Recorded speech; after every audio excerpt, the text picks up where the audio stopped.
తెలంగాణ రాష్ట్రంలోని అన్ని విభాగాలు మీకు తెలుసు. ఒక్కసారి ఈ భవిష్య భారత నగరాన్ని, భవిష్య భారత నగరమే భారత్ ఫ్యూచర్ సిటీగా నామకరణం పొందింది తెలంగాణ రాష్ట్ర ప్రభుత్వం చేత.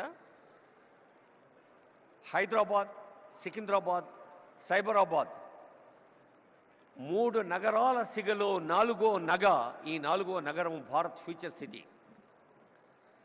ఇంత అద్భుతమైన ఏర్పాట్ల కోసం హెచ్ఎండిఏ, జిహెచ్ఎంసి, రెవెన్యూ శాఖ, పోలీస్ శాఖ, అటవీ శాఖ, ఉద్యాన శాఖ, రోడ్లు భవనాల శాఖ, సమాచార పౌర సంబంధాల శాఖ, రవాణా శాఖ, ఇలా తెలంగాణ ప్రభుత్వం అనే కల్పవృక్షానికి పటిష్టతను కూరుస్తున్న శాఖలు ఎన్నో ఉన్నాయి. అన్ని శాఖల్ని హెడ్స్ ఆఫ్ స్టేట్ డిపార్ట్మెంట్స్ గాను, chief secretary, special CS, secretaries, అలాగే సీనియర్ ఆఫీసర్స్గా వివిధ విభాగాల ప్రభుత్వ రాష్ట్ర స్థాయి అధికారులుగా ఉన్న మన సిఎస్ గారు, డీజీపీ గారు, అలాగే స్పెషల్ సిఎస్, అడిషనల్ డీజీపీలు, వారి నుంచి ప్రారంభిస్తే హెడ్ ఆఫ్ ఫారెస్ట్ ఫోర్స్, అటవీ శాఖ ఉన్నతాధికారి, అలాగే మన నగరం అంటేనే ఒక నవనాగరికతకు, కొత్త వేగానికి, సేవా యాగానికి పేరైతే మరి నగర మౌలిక సదుపాయాల సంస్థ మున్సిపల్ అడ్మినిస్ట్రేషన్ వారు, సాంస్కృతిక శాఖ. మనకు తెలుసు తెలంగాణ అంటే ఒక జానపద జాతర. తెలంగాణ అంటే ఆదివాసీ, గిరిజన, దక్కని, తెలంగాణ కళారూపాలకు ప్రసిద్ధి. యావత్ భారతదేశంలోనే కాదు, ప్రపంచంలోనే ఎక్కడా లేనంతమంది ఒగ్గు కథ కళాకారులు మన తెలంగాణలో ఉన్నారు. భారతదేశంలోనే కాదు, ఎక్కడా లేనంతమంది చిందు యక్షగాన కళాకారులు మన దగ్గర ఉన్నారు. ఈ చిందు యక్షగాన కళాకారులైనా, ఒగ్గు కథ కళాకారులైనా ఈ మధ్య ఆనరబుల్ సీఎం ఇందరవెల్లి గురించి ప్రస్తావించారు. మరి అక్కడి నుంచి వచ్చారు గుస్సాడి నృత్యం, అలాగే కోయ నృత్యం ఖమ్మం జిల్లా అడవుల నుంచి. ఆ కళాకారులందరూ విదేశీ ప్రతినిధులకు, ప్రముఖులకు, రసజ్ఞులకు స్వాగతం పలికేందుకు సిద్ధంగా ఉన్నారు. ఈ ప్రారంభ సమావేశం తర్వాత ఈ భవిష్య భారత నగరంలో అనేక వేదికలు ఉన్నాయి. ఒక్కో వేదిక మీద ఒక్కొక్క విషయం చర్చలు జరుగుతుంది. హాల్ 1లో genome valley and beyond accelerating innovation life sciences. మనకు తెలుసు లైఫ్ సైన్సెస్లో కానీ, ఔషధ ఫార్మసీ రంగంలో కానీ, ఐటీ రంగంలో కానీ తెలంగాణ ఒక గర్వించదగిన స్థాయిలో ఉంది. హాల్ 1లో రేపు ఉదయం జరిగే అంశంలో చాలామంది సబ్జెక్ట్ ఎక్స్పర్ట్స్ పాల్గొంటారు. అది ప్రతి హాల్లో కూడా ఒక్కొక్క కార్యక్రమం మనకు కొత్త అంశాల్ని మన దృష్టికి తీసుకొస్తుంది. మరి ఈరోజు ప్రారంభ సభ అవుతూనే the just translation into 2047 pouring Telangana's future, ప్రతి వ్యక్తిని ఒక ఉత్తమ మానవ వనరుడిగా, నైతిక విలువలతో, మానసిక స్థైర్యంతో, సమాజ అనురక్తితో, రాష్ట్రము దేశం పట్ల భక్తితో, తాము విశ్వసిస్తున్న దైవం పట్ల కూడా భక్తితో ఉన్నప్పుడే మనిషి పరిపూర్ణుడవుతాడు. ఆద్మీ ఇన్సాన్ బన్నా ముష్కిలే అన్న మాటను తెలంగాణ గడ్డ తిరగరాసింది. ప్రతి ఆద్మీ ఇన్సాన్గా మారుతున్నాడు. నరుడు నరుడౌట దుష్కరము సుమ్మి అన్నది కాదు, ప్రతి నరుడు, ప్రతి మనిషి మనీషిగా మారుతున్నాడు. అది హాల్ 1లో. జీరో ఎమిషన్ వెహికల్స్ హాల్ 2లో గ్రీన్ మొబిలిటీ 2047. జనసంఖ్య ఎలా పెరుగుతోందో వాహన సంఖ్య కూడా అలాగే పెరుగుతోంది. మరి ఈ వాహనాల్ని మనం పర్యావరణ కాలుష్య రహితంగా మార్చాలి అంటే గ్రీన్ వెహికల్స్ కావాలి. అలాగే tech Telangana 2047 semi conductors frontier technologies 3వ హాల్లో చాలామంది విద్యార్థిని విద్యార్థులు, యువతి యువకులు, టెక్కీస్, అలాగే పత్రికా ప్రతినిధులు ఉన్నారు. ఏ హాల్లో ఏం జరుగుతుందో మీ దృష్టికి తెచ్చేందుకే ఈ ప్రయత్నం. 4వ హాల్లో Telangana as a global education hub. మనకు తెలుసు, ఈ మధ్య తెలంగాణ ప్రభుత్వ పాఠశాలలో విద్యార్థుల సంఖ్య పెరగాలి, తల్లిదండ్రులు ప్రభుత్వ పాఠశాల వైపు తమ పిల్లల్ని పంపాలి అంటే నర్సరీ, ఎల్కేజీ, యూకేజీ కూడా గవర్నమెంట్ స్కూల్స్లో ప్రవేశపెట్టేందుకు ప్రయత్నం చేస్తోంది. మరి విద్యాశాఖ చేస్తున్న ప్రయత్నం మనకు తెలుసు. అలాగే పర్యావరణం కోసం అటవీ పర్యావరణ శాఖ, సెమీ కండక్టర్స్ లాంటి అంశంలో సాంకేతిక ఇంజనీరింగ్ పరిశ్రమల శాఖ. ఇక సాయంకాలం Telangana flying high, the rise of aerospace and defence. Hyderabad నగరానికే పరిమితమైన విమానాశ్రయాన్ని ఒక ఓరుగల్లుకు, ఒక కొత్తగూడెంకు, ఒక ఆదిలాబాద్కు కూడా విస్తరిస్తోంది తెలంగాణ ప్రభుత్వం. కొత్త విమానాశ్రయాలు రాబోతూ ఉన్నాయి. అది ప్రజా రవాణా కోసం. ఏరోస్పేస్ అనేది ఒక నూతన ఆవిష్కృత రంగం. అలాగే talent mobility, TOMCOM and MEA. TOMCOM అనేది ఒక అద్భుత సంస్థ. ఎక్కడైనా not gold but only men can make a nation great and strong. Put your sinews to the wheel, bend your shoulders అని ఆంధ్ర కవి చెప్పినట్టుగా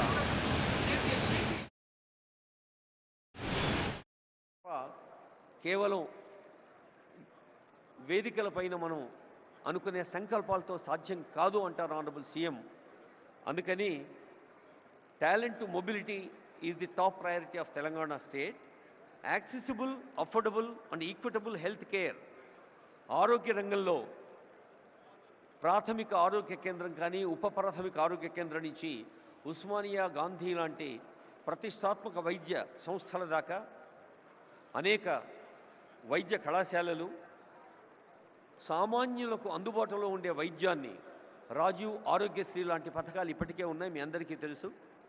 మరి వైద్య శాఖ కృషిని కూడా హాల్ 3లో మనం వినబోతూ ఉన్నాం. అలాగే కొరియా అండ్ ఆస్ట్రేలియా హాల్ 4లో for the kind attention of people who are interested. Honorable CM has been repeatedly telling the competition of ఇటువైపు కూర్చున్న ఈ రెండు రోలు సెకండ్ రోస్ ఉన్నాయి కదా, అది ఖాళీ చేయాలని చెప్పాలి. Second and third only ambassadors మాత్రమే కూర్చుంటారని చెప్పి. May I request the attention of dignitaries who have already occupied second row and third row. I would like to repeat the request. Ambassadors are on the way. Senior officials and senior hosting team, IAS, IPS, IFS, IRTS and different civil services officers and state level officers are welcoming them. దయచేసి రెండో వరుసలో, మూడో వరుసలో ఉన్నవాళ్ళు ambassadors కోసం, అలాగే golden pass ఉన్న వాళ్ళ కోసం సీట్లు కేటాయించవలసిందిగా రిక్వెస్ట్ చేస్తూ ఉన్నా. On behalf of all the hosting team and senior officials here, may I request dignitaries who have already occupied second row and third row kindly vacate.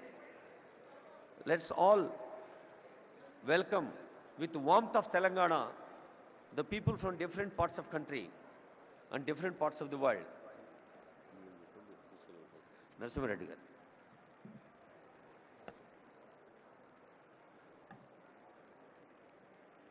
I warmly welcome all of you for sparing your time and coming all the way to this Telangana Rising Global Summit 2025, being organized at Bharat Future City. My request would be to the delegates, don't mind otherwise. Humble request is, please leave the sofas which are meant for the delegates who have come from the different countries. Second and third row, I request those who have the gold pass or silver pass, I request them to occupy the seats behind. This is an humble request from our side, because the ambassadors, the CGs have come all the way to see Telangana, how it is progressing, what is the vision of Telangana. I request all of you, don't mind otherwise, please cooperate and please leave second and third row of sofas for the delegates who have come all the way from different countries to our place. My request, humble request to each one of you, please make seats for them. Don't think otherwise. You are all our esteemed guests. There is no doubt into that. But please do allow us to take care of these people. Thank you.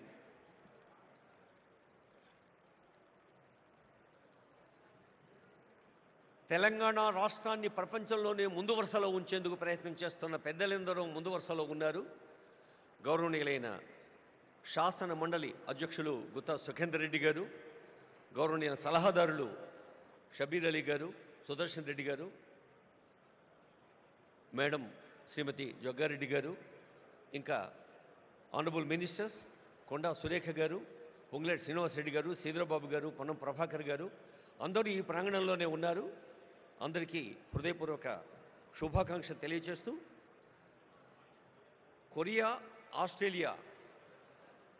Japan, Australia, Singapore లాంటి దేశాలతోటే మన తెలంగాణ పోటీ అని చాలా వేదికల మీద honourable CM చెప్తున్నారంటే, పోటీ అనేది ఆ పదంలో ఉండే కాంపిటీటివ్ స్పిరిట్ని ఒక పాజిటివ్ సానుకూల దృక్పథాన్ని తీసుకొని తెలంగాణ విద్యార్థులు, యువతీ యువకులు, టెక్కీలు, BA, BSc, బీకామ్, అలాగే ఆర్టిఫిషియల్ ఇంటెలిజెన్స్, మరి ఇంటర్నెట్ ఆఫ్ థింగ్స్ లాంటి ఆధునిక సాంకేతిక విద్యను, అటు వైద్య విద్యను, పర్యావరణ విద్యను, జెనెటిక్స్ లాంటి విద్యను అన్నిటినీ ఆనరబుల్ కేశవరావు గారికి స్వాగతం పలుకుతుంది వేదిక. అన్నిటినీ అవగాహన చేసుకుంటూ ముందుకు సాగితే తప్ప ఈ సాంకేతిక ప్రపంచంలో మనం నిలవలేమనేది తెలంగాణ ప్రభుత్వం గ్లోబల్ సమ్మిట్ యొక్క ఉద్దేశం. అలాగే Telangana partnering with Asian tigers, అది ఒక అంశం. Gig economy, rise of fluid careers, the rare strategy increasing farmers income through value chains. రైతులే దేశానికే వెన్నెముక, కేవలం భారతదేశానికే కాదు యావత్ ప్రపంచానికే. కర్షక నీ కర్రు కదలకుంటే కాలం స్తంభించిపోతుంది అన్నారు కాళోజీ ప్రజాకవి. అలా కర్షకులకి వెన్నుదన్నుగా ఉండే అంశం కూడా ఉంది. అలాగే కెనడా సెషన్, ముఖ్యంగా fostering entrepreneurship in women, Indira మహిళా శక్తి, ప్రతి మహిళను కోటీశ్వరరాలుగా చూడాలి, మహిళల్లో నిగూఢంగా ఉన్న శక్తిని తట్టి లేపాలి, స్వయం సహాయ సంఘాలు రాష్ట్ర వ్యాప్తంగా చేస్తున్న కృషిని కళ్ళకు కట్టే ఎగ్జిబిషన్ కూడా పక్కనే ఉంది.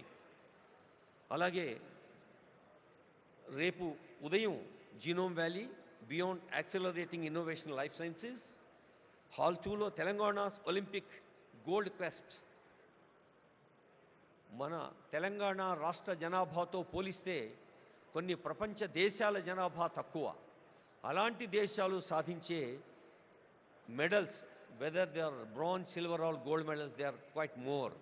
అందుకనే ఒలింపిక్ స్థాయి విశ్వ విజేతల్ని తయారు చేయాలన్నదే తెలంగాణ రాష్ట్ర ప్రజాపాలనా ప్రభుత్వ సంకల్పం. Experience Telangana heritage, culture and future ready tourism. ఇందాకే అనుకున్నాం, ఒక రామప్ప, ఒక 1000 స్తంభాల గుడి, ఓరుగల్లు కోట, ఒక మహబూబ్ నగర్లోని మర్రి చెట్టు, ఇలా ఎన్నో హెరిటేజ్ వాటిని మనం దృష్టికి తీసుకొచ్చే అంశాలు కూడా ఉన్నాయి.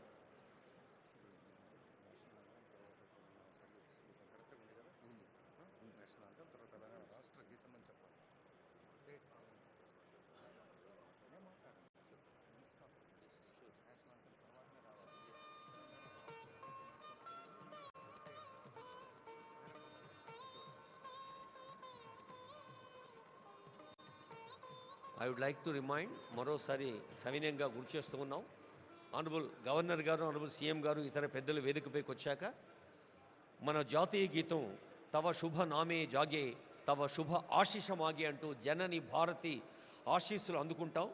చిన్నప్పుడు బళ్ళో చదివి నుంచి ప్రతి కోణంలోనూ ఆ జనని భారతి ఆశీస్సుల జాతీయ గీతం అవుతూనే I request the attention of our audio engineering team, whether it is from INP or Telangana engineers and also event team. We have first national anthem Janaganamana, then after I announce from this dais, we have Telangana state song, Telangana Rashtra Geetam, Jaya Jaya He Telangana. That will be keyword. Thank you. తర్వాత రేపు ఉదయం investing in inclusion, ఇందాకే అనుకున్నాం చదువు గురించి. చదవాలిరా ఎన్ని ఆటంకాలు వచ్చినా చదువు ఒకటే మనిషి నిలబెడుతుంది. చదువు అంటే కేవలం అక్షరాస్యత లేదా విద్యా ప్రమాణాలు సర్టిఫికెట్లే కాదు. చదువు అంటే సంస్కారం, చదువు అంటే ఆలోచన, చదువు అంటే వివేచన, చదువు అంటే విశాల హృదయం, చదువు అంటే స్పందన.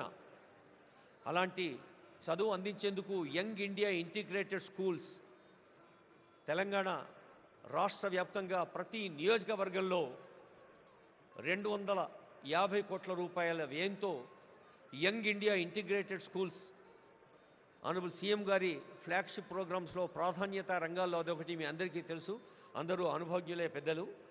అలాంటి పాఠశాలలో కేవలం తరగతి గదులు మాత్రమే కాకుండా అద్భుత క్రీడా ప్రాంగణాలు, లైబ్రరీలు, ల్యాబ్లు కూడా ఉంటాయి.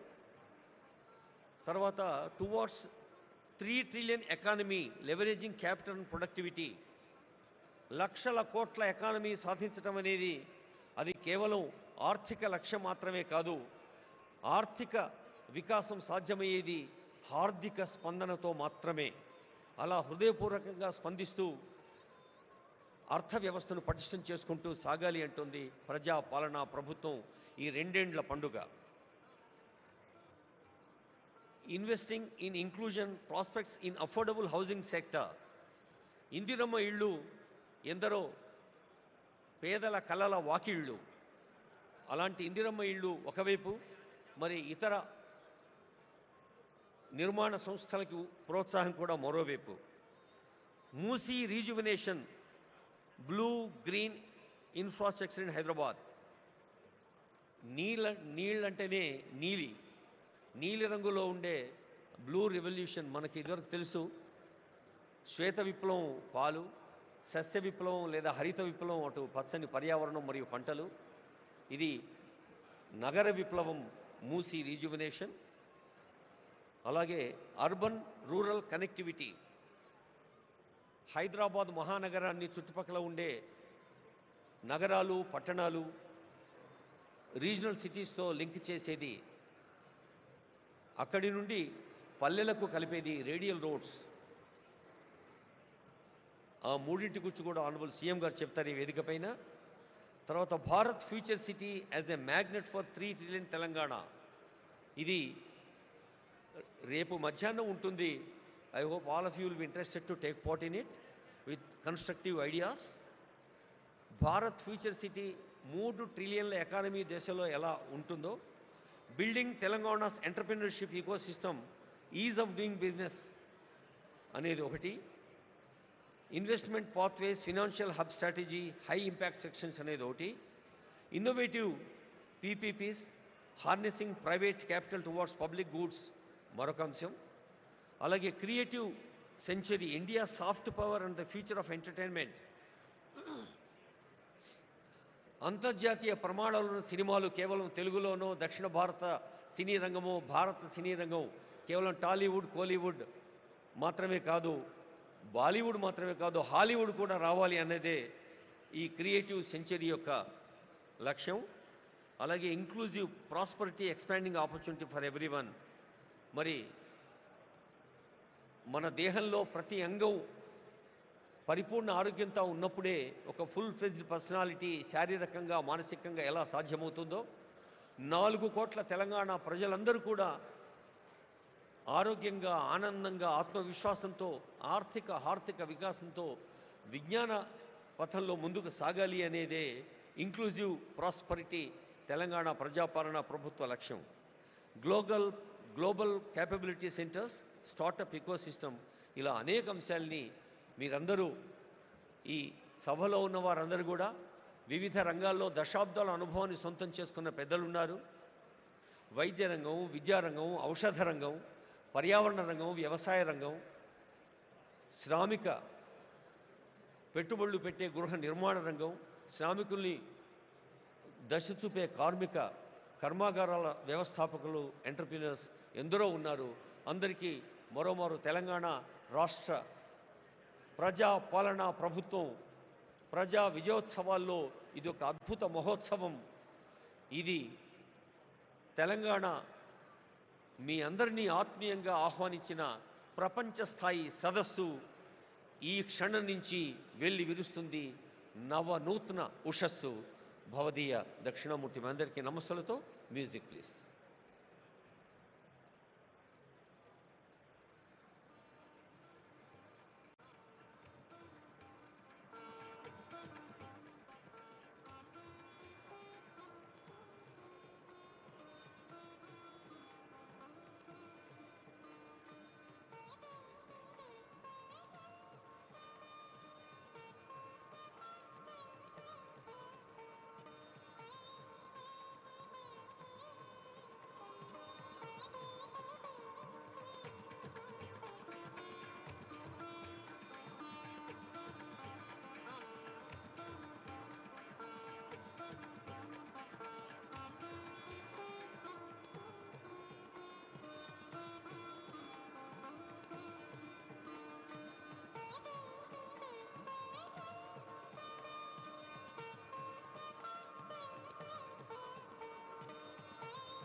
యావత్తు ప్రపంచం భారతదేశం వైపు చూస్తోంది. యావత్ ప్రపంచం భారతదేశం వైపు ఎంత విశ్వాసంతో చూస్తోందో తెలంగాణ వైపు కూడా అంతే విశ్వాసంగా చూస్తోంది. ఈ ప్రపంచ సదస్సును అభివృద్ధి, సంక్షేమ, నిర్మాణ, హార్దిక వికాసాల ఉషస్సును విజయవంతం చేసేందుకు వేయించేసిన పెద్దలు ఎందరో ఉన్నారు. విదేశాల నుంచి కూడా వచ్చారు. వారందరికీ స్వాగతం పలుకుతూ గౌరవనీయులైన తెలంగాణ రాష్ట్ర ప్రధాన కార్యదర్శి కె రామకృష్ణరావు గారి పక్షాన గౌరవనీయ స్పెషల్ సిఎస్, ఈ కార్యక్రమం అనుసంధానకర్త సీనియర్ ఐఏఎస్ అధికారి జయేష్ రంజన్ గారి పక్షాన, తెలంగాణ పండుగలో పాలు పంచుకుంటున్న అందరి పక్షాన మీకు స్వాగతం పలుకుతూ ఈ కార్యక్రమం భారత ప్రధానమంత్రి గౌరవనీయులు నరేంద్ర మోడీ గారిని honourable CM, honourable deputy CM స్వయంగా కలిసి ఆహ్వానించినప్పుడు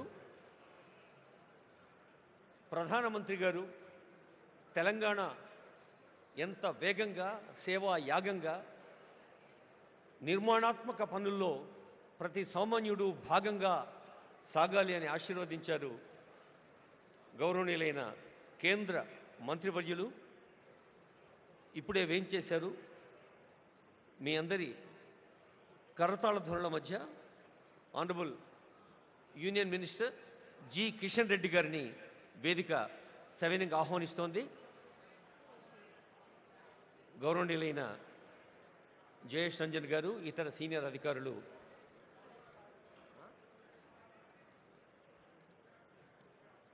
అలాగే వేదికపైకి వేయించేయవలసిందిగా ఆనరబుల్ గవర్నర్ గారు, ఆనరబుల్ సీఎం గారు కొద్దిసేపట్లోనే వేయించేస్తారు.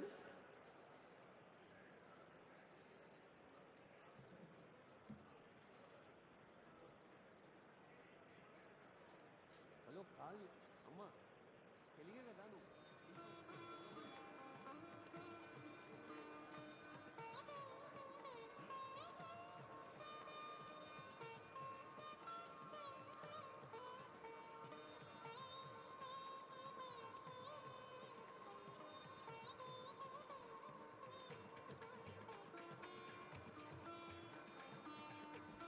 Shri EV Narasimha Reddy IAS, honourable union minister Kishan Reddy గారికి స్వాగతం పలుకుతున్నారు.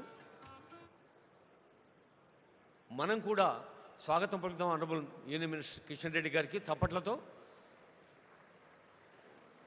భారతదేశంలో మన తెలంగాణ ఘన తెలంగాణగా మలచేందుకు జరుగుతున్న కృషిలో వేదికను అలంకరించిన పెద్దలు కిషన్ రెడ్డి గారికి హృదయపూర్వక స్వాగతం పలుకుతూ నరసింహారెడ్డి గారు.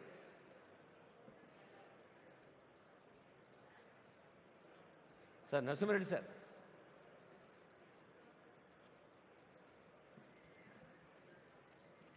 ఈ గ్లోబల్ ఈవెంట్ వార్ రూమ్ ఇన్ఛార్జిగా ఉంటూ honourable CM, honourable deputy CM, honourable ministers యొక్క మార్గదర్శనంలో ఓ బిగ్ టీమ్ డే అండ్ నైట్ పనిచేసింది. మీ అందరికీ తెలుసు. రేయింబవళ్ళు పనిచేసిన బృందానికి నేతృత్వం వహించిన జయేష్ రంజన్ ఐఏఎస్ వేదికపైకి వచ్చారు. వారికి మీ ఆశీస్సులు, మీ అభినందనలు, శుభాకాంక్షలు అందించవలసిందిగా కోరుతూ ఉన్నాం.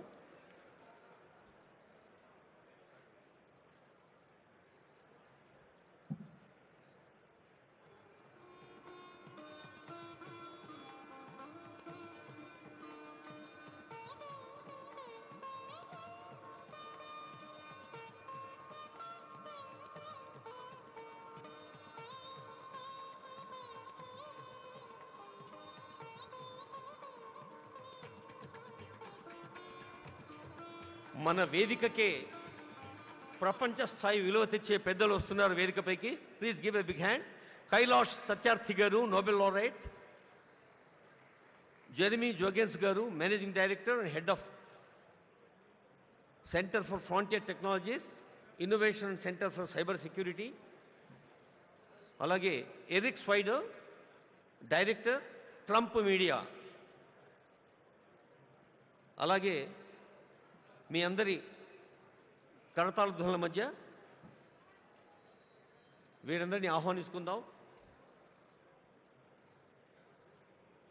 ఒక నోబెల్ లారెట్, ఒక అంతర్జాతీయ స్థాయిలో అగ్రదేశాలకు మార్గదర్శనం చేస్తున్న పెద్దలు వేదికపైకి వచ్చినప్పుడు తెలంగాణ అంటే ఆతిథ్యానికి మారుపేరు, తెలంగాణ అంటే ఆత్మీయతకు పెట్టింది పేరు అని మనం నిరూపిద్దాం. ఒకసారి గట్టిగా చప్పట్లతో ఈ వేదికపై వచ్చిన ఇంటర్నేషనల్ డిగ్నిటీస్ని స్వాగతం పలుకుదాం. Please give a big hand. Thank you.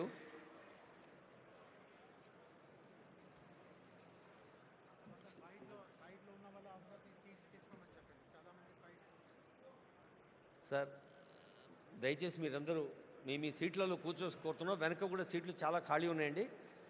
Please occupy the available seats.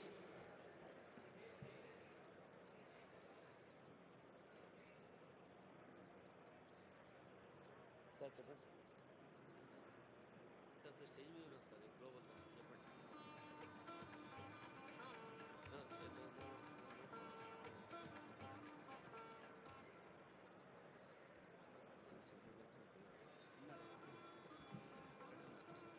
ఇక్కడున్న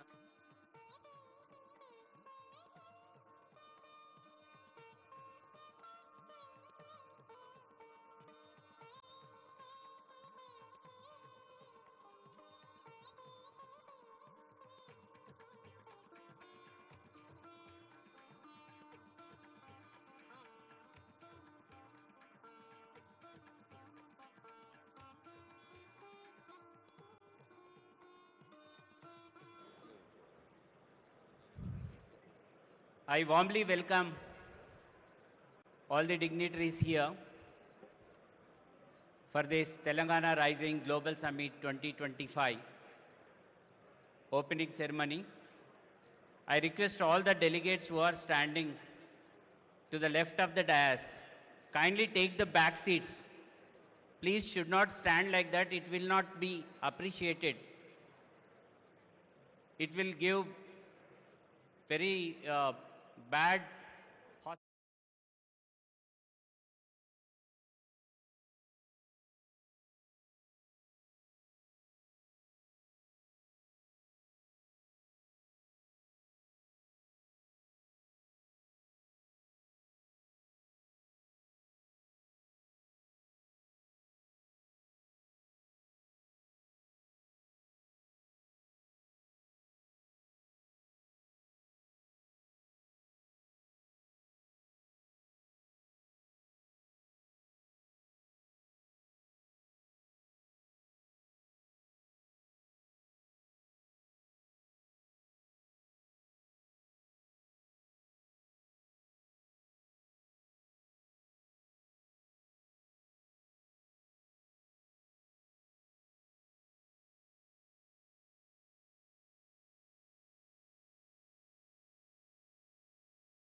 వేదికకి ఎడంవైపు చాలామంది పెద్దలు నిలబడి ఉన్నారు.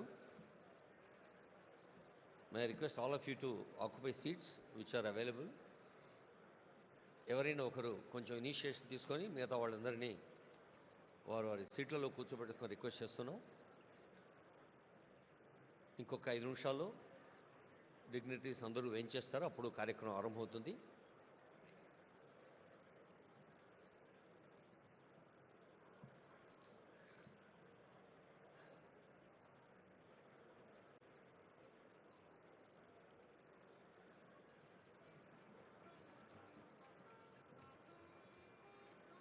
Thank you. Some dignitaries are moving towards their seats in the back. Auditorium చివరిలో కూడా సీట్లు ఉన్నాయండి. దయచేసి వెనక్కి వెళ్ళి కూర్చోవాలని రిక్వెస్ట్ చేస్తూ ఉన్నాం. As we have been requesting, the front row, honorable ministers, అలాగే వివిధ దేశాల్లో కూడా లేదా మన కేంద్రంలో కూడా మంత్రి స్థాయిలో సేవలు అందిస్తున్న వాళ్ళు ఉన్నారు. వాళ్ళు ముందు వరుసలో ఉంటారు. అలాగే ఇక్కడ మీరు గోల్డెన్ పాస్ని చూడాల్సిన అవసరం లేదు. వాళ్ళ స్థాయి 2, 3 వరుసల్లో అంబాసిడర్స్ కూర్చుంటారు.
చాలామందికి ఆనందాన్ని, ఉత్తేజాన్ని, ఉత్సాహాన్ని ఇచ్చే అంశం ఏంటంటే,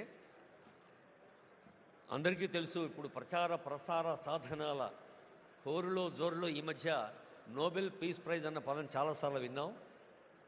నిజానికి ఆ పీస్ ప్రైజ్ అత్యంత ప్రతిష్టాత్మకమైంది, ప్రపంచవ్యాప్తంగా అంత గొప్పది. అయితే 2014లో మన భారతీయుడికి, the one and only Indian భారతీయుడు నోబెల్ పీస్ ప్రైజ్ అందుకున్నవారు వేదికపై ఉన్నారు. కైలాష్ సత్యార్థి. బహుశా ప్రకృతి లేదా భగవంతుడు ఒక చిత్రం చేస్తాడేమో. సత్యార్థి అనే పేరులోనే సత్యాన్ని అన్వేషించటం, సత్యాన్ని అర్థించటం, సత్యం కోసం కృషి చేయటం.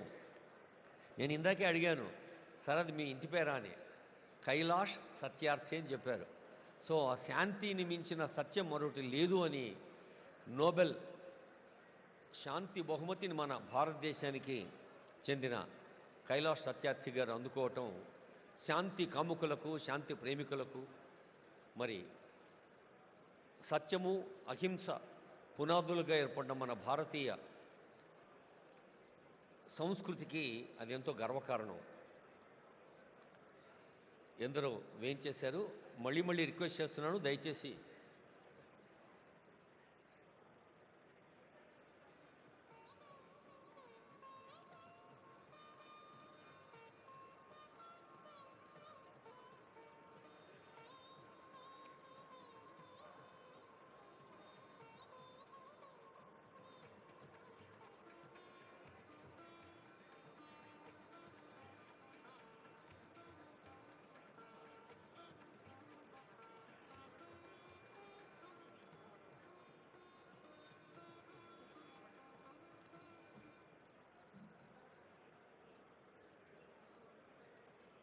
our global destination Hyderabad city and global destination Telangana is very proud to conduct this global event. Many industrialists, చాలా మంది పారిశ్రామికవేత్తలు వచ్చారు. All the industrialists are requested to take their seats. Hosting team దయచేసి వాళ్ళని కూర్చోబెట్టండి. ఈ స్టేజీకి ఎడమవైపు ఉన్న వాళ్ళందరూ వెనక ఖాళీ ఉన్న సీట్లలో కూర్చోవలసిగా రిక్వెస్ట్ చేస్తున్నాం.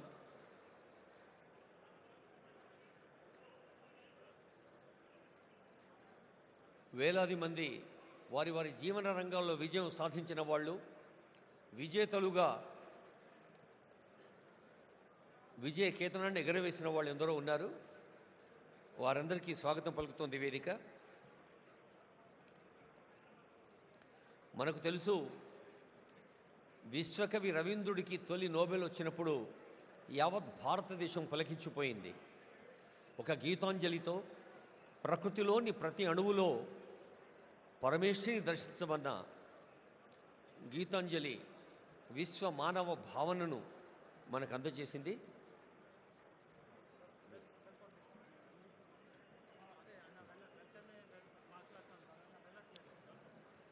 మే ఐ రిక్వెస్ట్ గౌరవనీయులైన జయేష్ రంజన్ గారు కార్యక్రమం నిర్వహించుకొని రిక్వెస్ట్ చేస్తున్నాం. Special CS Shri Jayesh Ranjan IAS.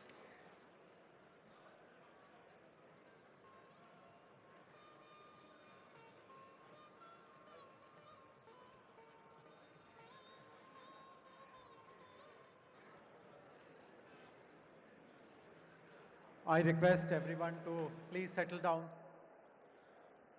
Please settle down. No standing is allowed. Kindly find a place and settle down. Please settle down. No one should be seen. All our volunteers, ushers, request everyone to help find their places. Please settle down. On behalf of Telangana government, I'm delighted to welcome all of you to the very first event which is happening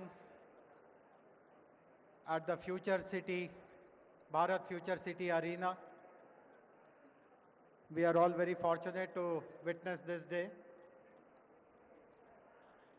It is my honor to welcome our distinguished guests, Honorable His Excellency, the Governor of Telangana, Shri Jishnudev Burma, Honorable Chief Minister of Telangana, Mr. A. Revant Reddy, Nobel Laureate Kailash Satyarthi ji. I'm sure everyone knows about him, about his achievements, but I'll take 30 seconds to let everyone know that Kailash Satyarthi ji is a child rights activist with over 40 years of dedicated track record in saving thousands of children from bondage, from servitude, from trafficking. For his efforts, he received the Nobel Prize in 2014. And in 2024, he launched the Satyarthi Movement for Global Compassion. Earlier this year, his autobiography, Diya Salai, was released, reflecting on his lifelong fight against child exploitation. We are very grateful to you, sir. It's also my honor to welcome other distinguished guests, Mr. R. Dinesh, who is the chairman of TVS Logistics and past president of CII, and Mrs. Shobna Kamineni, who is the executive vice chairperson of Apollo Hospitals and executive chairperson of Apollo Health and Apollo Pharmacies. Both Mr. Dinesh and Shobna Garu represent the corporate India Inc. And we do hope that rest of the corporate bigwigs who are there in the audience, all the thoughts which are shared by Dinesh Garu and Shobna Garu, all that is resonated. We are going to be joined shortly by three other distinguished guests. One of them is Mr. Eric Swider. He has just landed in his chopper. We are expecting him to get in possibly within a minute or so. He is the current board member of Trump Media and Technology Group, TMTG, and was the former CEO of Truth Social. Most of us are familiar with what is Truth Social. That is the platform that President Trump uses. He is also the CEO of Renatus Tactical Acquisition Group and CEO and board member of Rubydex. Apart from his direct involvement in Trump media and technology, he is also involved in global smart and intelligent city development initiatives, and he himself possibly will speak about his interest in supporting the development of the Bharat future city. We will also be joined by Mr. Karan Adani, Honorable Shri D.K. Shivakumar, Deputy Chief Minister of Karnataka. I also welcome Honorable Deputy Chief Minister of Telangana, Shri Bhatti Vikramamarka, and all the invitees, guests. As we can see, the hall is totally full. There is just bare standing space available. This really gladdens our heart that so many people have come forward to show their appreciation and support for the policies of our government. Without much ado now, I would now like to introduce our Chief Secretary, Shri K. Ramakrishna Rao Garu, and request him to deliver the welcome address, please.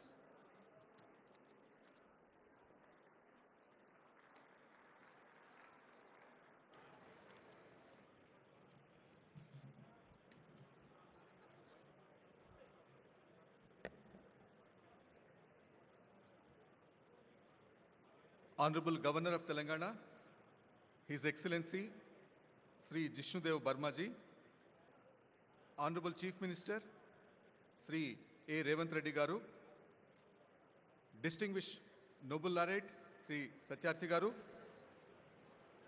Professor Banerjee, esteemed global leaders, captains of industry, and friends from across the world. Namaskaram and welcome to the future. 78 years ago, on a midnight which changed history, Pandit Jawaharlal Nehru gave a historic speech to the Constituent Assembly. He spoke of a moment which comes but rarely in history, when we step out from the old to the new, when an age ends, when a soul of a nation which is long suppressed finds utterance. Today, we gather at another such inflection point. We stand not in Delhi, but on the soil of Bharat future city, a place that did not exist yesterday, but will define tomorrow. And we make a new tryst, not just with destiny, but with opportunity, innovation, and global leadership. For several decades, people of Telangana struggled to find their voice. We fought for our identity, for our water, for our resources. That struggle was our past. Today, the world witnesses our presence. But this summit is about the future. The Telangana Rising Vision we present to you is not merely a collection of statistics or a portfolio of projects. It's a solemn pledge, a pledge to redeem the promise of our potential completely in full measure. Our vision is very, very bold.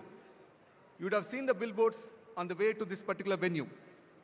We want to become a $3 trillion economy by 2047, in line with Viksit Bharat dream of Honorable Prime Minister.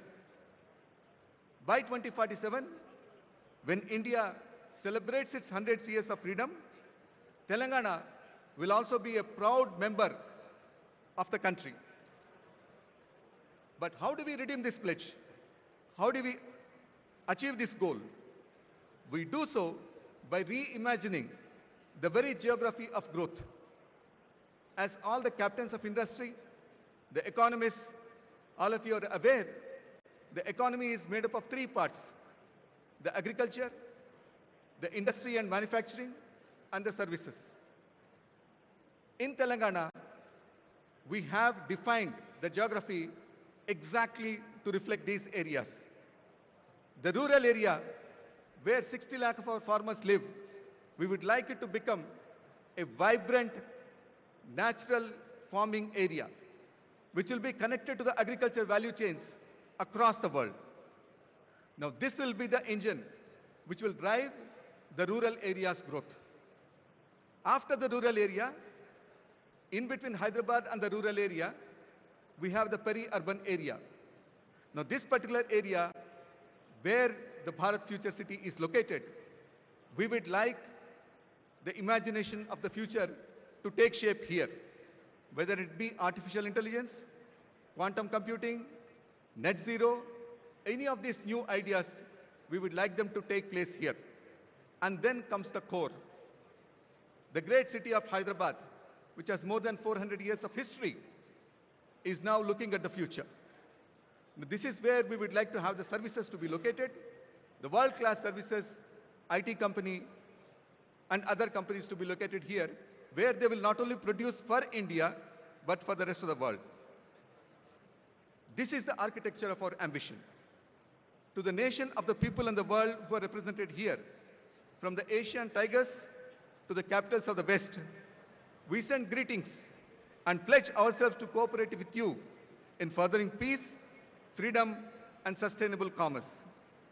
The achievement that we celebrate today in this summit is just a step, an opening of opportunity to the greater triumphs and achievements that await us. Are we brave enough and wise enough to grab this opportunity and accept the challenge of the future? As I look around this hall, filled with the best minds of this generation, I have an unequivocal answer: yes, we do accept this challenge. So let us labor and work hard to ensure that our dreams are becoming reality. Those dreams are not just for Telangana people, but for India and completely for the world. Welcome, welcome to Telangana. Jai Hind, Jai Telangana. Thank you very much, respected Chief Secretary. Before our next speaker, His Excellency the Governor, speaks, I would like everyone to rise for the national anthem, followed by Telangana state anthem.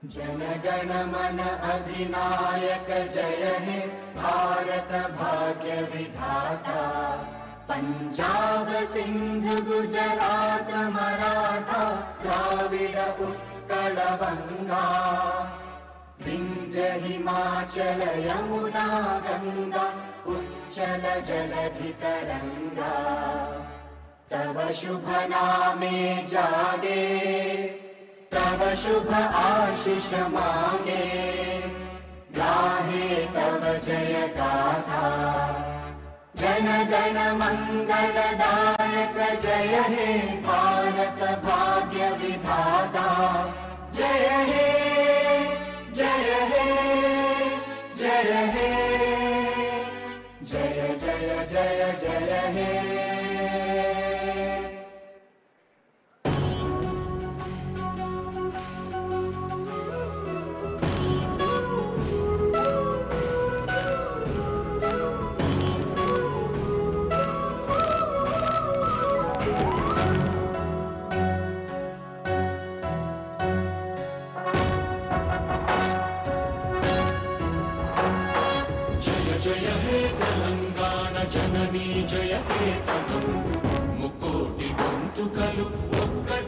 चैतन्यं तरतराल चरितगल तल्ली नीराजनं पदपदान नी पिल्ललु प्रणमिल्लिन शुभतरुणं जय तेलंगाना जय जय तेलंगाना जय तेलंगाना जय जय Telangana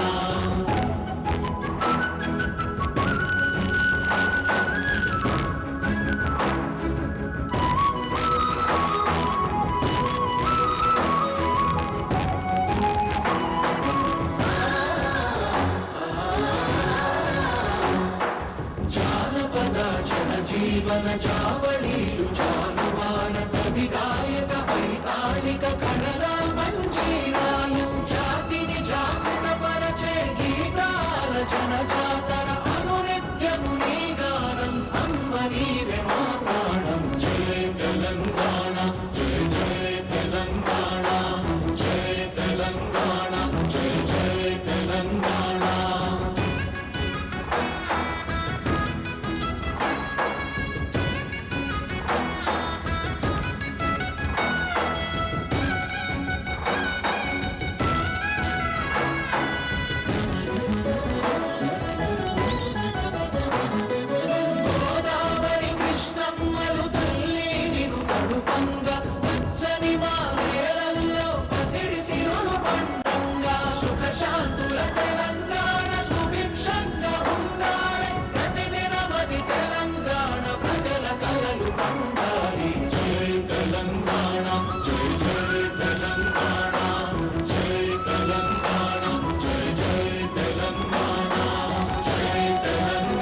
I now request His Excellency the Governor to kindly deliver his address, please, sir.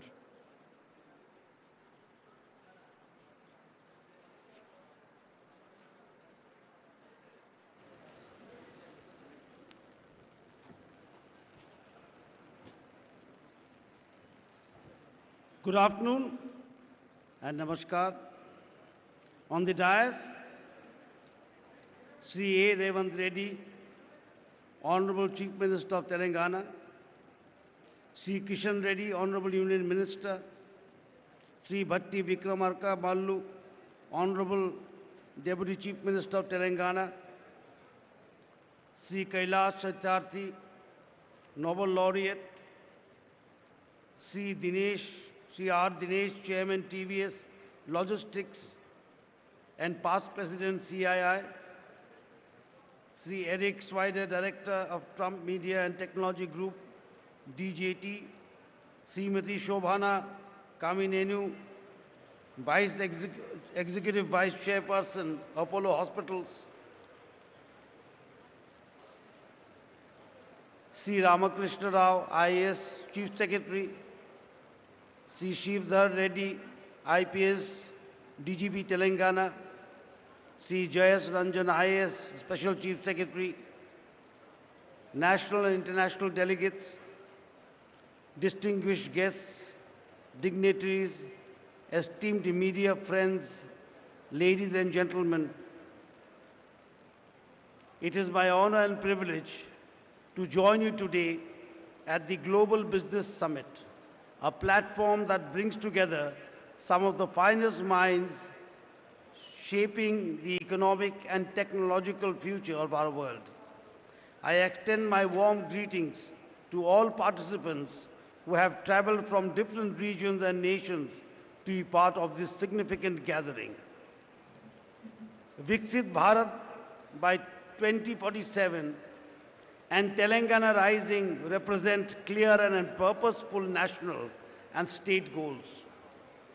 Today marks a moment when a strong vision begins to translate into steady and measurable action, inspired by the ideal Sarve Bhavantu Sukhinaha, let there be happiness for all.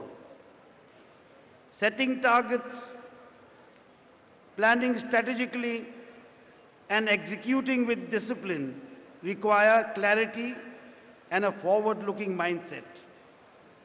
As Bharat moves with determination towards becoming a $30 trillion economy by 2047, Telangana too is progressing with confidence toward becoming a $3 trillion economy by 2047.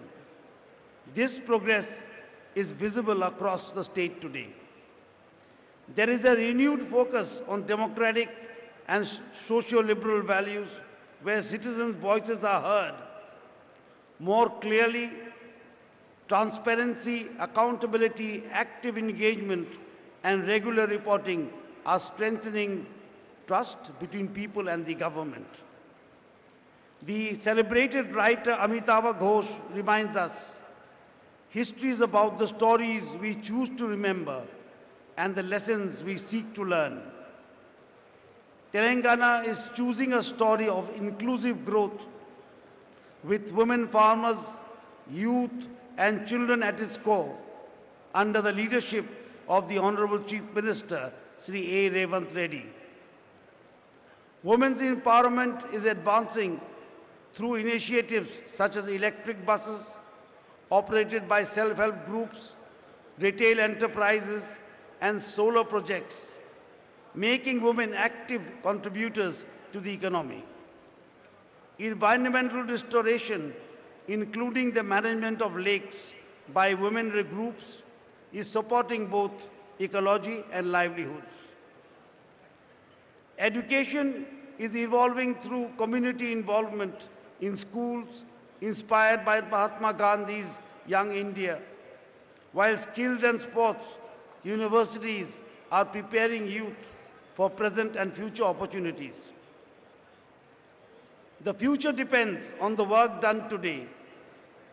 Telangana's expanding infrastructure, airports, renewable energy, transport, networks, and smart zoning is shaping a modern state aimed at reaching a $3 trillion goal. Stable and clear policies continue to attract investment and innovation. The gig workers policy, supporting women artisans and establishing rest centers, is an example of a responsiveness to emerging needs. The government of Telangana is also focused on building a skilled workforce through vocational and technology-based training aligned with current and future industrial requirements. Telangana's development roadmap aligns with the national mission of Viksit Bharat, envisioned by the Honorable Prime Minister Sri Narendra Modi ji, built on inclusive growth, sustainability and innovation. Strong infrastructure and progressive governments place Telangana firmly on this path. Government acts as stewards to the people and accountability strengthens confidence. Telangana's vision is defined by clear milestones and consistent progress. Learning from the past is essential for building the future. Telangana's development reflects this understanding through its pursuit of justice, prosperity and unity. Foresight and determination have enabled the state to convert plans into tangible outcomes, shaping a model of growth that benefits society as a whole. As the world takes note of the opportunities emerging in Telangana, I stand here with firm conviction to say Telangana will fulfill its mission of becoming a $3 trillion economy by 2047. I extend my best wishes to the Honorable Chief Minister, Sri A. Revanth Reddy, and the people of Telangana in the journey toward a $3 trillion economy by 2047 and towards realizing the vision of Viksit Bharat of our Honorable Prime Minister, Sri Narendra Modi ji. I am pleased to inaugurate and formally declare the Telangana Rising Summit 2025 as Bharat's Future City Open. Jai Bharat, Jai Telangana.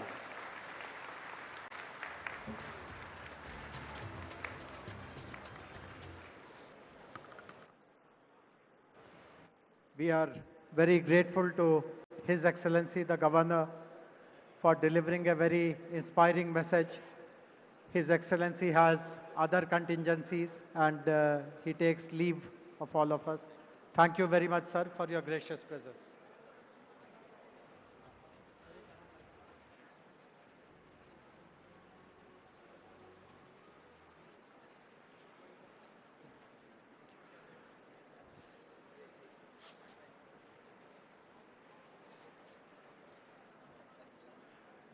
We are also very happy to launch a special music video which has been prepared on the theme of Telangana Rising. This has been recorded and mastered at the legendary Abbey Studios, London. We are grateful to Mr. Pratap Rana, a musician, director and producer, for having written and composed this special music video which celebrates Telangana Rising. Can we have the music video, please?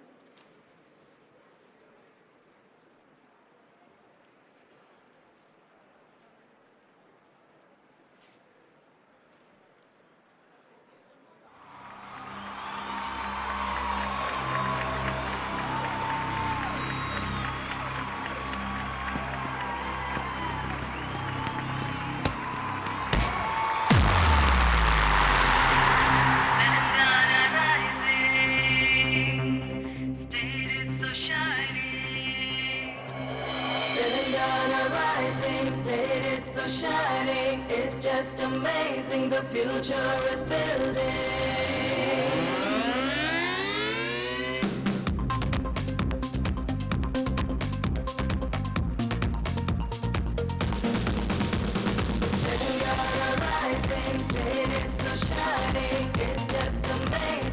future is building. It's prospering, it's promising, got everything, it's flourishing. Telangana rising, it's so shining, it's just amazing, the future is building.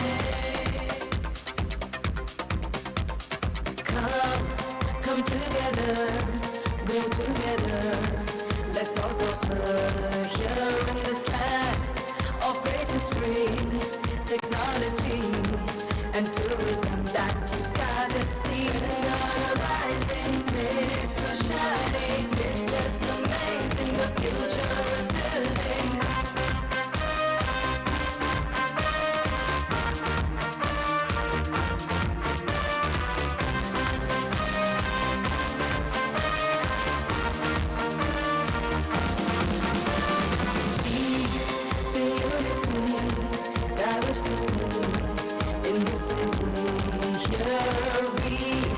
Welcome the world, where these unfold. Let's all uphold every life and soul. Telangana rising, it's so shining, it's just amazing, the future is building.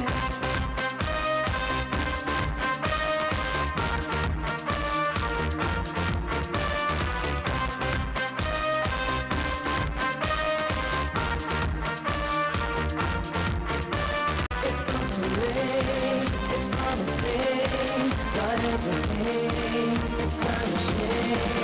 Telangana rising, it's so shining, it's just amazing, the future is building. Telangana rising, it's so shining, Telangana rising, it's so shining, Telangana rising, rising, rising, rising, rising.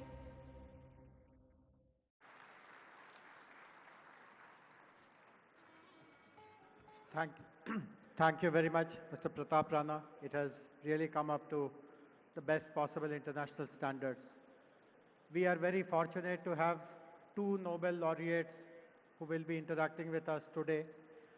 The first of them is with us, respected Sri Kailash Satyarthi ji.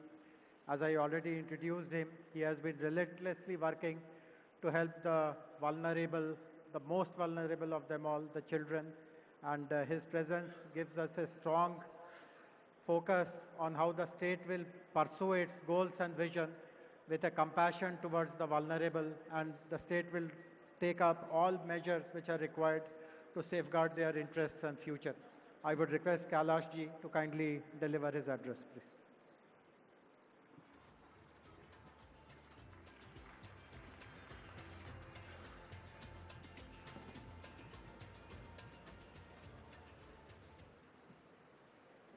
Honorable Chief Minister Revant Reddy Garu, Honorable Deputy Chief Ministers, dignitaries on dais and also on floor, sisters and brothers. First of all, I would like to welcome all the international guests and dignitaries on this pious land of India and Telangana. What an impressive gathering. It gives me a confidence that the bold and courageous dream of your Chief Minister would definitely be fulfilled.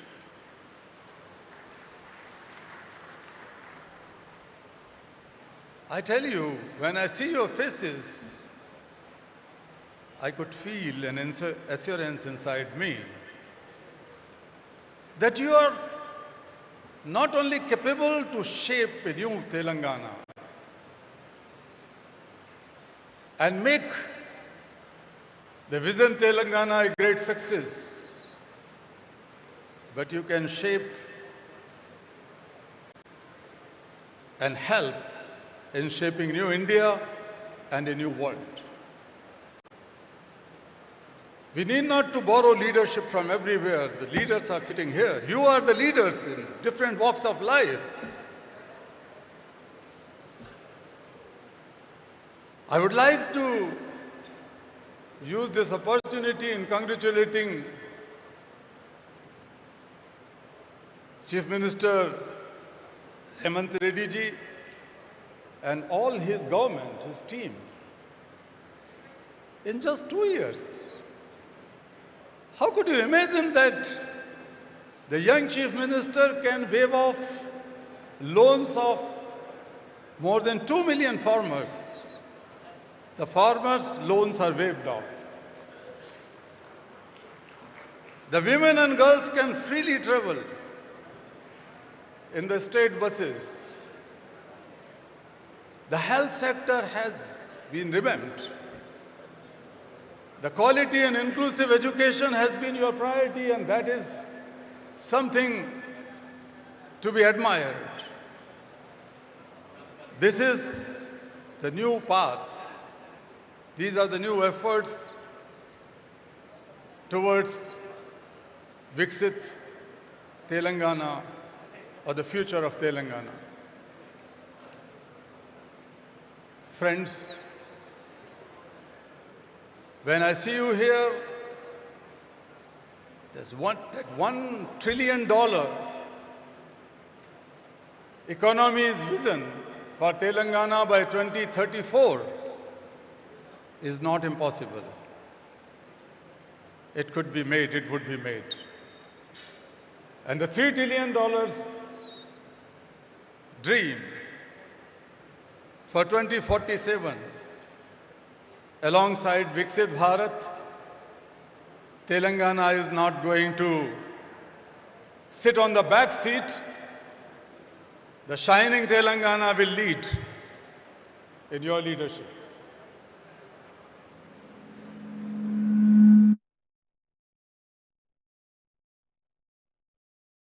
The poster or the pamphlet of this event. Thank you for putting the picture of Mahatma Gandhi. We should all remember Gandhi, not today but every day. And since your party and your government is working on the path of Gandhi and Nehru, it reminds me when the first Prime Minister of India, Pandit Jawaharlal Nehru, met Mahatma Gandhi and asked him, Bapu, give me blessings and guidance. How should I take my country forward? My policies, my programs, my schemes. Gandhi told the first Prime Minister, listen, Jawahar, I am giving you a talisman. Think of the poorest of the poor you have ever seen in your life, the most marginalized person. And then examine, then assess your policies and schemes, whether your policies are going to bring the smile on the face of that last person of society. Only then you should make them okay. Otherwise, those policies should be pushed in dustbin. That was the compassionate guidance Mahatma Gandhi has given to India's first Prime Minister. Now it is your turn. Your turn. All the people, ministers and representatives sitting here from any party, this should be our common dream. And when I was reading about your pure and rare, it is like a symphony. It is like a poetry. But that is going to be the symphony of the hearts and minds and souls and future of 38.5 or 0.8, almost 40 million people of this land, Telangana. Because it is knitted with the ancient cultural values, the culture, the art, technology, industry, and the futuristic vision and the commitment of a leader and the group of leaders sitting here. When my Nobel Peace Prize was announced, an international journalist asked a question, Kailashji, India is the land of so many complex problems. You are fighting against one, the child labor, child slavery, but it is too difficult. And I answered him, Sir, India may be a land of 100 problems, but India, my motherland, is the land of 1.4 billion solutions. Every Indian is a solution. Today we are sitting in the land of Telangana. Each of these 38.5 million people are the solutions. And I tell you, my dear foreigner guests, this is not just an investors summit. When you invest, when you collaborate with this mission, it is not just the transaction and business. You are contributing to something which the world needs today. You are contributing to harmony and peace. You are contributing to plurality. You are contributing to tolerance. You are contributing to the values of family and the biggest value of Vasudhaiva Kutumbakam, the oneness of entire humankind, the oneness of the world. You are contributing to it. This investment is not a financial investment. Its return would be shaping a better world. In India, the ancient rishis, thousands of years ago, in Vedas they said about the vikas, the development in three phases. Self-development means your mind, body and soul should remain in equilibrium and healthy so that they can contribute for a better world.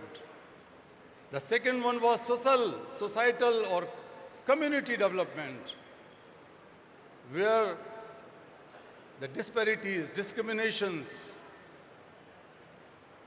and paucities are addressed. And the last one was the global development. The global development. Because we considered the entire world is one family. We cannot just walk alone. Our Rishi says, Sangachadvam samvadadvam samvo manansi janatam. Let us learn to walk together. We have to promise, we have to take a resolve that nobody is left out, nobody is left behind. We will all walk together hand in hand and create a knowledge that becomes the knowledge for all, that our Rishi says. So friends, I would, while concluding, let me tell that world has never been so wealthier, more equipped with knowledge and information and technology and resources. But world has never been so poor in certain things. The fragility, the inner tensions, extremism, divides, hatred, all these tendencies are growing across the globe. And humanity is shrinking. Peace is in danger. Planet is in danger. People are in danger. So in this situation, we have to find our ways, new innovative ways.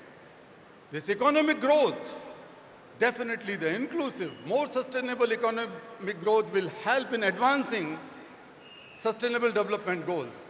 UN Secretary General some years ago has appointed me as one of those 17 UN SDG advocates.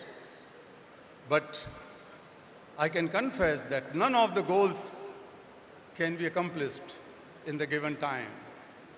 2025 goals and 2030 goals.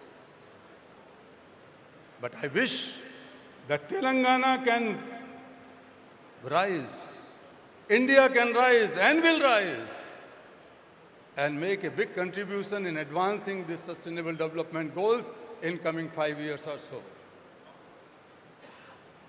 That power we have. That power we have.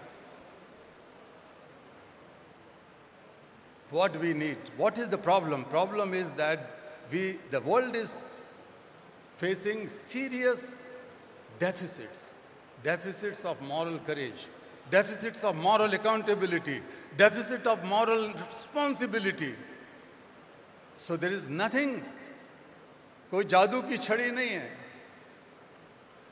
There is no magic band, but we can do it through compassion. I am not talking about compassion as a soft emotion.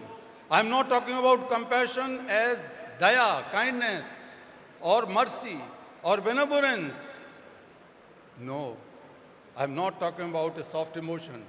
My definition of compassion is different. Compassion, in simplest words, is selfless and mindful problem solver. If we are able to feel each other's problem and solve them as our own problem, that is compassion. So compassion is not just a feeling or emotion. Compassion is a force born from feeling the suffering of others as one's own suffering that drives to take mindful action with a sense of urgency. That is compassion. Friends, we have to build the compassionate politics. We have to build the compassionate economies. We have to build the compassionate society to solve each other's problem. Otherwise, we are not able to solve any problem. I am sitting in many UN agencies related committees and high-level groups. And I know that we are not able to solve the problem. But the problems would be solved from none other place. Problems would be solved from this place. You are the problem solvers. This is the place to solve the global problem, not just the problems of Telangana. Dear friends, we have globalized markets and economies and everything. This is the time to globalize compassion. This is the time to globalize compassion. I call upon you to be the problem solver and globalize compassion. I call upon you be to the contributor, to be the partner in this dream. Let us begin with Telangana here and now. And I'm sure we will win. Thank you so much.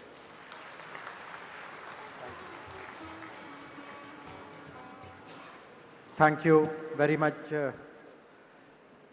respected Kailash ji.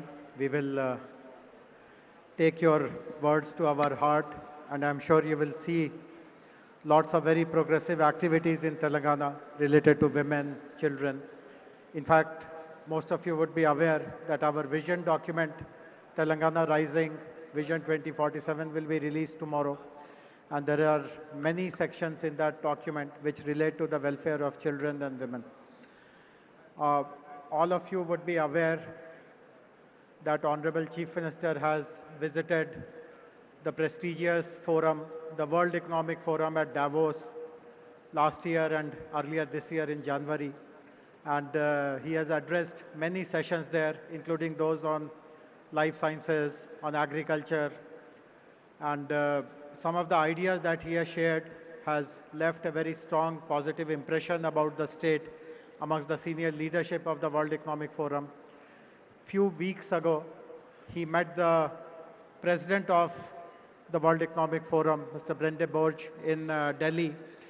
And we had put up a formal request to the World Economic Forum to study the Telangana Rising Vision document and to see how some of the goals that we are articulating can be supported by the World Economic Forum. So I'm very happy that the Managing Director and Head of World Economic Forum's Center for Frontier Technologies, Jeremy Jurgens is here online to speak to us, to interact with us. Can we have, hey Jeremy, can you see us? Yes, thank you, Jayesh. Can you hear Wonderful. me? So Jeremy, just stage is yours. Tell us what and how World Economic Forum proposes to do more with our state of Telangana. Great, thank you, Jayesh. Honorable Chief Minister, distinguished guests, ladies and gentlemen, it's a pleasure to be here with you today for the Telangana Rising World Summit. We've been following and partnering with Telangana for several years. It's one of India's fastest growing states. It's a global hub for IT, finance, the life sciences, and all of these provide an exceptional foundation upon which to build the Telangana Rising vision. I think what stood out for us is that the vision embeds not only large-scale industrial and infrastructure projects like the AI City, Future City, a robust innovation ecosystem, and a clear focus on sustainability. But I think most importantly is that it actually focuses on putting people first. Women, youth, farmers, and integrating them into a very clear and systematic vision for developing into a $3 trillion economy. I think with this in mind, we've identified multiple areas that we hope to partner with Telangana in the coming years, and not only contribute to Telangana's success and India's success, but actually to be a role model for cities around the world, for regions around the world, around how they can unlock the full human capacity to improve social and economic prosperity within their respective domains. I think in this regard, we're well positioned to continue the partnership, and I look forward to collaborating with all of the officials in the state and continuing in this journey as we move ahead to help advance the Vision 2047. So with that, I wish you a productive summit here and look forward to our ongoing collaboration, as well as to welcoming the Chief Minister in Davos in January 2026, and following that up with our participation in the BioAsia Summit later in February. Thank you very much. Thank you very much, Jeremy. And as you rightly said, Honorable Chief Minister, Honorable Minister for Industries will be leading our delegation to Davos next month. So hope to catch up, and in between, let us work together to prepare a very strong implementation plan of what you discussed. Thanks very much for taking time. I know that you're somewhere in Europe, but enjoy the rest of your day. Thank you. Thank you. So we have a very distinguished guest with us now, who will be our next speaker, Mr. Eric Swider. Eric, while you were in your chopper, I introduced who you are, so I won't repeat that. But before you start speaking, I would like to share a very interesting nugget of information with you. It's a very nice coincidence that you are here today. Yesterday, Honorable Chief Minister has decided to name a street in the city, a very prominent street in the city, after President Trump. So do tell this to him, that there is a road in Hyderabad named after him. So go ahead, please. Well, thank you, and good afternoon. I want to start by telling you how honored and grateful I am to be here. And I also want to take a minute to thank everyone, especially the Honorable Chief Minister, who has been absolutely amazing in his hospitality. And I'd like to take a minute, just please join me in a round of applause for him, if you would, please. Thank you so much. In addition to thanking him, before I get into why I'm here today, I also want to thank every other individual that I've crossed paths with in the short time I've been here, because I've never been so graciously welcomed anywhere, and I've never received such a level of hospitality and graciousness. Now, this has caused a problem for me back home, because I immediately called my wife and my staff, and I let them know from now on, anytime I enter a room, I expect to be greeted by beautiful flowers. It did not go over so well with the wife. But in all seriousness, it has been an absolute treat the last 2 days. The hospitality is something that I was just not quite expecting. And in addition to the hospitality, the other thing that has just candidly blown me away is the growth that I've seen and experienced just in the last 2 days here. And a lot of people know me from one of the most recent transactions that I've completed, and that was bringing public a platform in the States called True Social. And as many of you may know, True Social, our largest shareholder is Donald J. Trump, and I went from the originating CEO of that platform now into on the board of directors. And you may or may not know this, but when we decided to bring that company public, we came under attack from anyone that could find out who we were. We were under attack from our Department of Justice, from the SEC, any agency that had an acronym, we were under attack. And we had to fight along over 2.5 years to get that transaction done. And now when somebody asks me, why did you do that? Why did you go through that fight? It wasn't about the money. I was a single father for around 20 years of two children, 2 beautiful daughters that are now grown.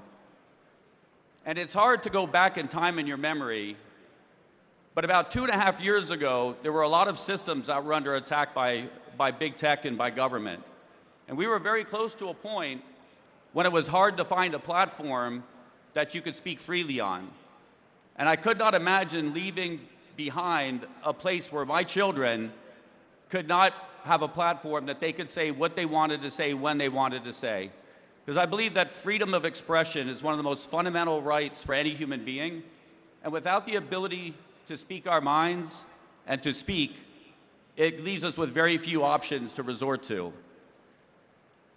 And so now that we've moved on from that investment and we're looking forward to our next stage of investing, we look at what are we looking to invest in and why are we looking to invest? And there's always, in my mind, 3 reasons that you would invest in a certain area or a certain platform. And while most people may say the number 1 most obvious answer is money, is investment returns, yes, that is one of them. That's why we all invest, but that's not the only one and it's not the most important one, not for me. Any place that I'm going to spend my time and deploy capital of investors that entrust their capital to us, it's got to be in something that is meaningful, not just to me, but to the world, that can make a difference in the world, and not just a short-term difference, but a long-term difference. So that's number 1, or number 2, I guess. And then number 3, and I think this holds true for all capital around the world, capital will flow like water to the easiest place it can find to flow to. So when you're looking to make an investment, you look for a place where you know your investment will be received and well received and welcome. And what I've seen here in the last 2 days, after my good friend has been asking me to come here to visit for many months, and I had delayed and now so grateful that I finally came, is that the Honorable Chief Minister has made it absolutely clear that our capital will be welcome here, and that he is open for business, and that this is a place that is on the rise. And if you go back 20 years from an outsider's perspective, sitting on the other side of the world in the United States, if you talked about India 20 years ago, in technology perspective, it was, oh, that's where the call center is now. And then as you move forward in time, and you start to look at who's developing the technology and who's working in the major technology companies around the world, you can't help but notice, wait a minute, a lot of this talent is coming out of India. And now you move forward to today, and you would be blind not to see that the technology capitalists around the world are coming from India. India is on the rise. And I don't think India is going to stop. I think India will continue to be on the rise and will lead the world in technology. And I think it's important that we find ways to invest together and to work together.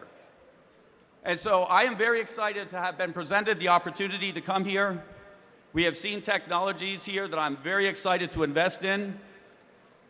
And I would like the Honorable Chief Minister to know that over the next 10 years, it is my intention to deploy through our organizations up to 1 lakh crores into the future city and into the areas of development here. And I'm very, very grateful for that opportunity.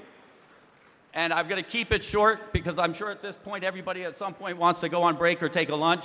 And so I always try to keep everything short, but I just want to close by saying thank you so much. I'm so honored to be here. I'm so honorable for the hospitality, and I'm so humbled and grateful to share the stage with an absolute esteemed group of people. So thank you so much for having me. Thank you.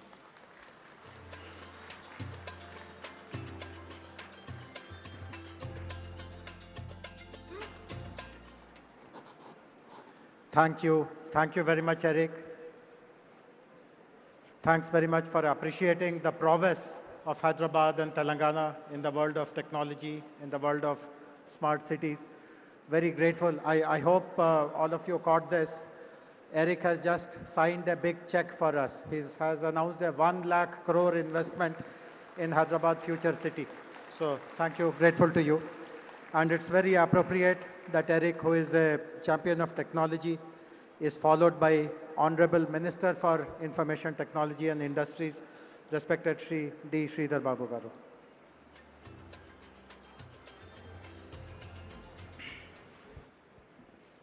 Andarki Namaskaram. Very good afternoon to all. Honorable His Excellency Sri Jisnudev Verma, our Governor of Telangana, who has inaugurated Telangana Rising Global Summit. With him on the dais, our Honorable Chief Minister, Sri Revanth Reddy Garu, Honorable Deputy Chief Minister, Sri Batti Vikramarka Garu, Honorable Union Minister Sri Kishan Reddy Garu, our special guest, Honorable Deputy Chief Minister of Karnataka, Sri D.K. Shivakumar Garu, along with us, we have our special guests who have got laurels to our India, the Nobel Laureate, Sri Kailash Satyarthi, Jeremy Jurgens, who is the Managing Director and Head of WEF Center for Frontier Technologies, who was on the virtual address. And I would like to thank Mr. Eric Swider, Director of Trump Media and Technology Group, for imposing the confident trust in our government in the state of Telangana. Sri R. Dineshji, the Chairman, TVS Supply Chain Solutions. And we welcome Sri Shobhana Kamineni, Executive Vice Chairman of Apollo Hospitals, Sri Karan Adani, MD Adani Ports, and we will be having a video message by Abhijit Banerjee, the Nobel Laureate once again. You know, on the occasion of the Congress government over here celebrating 2 years of our Praja Palana. And the Chief Minister, Mr. Revanth Reddy, and our cabinet colleagues have thought a vision has to be laid, a path has to be laid for the future generations. And I take this privilege to address you today at the Telangana Rising Global Economic Summit, which shall be a milestone event as we chart the course towards achieving 3 trillion economy by 2047. While welcoming the guests from the different parts of the globe and also from the different parts of India and the esteemed partners who have sailed with us, who made our Telangana proud, we welcome them to our Telangana, a historic city and also a modern hub where centuries of culture and today's cutting-edge innovation walk side by side. I would like to mention here, we have old markets which still breathe in the same neighborhood. We have AI labs hum with possibility. The hands that once shaped pearls and metal now shape code, molecules, engines and ideas. Telangana has always demonstrated resilience, innovation and bold ambition. And if you are new to Hyderabad, you will discover one truth very quickly. Our culture explains our economy than any book ever could. Maybe our Telangana on the map may be small, but in ambition and action, we stand very tall. Like the phoenix rising by choice, not by accident, our growth is driven not by circumstance. I can say we are growing by an intent, by youth, by innovation, and also unshakable belief in what's possible. I would like to mention we are 11th in area and 12th in population. We nearly contribute about 5% of India's GDP. A reminder that the destiny is shaped by direction, not by the size. To all the people and to all the esteemed partners who have sailed with us in our industrial journey, and to all the global voice who are joining us today, thank you for being part of this shared journey. This is the Telangana Rising Global Summit, where historic city opens its door to the world not merely as a host, but as a partner in shaping the next decade of the global innovation, opportunity, and the shared prosperity. This is a platform where ideas will meet investments. This is a platform where innovation will meet infrastructure. This is a platform where our local talent will meet the global opportunities. And I'd like to mention in 2024 and 25, Telangana once again proved that the size does not determine success, and the direction does.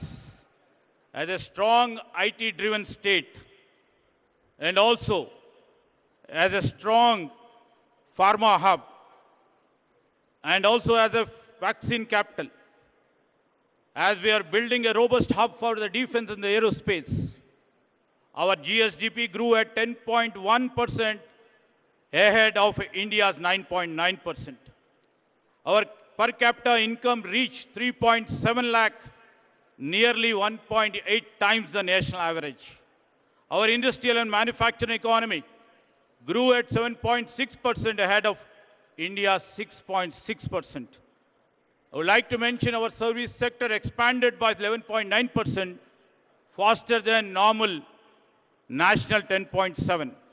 Industry, where in Telangana's leadership under Sri Revanth Reddy, is unmistakably growing, and we have shown the results. In every major industrial subsector, Telangana stays ahead. Maybe in manufacturing, maybe in construction, maybe in mine and quarrying, electricity, gas, water and utilities. We lead the national trend. In growth, in incomes, in industry and in services, Telangana is just not outperforming India, it is living the promise of Telangana Rising. And this summit is where the rise become global. I would like to mention here this summit will deliver showcasing Telangana's blueprint and also will unveil the Telangana's forward-looking path, the policies. And it will also try to reflect our world-class infrastructure, which are project and sector specific in case of business and also in terms of the sustainable development. Across the globe, everybody knows here, all the industry leaders are over here. Across the globe, three forces are reshaping the trajectory of the nations: economic realignments, technological disruptions, and climate uncertainty. These days, supply chains are redrawn. AI is redefining productivity.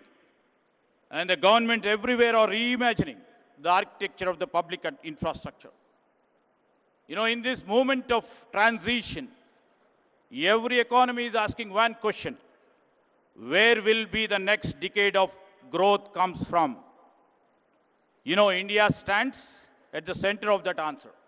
Very young, stable, and rapidly digitizing.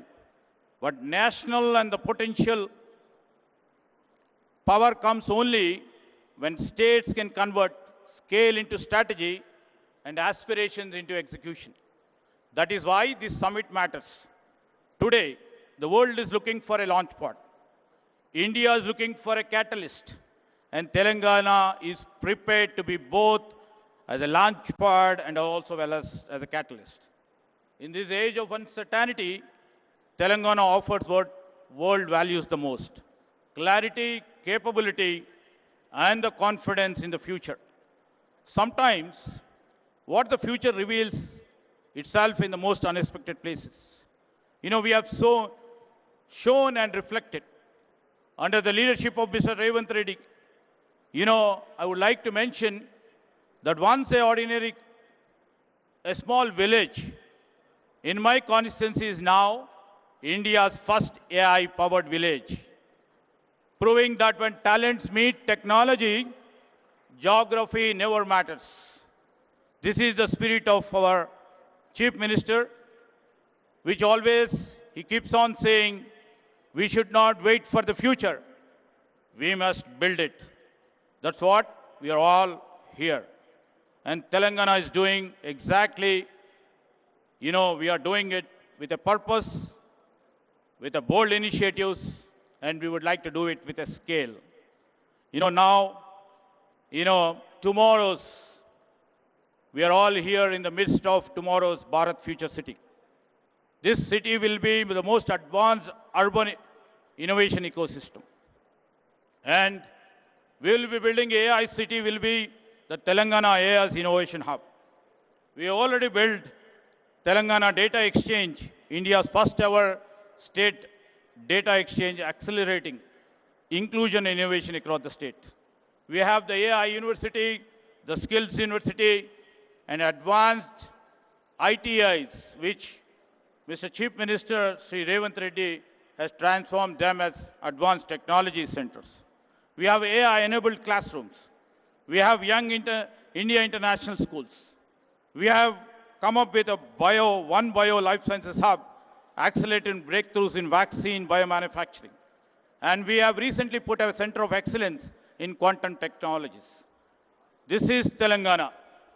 And this Telangana is a state, we shall not wait for the future, but we shall always try to build it. As we look ahead, Telangana makes 4 unwavering commitments. I would like to mention this is the easiest state to innovate in. We shall be deeply investing in the human capital. We shall place ourselves to see the sustainability, the main core and the heart of our growth.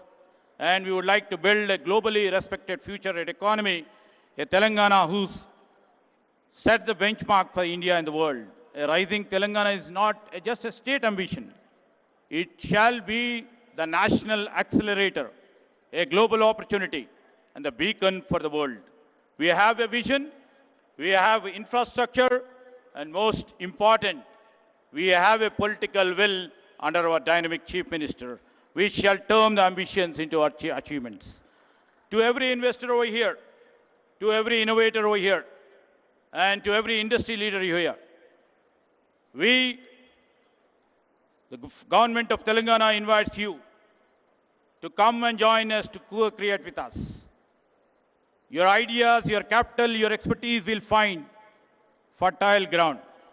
Together, we shall shape the future of this state, but the future of India and the world's growth story.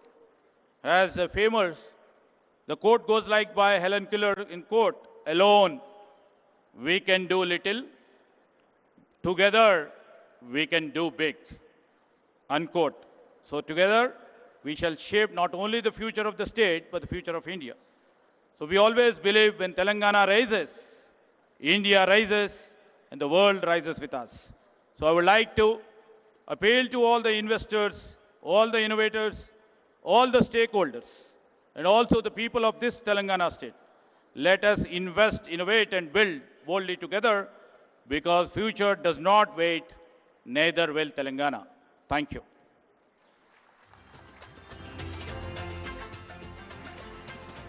Thank you. Thank you very much, sir, for presenting the total technology layout of the state and the vision for the coming 22 years. As you would have noticed, there are three industry stalwarts on the dais, and I would request you, Mr. Dinesh, to speak first. I know that you have a flight to catch, but no pressure. Please take your time. Mr. Dinesh is the past president of CII and chairman of TVS Logistics. Honorable Chief Minister, Honorable Chief Minister of Telangana, Honorable Union Minister, Deputy Chief Minister of Telangana, of Karnataka, dignitaries on the dais, friends, ladies and gentlemen. At the outset, let me extend my heartfelt congratulations to the Honorable Chief Minister for his visionary leadership in organizing this Telangana Rising Global Summit. This summit is not an event. It is an invitation to the world to join hands with the government of Telangana in building a future-ready state where innovation, investment and inclusive growth will thrive together. Congratulations, sir, for a beautiful. A new city concept has been created using this event, which itself is a very new achievement, sir. So once again, congratulations on that. I'm going to be covering CII's commitment to the state and how we have been working together and how we see the future. So on behalf of CII, I would like to once again thank the CM for involving us throughout, and with the support of all our local members, we have seen this progressive partnership work together to advance sustainability, the green infrastructure, the sectoral development and sustainable business practices. CII remains committed to supporting Telangana's aspiration to become a $3 trillion economy. Our focus will extend beyond Hyderabad to ensure balanced regional development, promote gender diversity, strengthen MSME competitiveness, and most importantly, support between 50 to 100,000 farmers to transition into MSMEs, creating new opportunities for rural entrepreneurship outside of Hyderabad. CII still remains very committed from its own engagement with Hyderabad. We have two centers of excellence located here, and as already been mentioned, Telangana is amongst the fastest growing states, and that, Honorable Chief Minister, has been due to your focus on working very closely on both the ease of doing business and the cost of doing business. I remember having discussed with you on the infrastructure development when we came here for our National Council, and many of those have been fully implemented through the infrastructure management plan. The focus on logistics and the focus on supporting the smaller companies grow by reducing the cost of doing business is something we are very happy to be working with you. We will continue to engage with you on the sector-specific policies, making sure we can bring in the investment from all over the world, whether it be in Davos or other various global engagements, and make sure that Telangana remains at the leadership of cutting-edge engagement across the board. We will continue to work together with you to support not just the speed of development, but also on the speed of investment coming in. From my own personal behalf, the TVS Mobility Group of companies will also work closely through CII and independently to support Telangana's ambitious and inspiring vision. Together, we can build a state that not only leads India's growth story, but also sets global benchmarks in innovation, sustainability, and inclusivity. We are there not just showing our commitment here today, sir, but continue to work with you to develop the future. We remain committed to working with all of the officials of the government and look forward to partnering with you as we progress together. Thank you once again for giving the opportunity.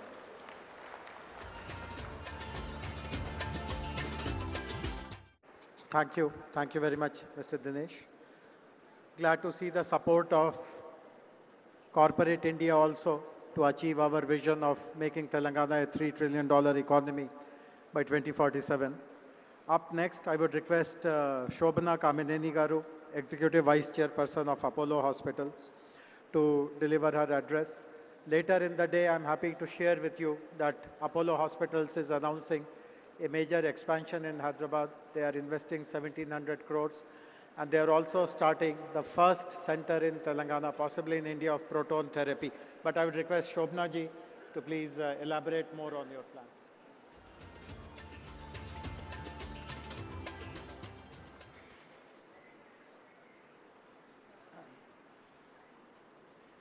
Good afternoon to all of you.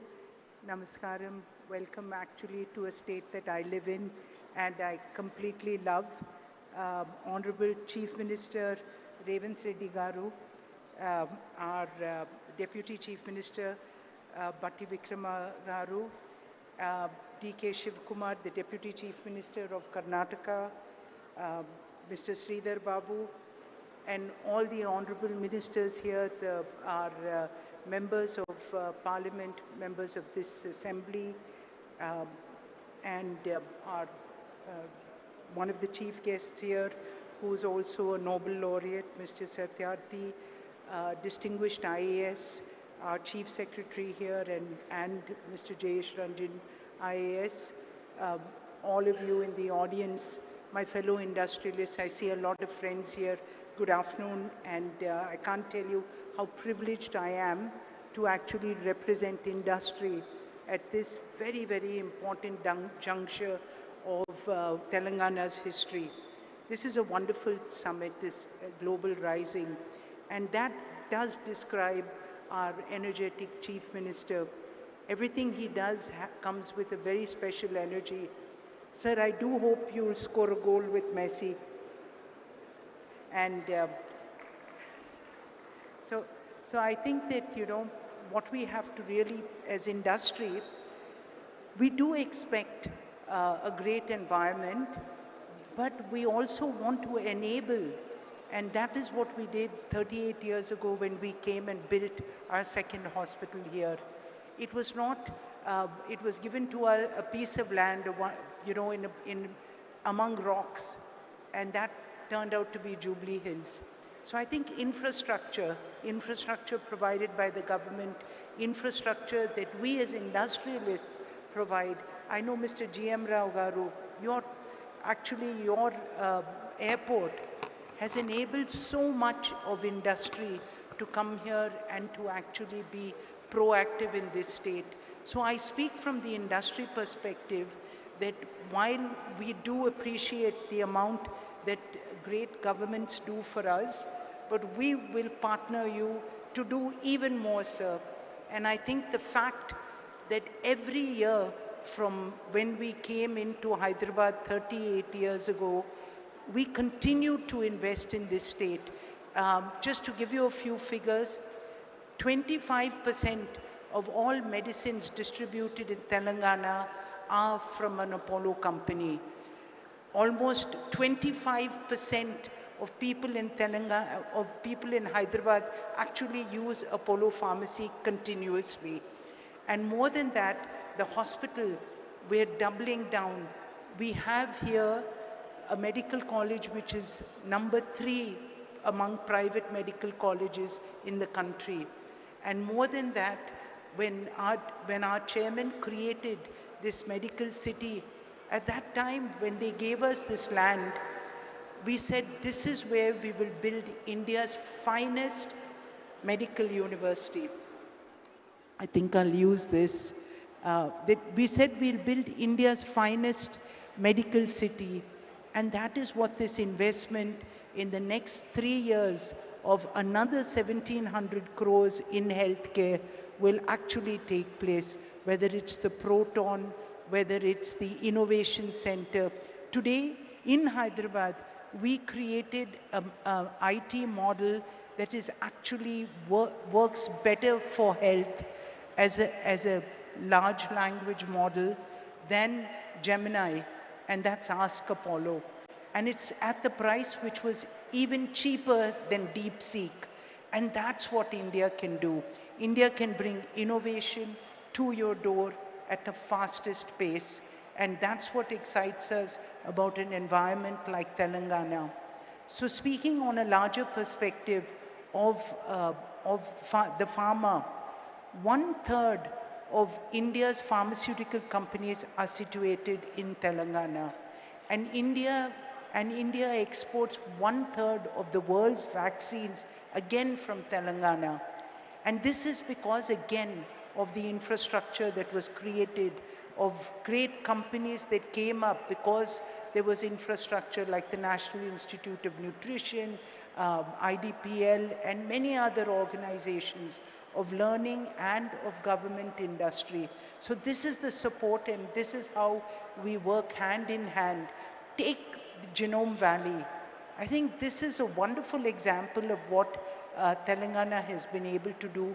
And for that, again, sir, we can tell you that we have the largest biobank in Asia sitting here in Apollo hospitals, and this is where the strength comes. So when innovation takes off. So I just want to conclude by saying that, to all of you here, we do believe in this state's vision.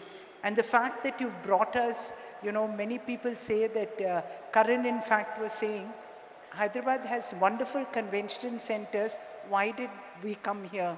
And I think the real point here was because we need to show people that all around Hyderabad, innovation will take place, vision will take place, and for this hungry youth of people in Hyderabad, people in Telangana, people around India, and for Vikshit Bharat, this is where you will come.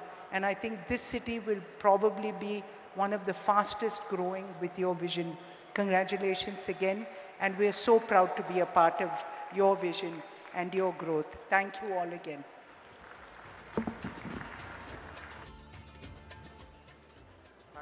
Thank you very much, Shobna Garu. Thanks for sharing the major expansion plans of the group here in our state. Our next speaker is Mr. Karan Adani. Karan, before you speak, I would like to put you on the spot. Eric announced a $10 billion investment in Hyderabad. Will you meet it or beat it?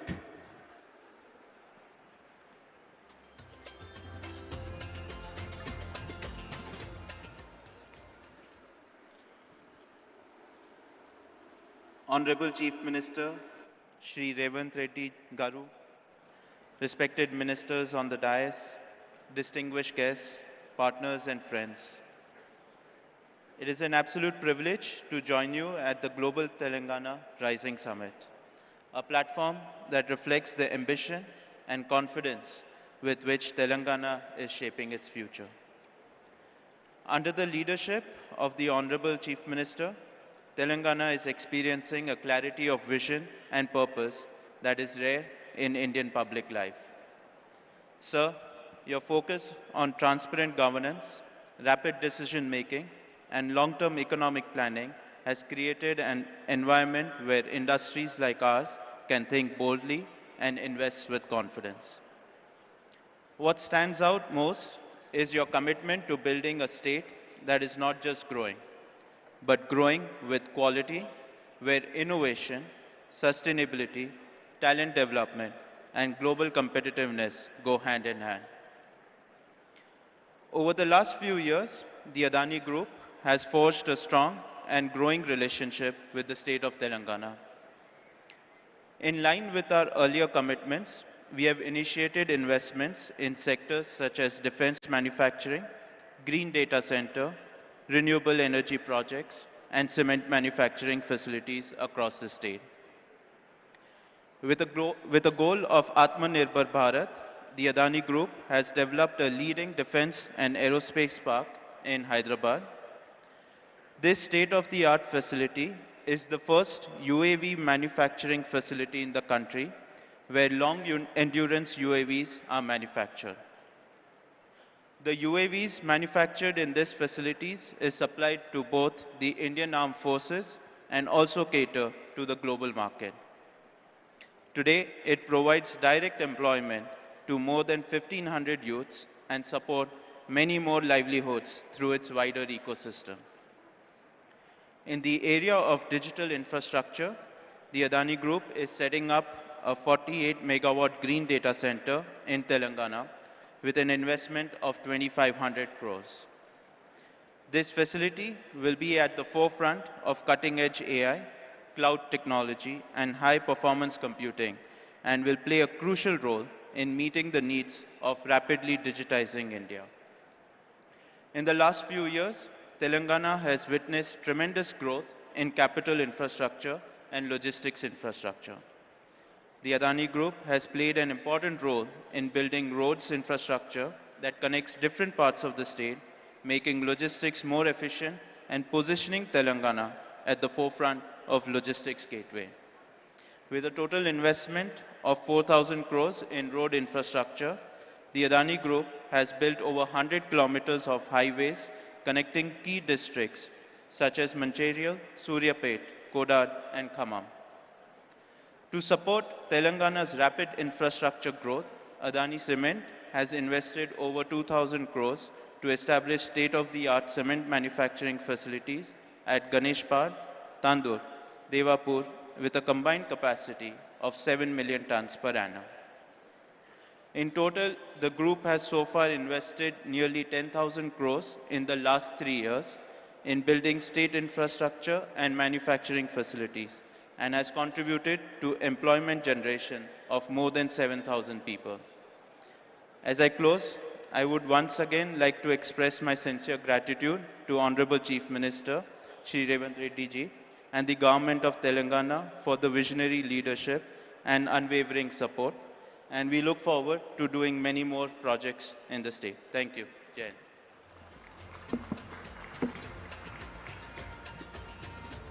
Thank you. Thank you very much, Karan. Very happy to know that you are setting up a large capacity data center which will support our artificial intelligence plans and manufacturing units, as well as plans for renewable energy also. Uh, as I had mentioned at the beginning, there are two Nobel laureates who are addressing us. We heard a while ago the very inspiring address by Sri Kailash Satyarthi ji. The other Nobel laureate who will address us now is joining us from Massachusetts in Boston, from Cambridge actually, Professor Abhijit Banerjee, Nobel laureate in economics.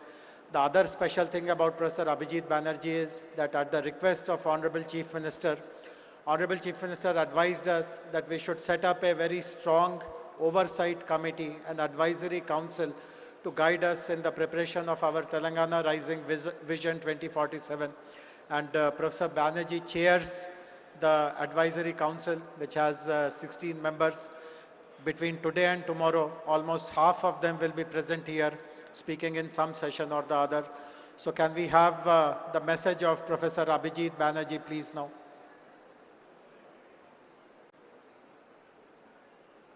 Let me start by saying that I'm very sorry not to be with you today. The idea of Telangana Rising is an important one. Important because it holds on to the critical notion that prosperity needs to be shared, that everyone has to be made full participant in the prosperity project of the state. And I think by articulating that so explicitly, Telangana has taken a very important step. That said, I think it's very important also that we don't forget that each of these things, each project of this kind of Telangana Rising ultimately depends on taking the right set of small steps. Every big change is built out of small steps. And I think I like the fact that amidst this grand vision, amidst these thoughts about, prosperity, growth, 3 trillion economy, there is also a very concrete set of thoughts which are about how to get there, such as the thought about ensuring that 80% of the children are able to do math and read at grade level when they're in 3rd grade. This is a very doable goal. It's a very important goal, and it represents a way of thinking that I totally endorse, which is we need to break the whole claim of human liberation, human development, into a set of feasible steps. And I think as if we continue in this, I think we will see that there are many other such steps that need to be taken. And each step needs to be tested, thought about, seen in the spirit of being, we have a grand project, but we are willing to be patient and we're willing to do what it takes. So congratulations again, and I hope this is really a launch of a great movement. Thank you, Professor Banerjee. Thanks for pointing out the importance of small incremental action to reach large, audacious goals. We have a special guest amongst us, Honorable Deputy Chief Minister of Karnataka, Shri D.K. Shivkumar Garu. I now kindly request you, sir, to deliver your speech, please.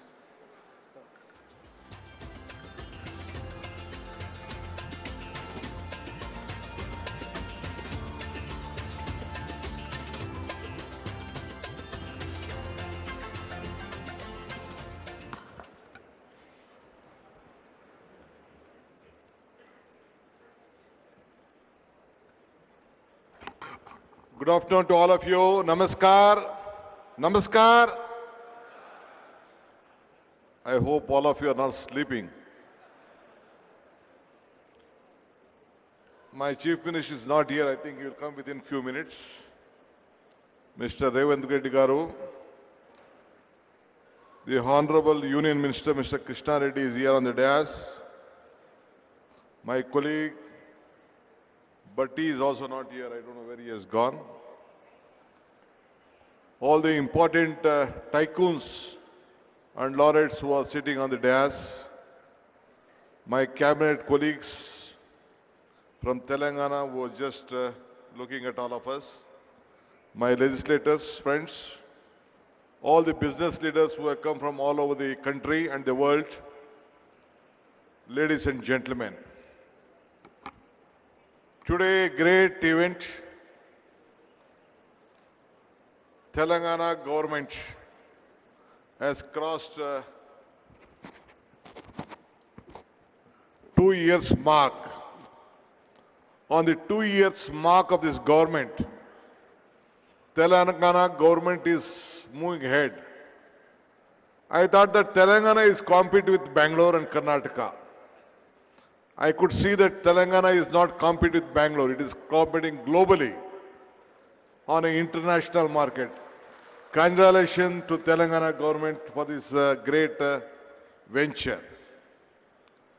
I think I was told by Bhatti, I was just discussing with Bhatti and Sridhar Babu. After this event, I think a lot of discussions is happening. And tomorrow evening you are coming out with a document. How this new city is this? How the 2047 is going to grow up? All this discussion, and I think you are coming out with a great document, I was told. I always tell one thing. I was looking for my Chief Minister. First, I would like to congratulate you for completing 2 years. So I'm here to come here to help my friend, to stand with him, still stronger than earlier. I would like to tell you one thing. Today I was told that you have been discussing a lot of issues today afternoon, and tomorrow you are coming out with a document. Joining together is the beginning. Thinking together is the progress. All of you working together will be the success. I hope this vision document of whatever you are planning for the next generation will take a very big beginning. This is my privilege to stand before you at the Telangana Rising Summit of 2047. You are not looking now. I would like to thank the people of Telangana and all the industries captains who have brought a Congress government back after 10 years and who have imposed confidence on the Congress leadership and Mr. Revant Reddy and his colleagues. I would like to assure you, all of them will deliver what the global needs, what the country needs, what the people of Telangana needs. And let us all work together. So my friend, as he extended his invitation through Mr. Sridhar Babu, though I had an assembly session in Belgaum, I decided I must come today, strengthen the support. It is not only Telangana, the entire South stands with him for the progress of this country to match the world. Today I am not only here as a Deputy Chief Minister of Karnataka, but as a proud voice for beating the South. India rises tallest when the South serves. One thing I could see, the vision what you are having, it is a global vision which you are thinking of. I know that Telangana is a small state, not as Bangalore, as Karnataka. In Bangalore, our exports are, IT exports are about 40%, 43% of the India. You may, Telangana may be a little bit less, but the vision what you are thinking is greater, and all you have to support that. That is why I am genuinely glad here at the Telangana Rising Summit, because when we talk about India's technology story, it is impossible to tell the story without speaking about Bangalore and Hyderabad together. So let us all join together. Now people have tried to frame Bangalore and Hyderabad as the competitors. But truth is more powerful. We are not the competitors. We support each other. We to grow each other and build better India and the entire the world. We know that one day I think I met Ratan Tata when I wanted to ask him to request to start for the international airport at Bangalore. He said me one thing, DK, if you want to walk fast, walk alone. If you want to walk far, walk together. So let us all walk together and make these two twin cities to make greater. Today, Southern India is not just about the fifth Indian population. It already contributes 30 to 31% of the national GDP that is projected to rise 40 to 45% of the 2023. Bangalore is also a living testament to the power of vision. If I want to discuss on Bangalore, you feel that I would like to compete. I would like not to discuss much of Bangalore because you know that California has 13 lakh engineers working there. But as far as Bangalore is concerned, we have 25 lakh engineers working at Bangalore. So it is a very great city. So even Telangana, the Hyderabad, has a very big potential. So both of us will work together. This is a city. I want to come out with various statistics what Karnataka and Telangana has. But various leaders, Mr. Sridhar Babu also has explained. But one thing I would like to assure you, a big transparency model has been working out here. You have a great global capacity center as in Bangalore. And as Madam also spoke about the healthcare, we let us all work together. Though even Karnataka and Telangana, earlier part of Andhra has very number of talent pool here in every sector, either in the healthcare or education or technology. You have a very great big asset which can be created. The human resources what we have in the southern, the entire world, no other state or the country can compete with India, and we are the setting example for that. So I'm very happy. Great leaders from all over the world have come here, imposing confidence on this state, especially on Telangana. Though it is a small state, you have very great talent pool here with knowledge power and the vision of Telangana government, whatever you have. Earlier also 10 years back, under the Congress regime of government, you have given a great vision which has built up, which has marked on the national capital along with us. I would like to assure you, under the leadership of Mr. Revant Reddy and his team of ministers and the officers, they will work together to see that this Telangana will be a global mark and we will stand, and Karnataka government also stand supported with them. Let us all work together, make all of you proud. Once again, I would like to thank all the investors who have come here. You should have confidence in us. We will deliver you at your whatever you want. Development is not, I would like to tell you, development is not only a magic. It is a planning, hard work and honesty. And we are committed to this, and my Chief Minister and his team will deliver that. Every project is a beginning for the people. Every decision will make and must help for the next generation. This is not our responsibility. Here we are not here to compete for each other with the past, but we have to create for the better future. Development is not an idea, it is a mission and a vision, and our government is committed for that. Anyway, I would like to thank all of you for supporting this government. Let us all join once again to make Revant Reddy and his government strong. Thank you once again. I hope even the central government, the union minister is here. We expect more support to grow better for India's future. Thank you. Namaskar. Once again, let me meet once again to discuss various other issues for the better Telangana. Thank you. Thank you very much, sir, for your offer of cooperation between Bangalore and Hyderabad, between Karnataka and Telangana. I now request Honorable Deputy Chief Minister, Minister for Finance, Planning and Energy, Government of Telangana, Shri Bhatti Vikramarka Garu, to kindly deliver his address, please.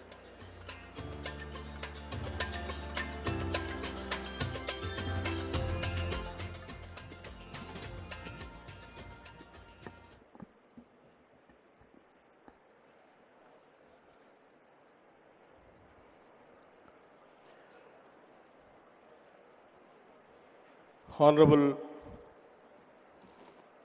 Chief Minister Sri A. Revant Reddy Garu, Honorable Union Minister for Mines Sri Kishan Reddy Garu,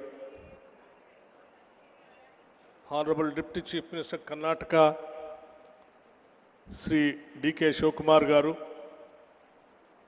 Honorable Minister for Industries, IT and Legislative Affairs, and all other my esteemed cabinet colleagues, Sri Kailash Satyarthi ji, Nobel Laureate for Peace, Sri Abhijit Banerjee ji, Nobel Laureate in Economics, Sri K. Ramakrishna Rao Garu, Chief Secretary Telangana, Sri Jayesh Ranjan Garu, Special CS Speed, Sri Dinesh, Chairman TVS, who has given his address, Sri Karan Adani ji, Srimati Shobana Kamineni ji, Mr. Jeremy Jurgens, Managing Director, World Economic Forum, Mr. Eric Swidler, Director of Trump Media, and all our many distinguished guests. Andarki Namaskaram. Thought leaders of the world who have made the effort to travel here and be present here today, thank you for being here today. In fact, it's not every day that a Deputy Chief Minister walks into a summit where Nobel laureates, global CEOs, and national leaders are all present, and wonders if he should have brought a pen, not a notebook, instead of a speech. Thank you for all over the world, the leaders of various industries coming over here on the request of the Telangana state government. Someone in Telangana, we are known for many things, but above all for how we treat our guests. We are a people who don't just welcome you with a smile, but wait for an excuse to serve you piping hot biryani, kurbani ka meeta, and snacks that linger on your palate and in your memory. That some spirit is what brings us here today. A warm, open invitation to the world to be a part of something big, something bold, something new. Telangana has never lacked ambition, but for too long, what we lacked was an integrated vision, a structured framework that could bind our people's energy and aspiration together. Today, under the leadership of our Chief Minister, Sri Revanth Reddy Garu, and the entire cabinet, unveil that framework, a vision not just for the next year or the next election cycle, but for 2047. This vision rests on our four pillars. First, a leap to a $3 trillion economy, not just as a slogan, but with sector by sector, district by district, strategies to get there. Second, a bold new grammar for spatial planning, cure, pure, and rare. Third, a deep and uncompromising commitment to inclusive growth. Fourth, a fierce and forward-looking embrace of sustainability. Let me touch one each. The $3 trillion economy is not just a number. It is the power to transform Telangana's reality, to fund every school, every innovation, every green initiative that our future demands. It is a bold bet on capital, yes, but also on creativity, capability, and courage. Our spatial vision, the Cure, Pure, Rare model, reimagines how we build and grow. Cure, the core urban region economy, is Hyderabad at its most dynamic, where artificial intelligentsia, aerospace, genomics, and the industries of the future thrive. Pure, the peri-urban region economy, is the industrial and logistical powerhouse that surrounds it, where goods are made, moved, and scaled. Rare, the rural agriculture regional economy, is our farmland, our forests, our green lungs, transformed into engines of agri-entrepreneurship, ecotourism, and carbon stewardship. Together, these three zones stitch together every part of Telangana into a common growth story. Cure innovates, Pure delivers, and Rare sustains. On inclusion, our approach is unambiguous. From Mahila Shakti to Right Bharosa to Young India residential schools, we are not offering charity. We are building quality, equity. This growth will leave no one behind in the society. On sustainability, our goal is clear. Net zero by 2047, and more than that, a state where economy and ecology are not in conflict, but in collaboration. But perhaps what is most important to me personally is how this vision has been built. This was not a document written in a closed room. It has been a participatory, bottom-up process shaped by consultations, by sectoral experts, by feedback from civil society and ordinary citizens. This is Telangana's document, not the government's alone. And it is a living, a dynamic document. We are also exploring new ways to inspire, one of which is symbolically naming roads, infrastructure and public assets after the institutions and companies that have shaped Telangana's development story. Imagine a young person cycling past Tata Avenue or Google Square and seeing not just a name, but a path, a future they can claim. Let me end with a personal reflection. I have seen the schedule. If I could, I would every single session attend, because from circular economy to green bonds, from affordable housing to frontier tech, every corner of this summit glows with insight.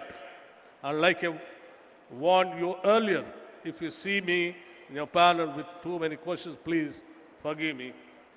To all our guests, thank you very much for coming all the way. You lend us your presence, your stature, and your confidence. To our youth, this vision is yours more than it is ours. And to all of Telangana, this is not just a blueprint, it is a promise. Jai Telangana and Jai Hind. Thank you very much.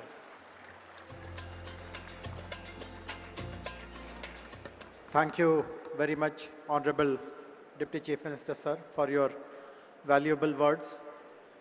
I am now honored to invite Honorable Union Minister for Coal and Mines and the Member of Parliament from Secunderabad, Shri G. Kishan Reddy Garu, to kindly deliver his address.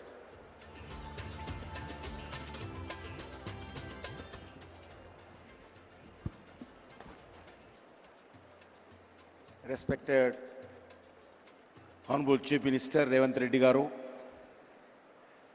Honorable Deputy Chief Minister Sri Batti Vikramarka Garu, Karnataka Deputy Chief Minister Sri D.K. Shivakumar Garu,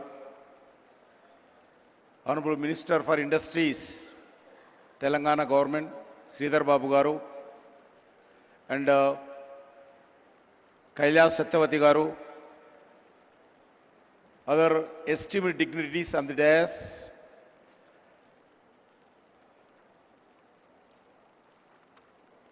all the other ministers of Telangana government, MPs, MLAs, MLCs, elected representatives, delegates from across the world, captains of the industry, innovators and entrepreneurs, academicians, experts, all the officers of different departments of Telangana, friends from the media, guests from the India and across the world. As a son of this soil, I extend a warm welcome to each and every one of you to Hyderabad for Telangana Raising Global Summit. We meet here in a state that was formed in 2014.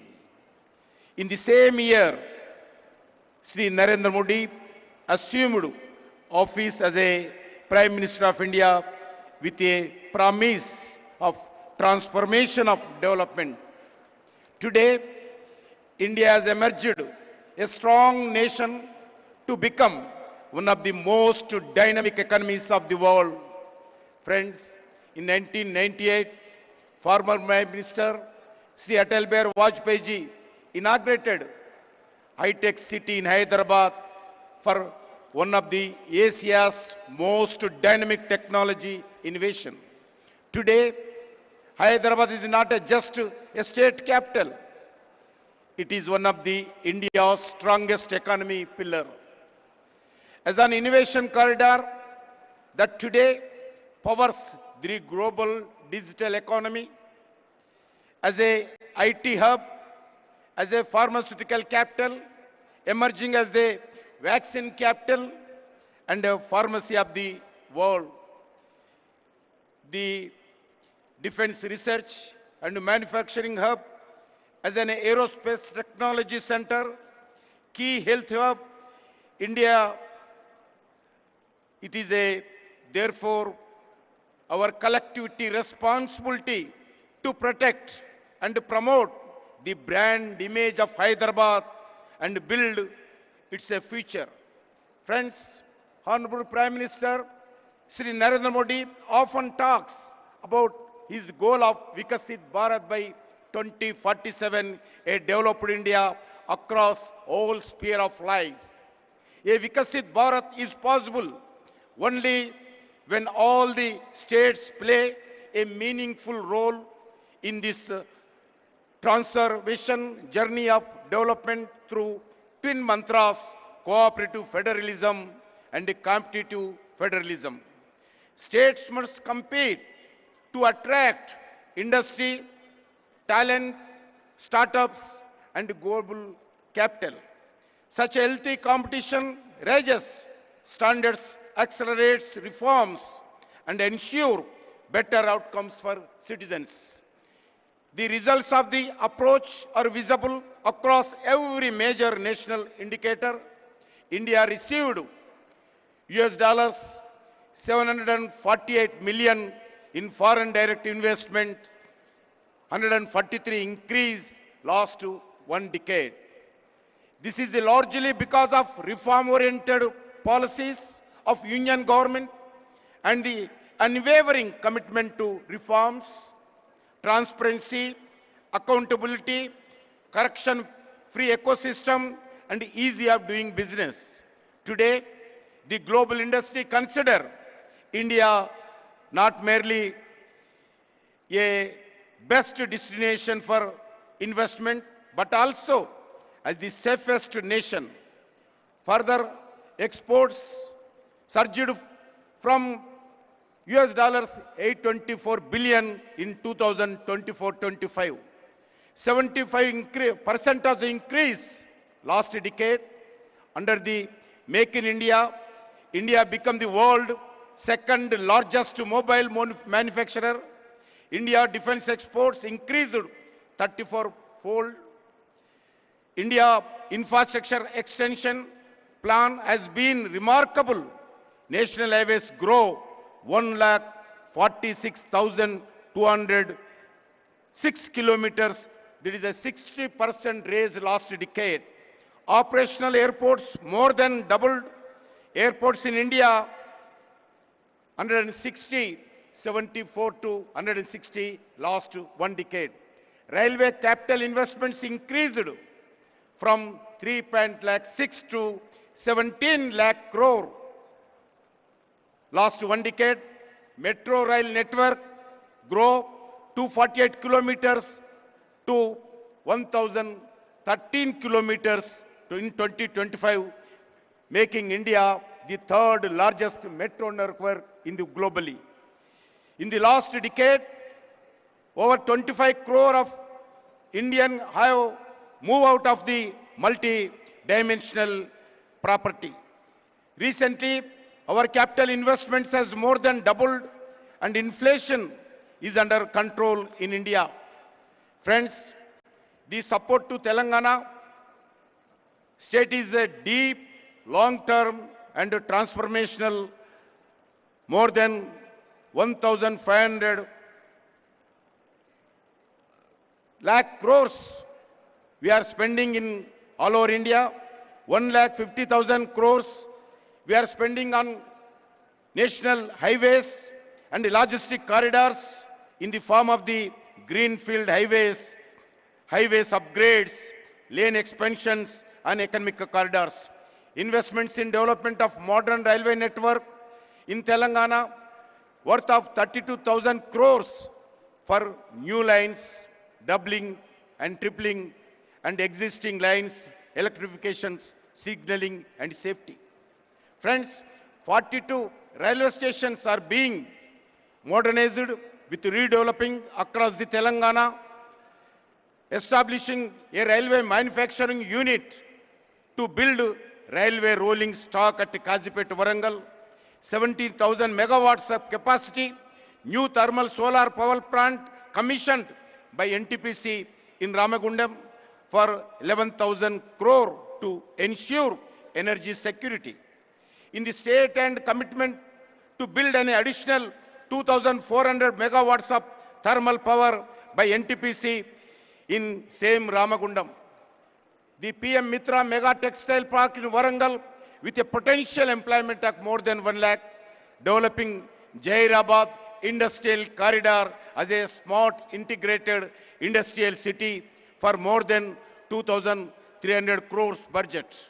Several new central institutions, defense organizations, public sector undertakings and research organizations such as AIMS BB Nagar, IIT Hyderabad, Civil Aviation Research Organization, CARO at Hyderabad, National Science City, Central Tribal University, anchored in Telangana. These are national building investments designed to make Telangana an integral pillar of this Indian developed story. Friends, today India stands as a world fourth largest economy in the ready to achieve the third spot. Today, India have a strong security environment and internal stability under able leadership of Sri Narendra Modi ji, Government of India fully committed to working with the Government of Telangana in this developed journey. In this journey towards Vikasit Bharat 2047, we see Telangana play a key role and key pillar. I thank the Government of Telangana for having this one of the future Bharat, future city in the Telangana Raising Global Summit. I am confident that the global goal to outcomes envisaged for the Telangana Rising Global Summit will achieved. I strongly believe that the summit will be send a message to the world that Hyderabad and Telangana develop, then India will also see tremendous rise. With these words, I would like to welcome and all delegates, thank to all the participants of the Telangana Raising Global Summit. Thank you once again. Jai Telangana, Jai Hind, Bharat Mata ki Jai. Thank you very much, sir, for gracing this occasion. Before I invite Honorable Chief Minister, sir, I would like to make some important announcement for all the delegates and guests. After the closure of the opening ceremony here, I draw your attention to two other important activities which will be happening for the rest of the day. On the right-hand side to this hall are 3 rooms called Hall 2, 3 and 4. This is Hall 1. As soon as the opening ceremony gets over, we will be having sessions on important themes which have been covered in detail in our vision document. In Hall 1, right here, we will be discussing a very important topic of how Telangana becomes a net zero economy. In Hall 2, we will be discussing green mobility, that is zero emission vehicles. In Hall 3, a very, very important topic of artificial intelligence, frontier technology and semiconductors. And in Hall 4, we'll be speaking on how Telangana can develop into a global education hub. All the concerned ministers, special chief secretaries, head of the departments, the entire government machinery related to that sector will be available in those sessions. And of course there'll be lots of very eminent speakers. You are free to participate in any of the sessions to your liking. And this is the first round of the sessions. We will have 3 more rounds till 7:30 p.m. So please look out for the program and please participate in as many sessions as you can. I still remember what Honorable Deputy CM of Telangana mentioned, that if it was possible, he would have liked to participate in all the sessions. And that is how they have been designed, with so much of thought and application and richness. And on this side, to the left of where we are, is an amazing exhibition area where more than 25 booths have been set up by government agencies, private parties, and they are showcasing through digital means how Telangana will evolve in the next 22 years. So between the sessions and the exhibition, I hope you will spend your time with lots of patience, forbearance, and you'll have a very, very useful and productive moment. And now it is my honor to request Honorable Chief Minister of Telangana, who has guided us at every step in the entire process of developing Telangana Rising Vision Document 2047, to kindly address all of us.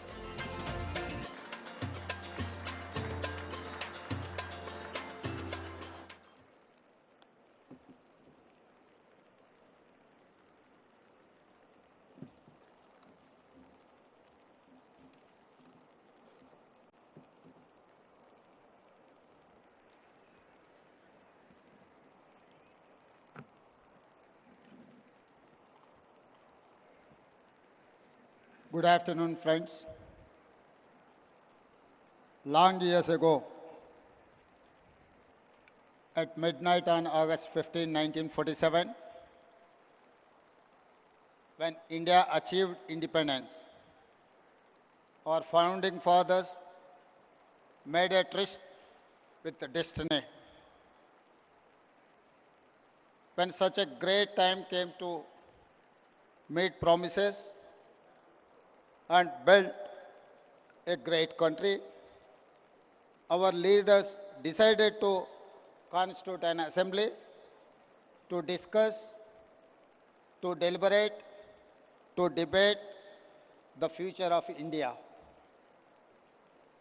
They drafted a new constitution and decided India would become a sovereign, democratic republic, socialist and secular in nature.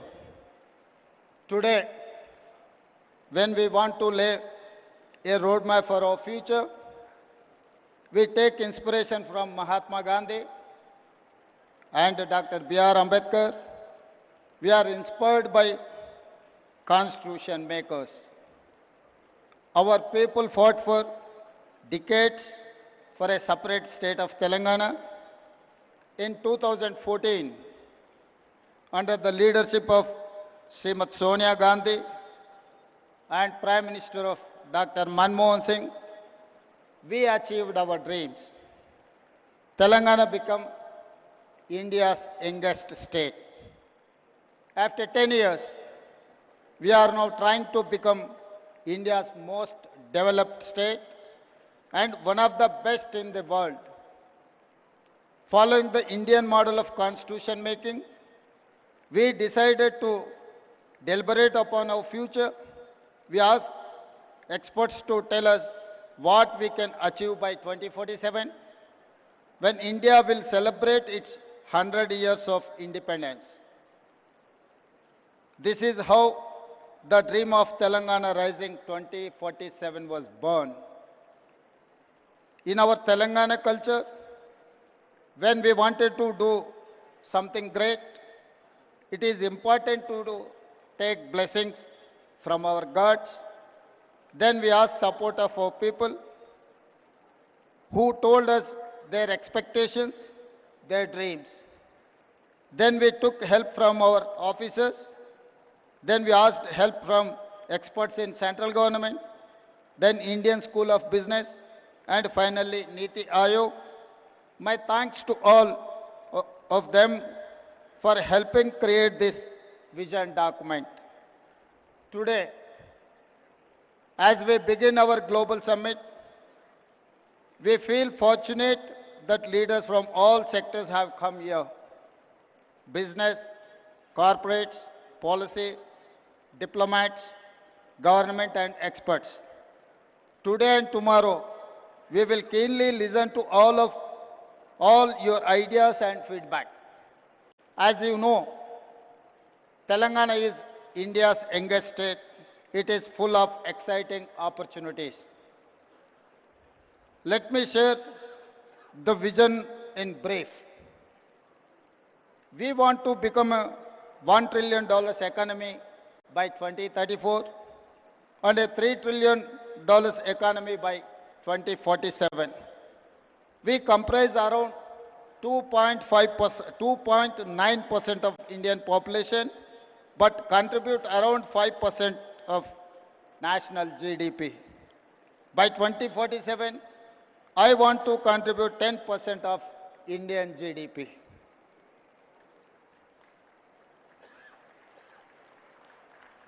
Our strategy to make Telangana India's first and only state to be divided into three clear zones for service, manufacturing, agriculture. We call it cure, pure, and rare. Core urban region economy, that is called cure. Peri-urban region economy is called pure.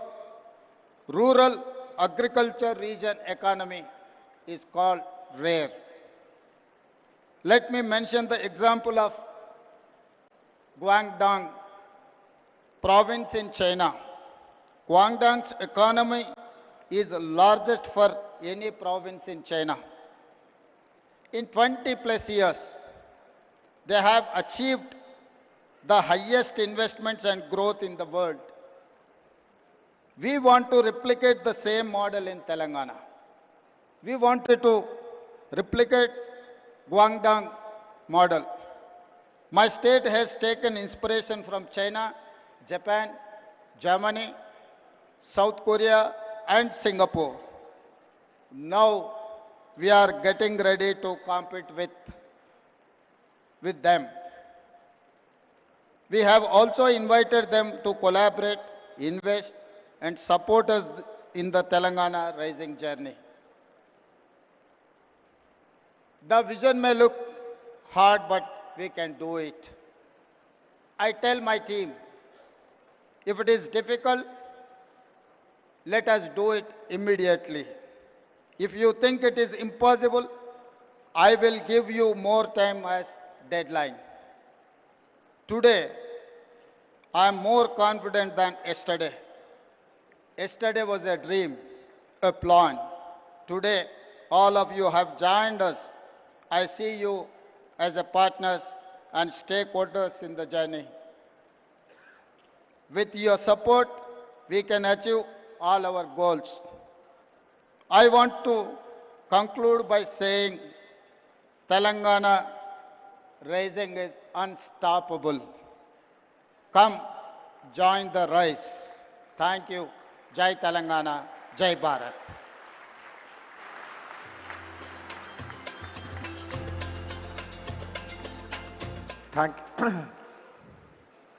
We are very grateful to Honorable Chief Minister for laying the vision and the implementation roadmap. As I mentioned earlier, this brings us to an end of this opening plenary ceremony. Please find out details about the sessions. Please enjoy the sessions. Please visit the exhibition, and hope that all of you will continue till the evening. And there is a whole day program for tomorrow as well. Thank you very much. Have a very useful and productive day.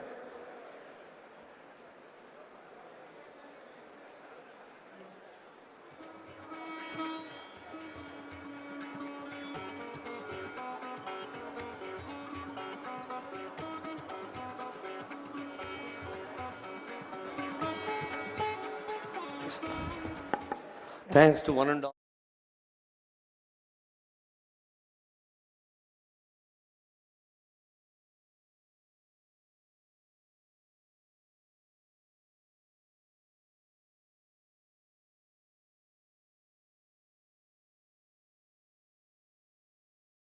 Jayesh గారు, DGP గారు, అందరికీ శుభాకాంక్షలతో ఈ hall number 1 అండి. ఇదే హాల్లో programme ఉంది. ఆ తర్వాత 2, 3 హాల్ 4 మొత్తం 4 హాల్స్లో కార్యక్రమాలు ఉంటాయి. అన్ని కార్యక్రమాల్లో ఇంతే ఉత్సాహంతో పాల్గొని సద్వినియోగం చేసుకోవాలని కోరుతూ ఉన్నాం. May I request every one of you to make the forthcoming sessions successful and result oriented. Now we are in hall number 1. Just adjacent to this hall, we have 3 more halls. Honorable Deputy CM garu ee vedika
Ashwal sir, IAS. Hall number 3, second session, accessible, affordable and equitable health care for all. That's going to be chaired by Honorable Minister for Health, Damodar Rajanarasimha sir. Then we have delegates from Korea and Australia. Korea and Australia delegates will be meeting in Hall number 4. And third session is Telangana partnering with Asian Tigers. Uttam Kumar Reddy sir will be chairing. And we have in Hall number 2 about gig economy, Hall number 3 the rare strategy increasing farmers' income through value chains, and we have Canada session and fostering entrepreneurship in women. All these sessions are going to be chaired by honorable ministers, and subject experts from different places will be taking part as panel members. Once again,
the Trumpet interchange at exit 1A.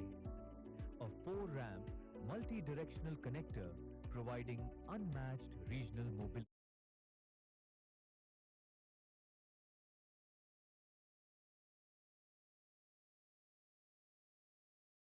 Is a leading innovation in the coming future. Ladies and gentlemen, before we proceed for the actual session, my absolute honor to invite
I request, please take your seats.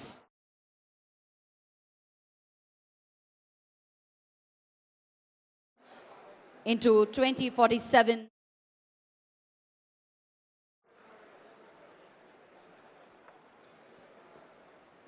After a break of 10 minutes, we gather here at Hall 1 to take up the panel discussions. We have 3 panel discussions this evening. The first being the just transition into 2047, powering Telangana's future.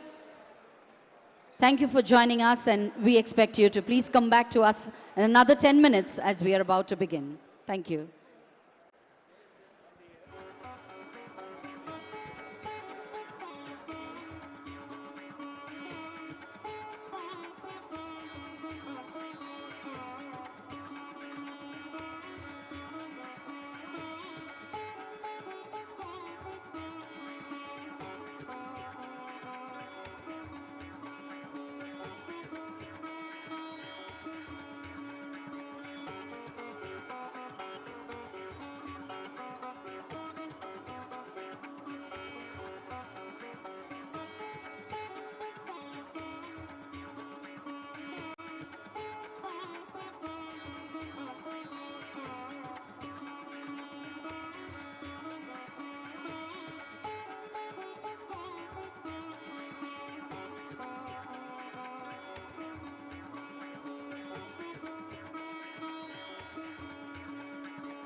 He's already here. Moving ahead. Another moderator today. Ladies and gentlemen, give a big round of applause for the Director, Automatic.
Good evening, one and all. I request our guests to please exit from. We are going to have a small break, and after the break, we are about to begin the panel discussion. And many eminent personalities from different companies are going to join us. We have ambassadors of our nation. So I request all of you to please either be seated or join us for the break. I think we are through the break time now, and it's time for us to begin the session, the first session of the day. The theme being the just transition into 2047, powering Telangana's future.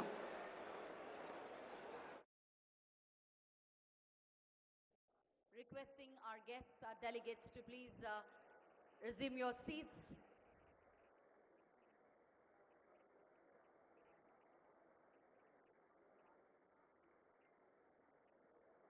Telangana Rising Global Summit 2025. This is Telangana's invitation to the world to join hands to build a future-ready state where innovation, investments, and inclusive growth thrive together.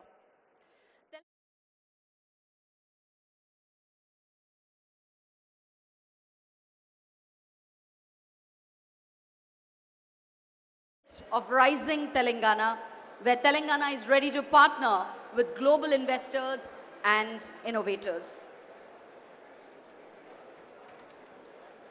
Joining us today on behalf of Government of Telangana, on behalf of the whole team of Telangana Rising Global Summit 2025, I extend a very warm welcome to our delegates, our guests from other countries, our well-wishers, our industrialists, our CEOs, and of course, our trailblazers of Telangana who have joined us in this summit today.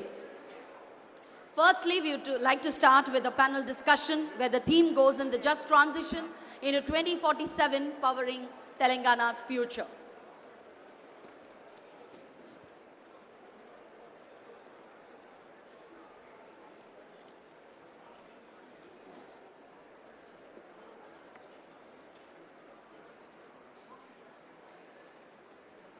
We will be shortly joined by our Deputy CM, who's going to be the keynote speaker this evening for our panel discussion. There are other panel discussions also going on in several other halls, Hall 2, Hall 3 and Hall 4-2. So please join us. Well, before we actually have our guests on stage, we have a very eminent leader, a very eminent personality, a very promising personality, Professor Raj Kiran Garu, Director, Center for Energy Studies, Administrative Staff College of India, and I request him to please take over the stage.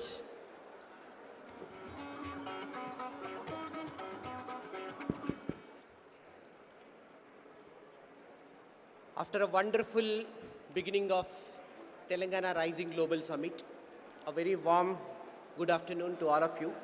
Thank you very much for joining. We are now geared up for the first session of this global summit on powering Telangana 2047 energy transition and climate finance. Deputy CM Garu is already here. I request all the panelists to be ready.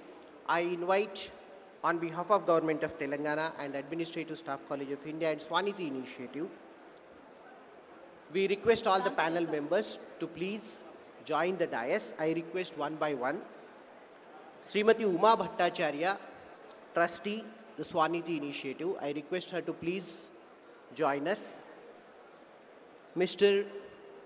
Srinivas Kukkadapu, Managing Director, Solar Bull Energy Limited. Mr. Janak Prasad Garu, Chairman, Minimum Wages Advisory Board.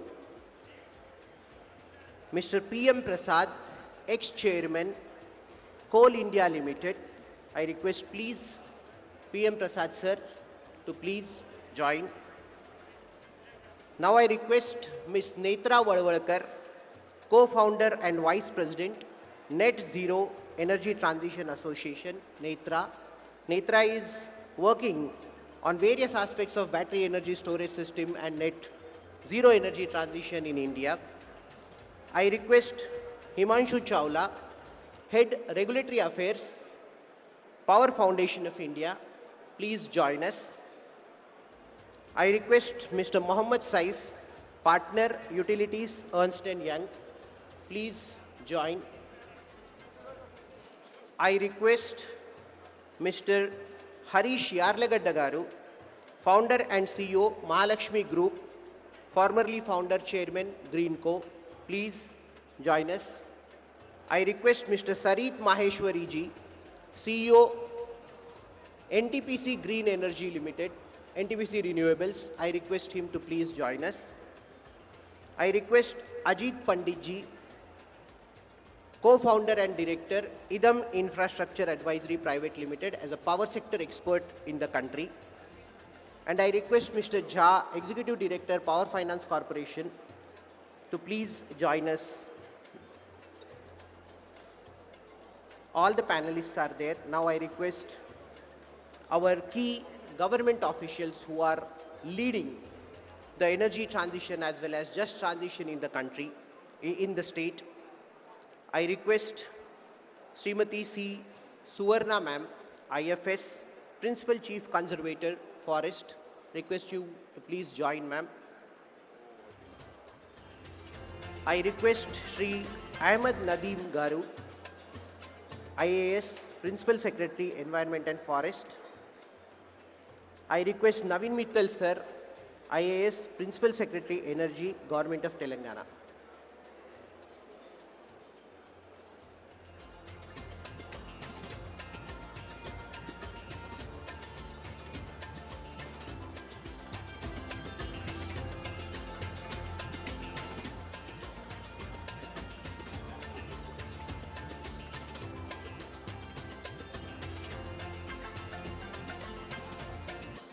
Now it is time to invite our chief guest today, Honorable Deputy CM Shri Bhatti Vikramarkalu Mallu Garu.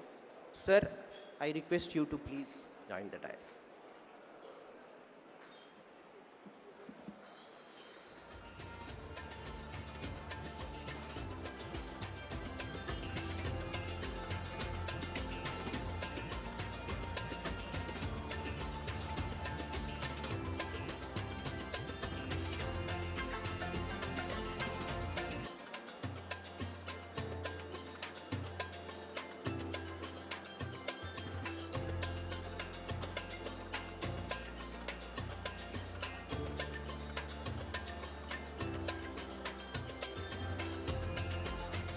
As today afternoon we began the journey of Telangana Rising with a global summit today and attracting so much of investment by projecting Telangana, and one of the key factor is the power. We have to be future ready in the power sector with the GSDP rising, the Telangana's contribution and the leadership present here. I think Telangana is geared up for the future, the vision for 2047, and that is the reason we have gathered here to discuss that what will be our future, not only just the generation, but then we have several challenges like the transition, decarbonization, and how we are going forward with the grid stability and grid strengthening with the technology and artificial intelligence integration with the power sector. Today we are all here. Now I request Honorable Deputy CM Garu, Bhatti Vikramarka Mallu Garu, to please, sir, we request you to please guide the gathering and set the tone. Thank you, sir. Over to you.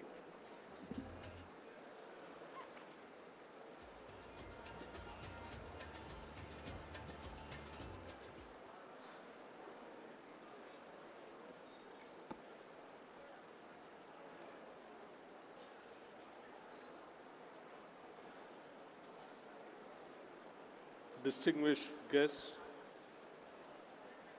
respected industry leaders, partners from the financial sector, technology experts, and friends from the global development community. I am delighted to welcome you to this critical conversation on powering Telangana 2047. Telangana's Rising Vision 2047 is anchored in a very clear national duty and a very deep moral belief. Growth must be shared, sustainable and future-proof. Our ambition is to become a $3 trillion economy, contributing nearly 10% of India's GDP by 2047. We intend not only to grow, but to grow with responsibility, inclusively, and in harmony with the planet that our children will inherit. Energy is the beating heart of this vision.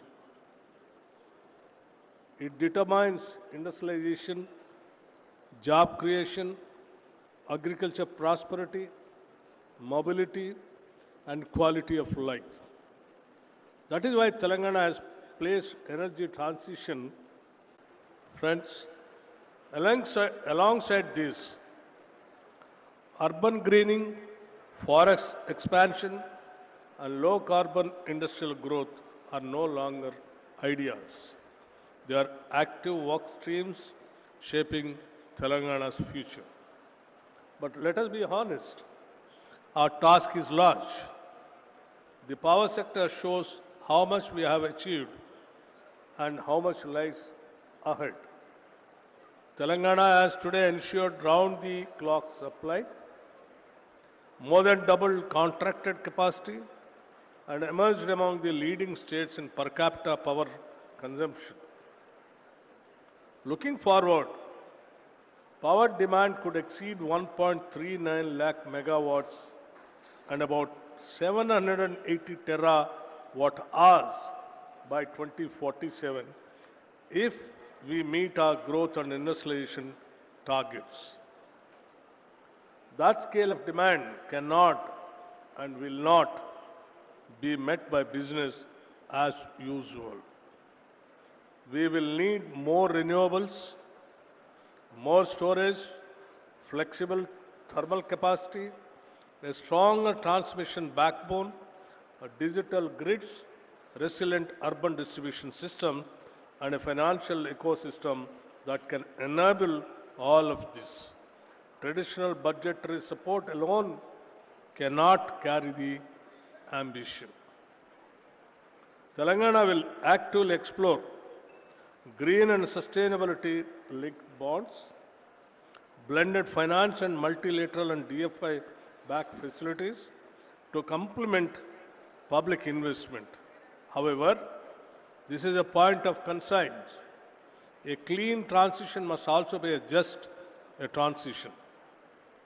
Telangana is a coal producing state, responsible for around 7% of India's coal output. Districts along the Godavari River sustain coal-based power plants, fly ash units, and coal-dependent MSMEs. For these reasons, the energy transition is not an academic idea. It is a lived reality. Therefore, our promise is simple. No worker, no family, and no district will be left behind. Recent district-level studies highlight promising diversification pathways. Tourism and ecotourism, food processing, and agro-based industries, textiles, and solar manufacturing and assembly. These are not emergency substitutions. They are future-ready sectors aligned with local strengths. Our transition will protect livelihoods, build new skills, support MSMEs, and convert coal districts into thriving and resilient green economic hubs. That is the spirit in which today's session is conceived. We are here not merely to describe what the energy transition is, but to shape how to finance it, how to sequence it, and how to make it socially just. In this room, we have the leadership of power utilities, financiers, developers, technology providers, regulators, researchers, and transition practitioners. One actor will not build the future. It will be built by all of us together. I would urge today's discussion to focus on 5 questions. What does a 2047 ready energy system for Telangana look like? Reliable, affordable, decarbonized, and resilient. How do we prioritize the core pillars? Renewables and storage, flexible thermal, grid strengthening, digital distribution, electric mobility, and efficiency. What innovative climate finance instruments can accelerate the transition? How do we embed just transition into sectoral and financial decision making, especially for coal-dependent districts? How do we translate today's ideas into next steps for policy and planning? If we get this right, the prize is enormous. An energy system that safeguards our climate, a power sector that powers industry and agriculture without fatigue, and above all, a transition that lifts people rather than displace them.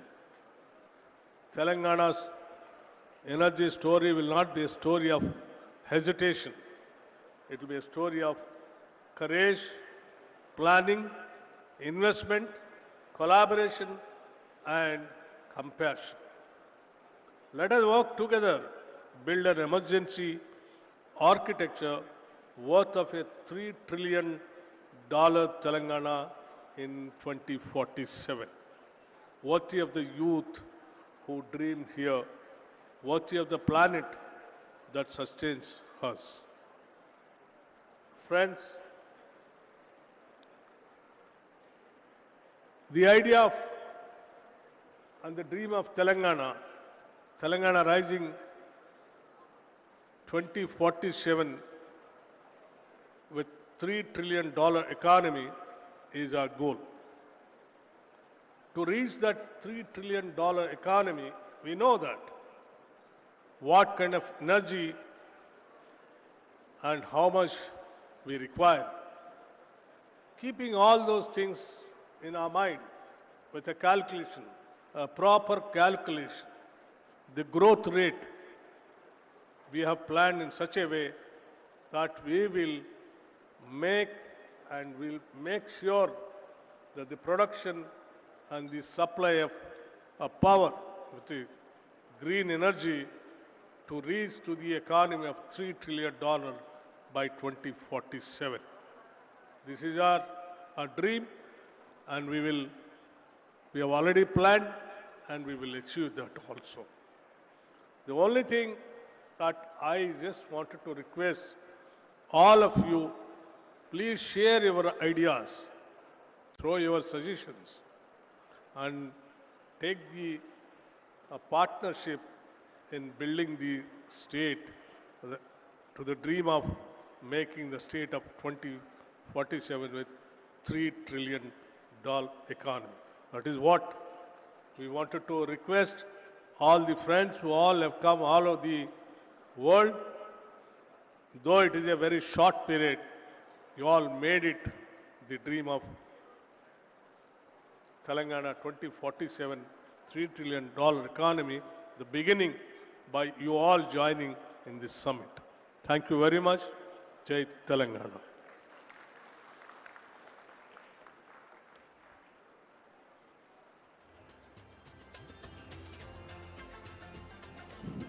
Thank you, sir. Thank you very much for setting the tone and giving the vision to all of us to work hard to strengthen the Telangana power sector. In fact, now to attract that much of investment, the power sector should be very strong, the base should be very strong with greening, with the new advanced technology adoption and with finances equally.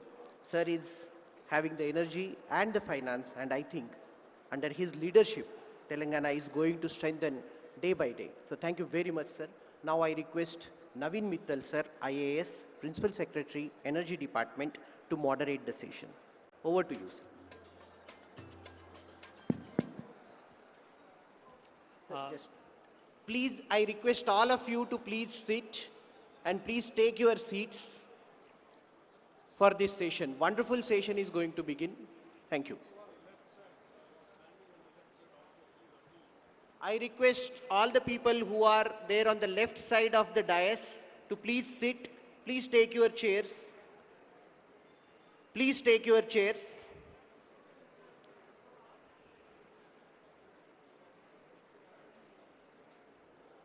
Backside of the hall, I request all of you to please take your chairs. Over to you, sir. Thank you, Rajkiran. Honorable Deputy CM, all the fellow panelists on the dais and all the distinguished participants who are present here. This is a very interesting session because we are not just talking about powering Telangana 2047 in line with the $3 trillion vision, but also to ensure that this transformation is sustainable and just. And as Honorable Deputy CM has said, that we take into account the future of our next generation also in terms of environment as well as climate while we are doing this transition. We have a very rich panel here in terms of experience as well as the kind of work which each one of them has done. And I'm sure that we will have answers to a lot of our questions which we are going to have in answering the topic which we are discussing now. I'll start with Mr. Ajit Pandit. Mr. Pandit is the co-founder and director of Idam Infrastructure Advisory Private Limited, and he has a very rich experience in terms of not just power but also energy transition. So my question to you is, Honorable Deputy CM has spoken about 1.39 gigawatt of 139 gigawatt of power by 2047. Right now our peak demand is only about 17.6, but we are looking at about an 8-fold increase in power requirement.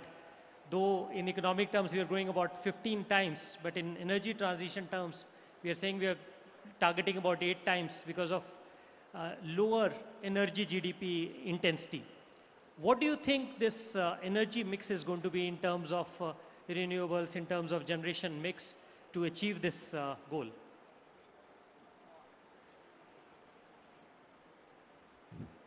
Am I audible? Yeah. First of all, sir, thank you for your question. And at the outset, let me thank Deputy CM sir and Government of Telangana for giving me this opportunity for this interaction. To your question, sir, first and foremost, I think I had come across, I've been working in this space for more than close to 3 decades. We have been discussing out many studies of energy mix that will come about. But Telangana is the only state who is talking about 2047 at the state level, what would be the energy mix. We have seen the studies for resource adequacy, IRP, talking about 2030 or 2035. But 2047, that leap of faith of 22 years and kind of a rollout that we talked about in the morning, it's stupendous. And in my mind, sir, there are, for the mix of this, there are 4 Ds is something that we need to be carefully looking at. For this development agenda, there are 4 pillars. First D is about decarbonization for the mix that we're talking about. So what kind of a energy grid would be decarbonized by 2047 that we are talking about? At least for a wind, solar, ESS, and all that you had actually charted out in your policy document. It's a 10-year policy document. Probably need to have a 22-year policy document with the separate segmentation going forward. So that decarbonization would throw up another challenges in terms of flexibility requirement. And we need to work extensively on the flexibility because it's going to throw up kind of a uncertainty, variability, as well as the ramp requirement. So we need to work closely on that. Transmission is another element that we need to work on in terms of working closely with the interstate grid as well as development of a transmission evacuation infrastructure within the state. So that's the first D on the decarbonization that we need to look at.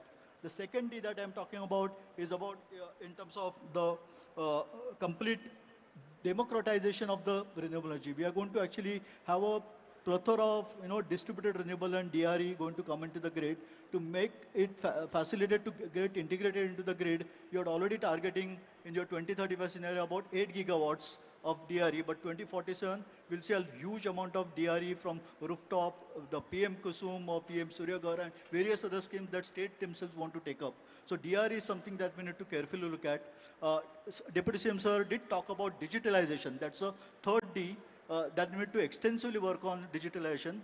We have been studying the UK market extensively, and in the UK, the way they looked at today there is no, practically coal is completely phased out, and they had looked at the DRE in a big way. There is more than 300 generators and 1 million assets of distributed renewable which are already operating in the UK market. We need to study and learn from those lessons, and which will help Telangana in a big way. And then the fourth D, and that's the last point that I have, is about demand flexibility and demand side management. That's something that we need to really look at and start harnessing flexibility. That will help us to meet the kind of a variable renewable that we are trying to integrate into the grid. That's a quick short answer. Maybe I can come back later. Thank you, Mr. Pandit. I think that's a very interesting perspective on having those 4 Ds talk about the various aspects of this huge transition what we are planning. My next question would be to Mr. Sarit Maheshwari. Mr. Maheshwari is the CEO of NTPC Green. Sir. So you basically are heading a vertical which is basically about renewables. Now, Mr. Pandit talked about the share of renewables in that.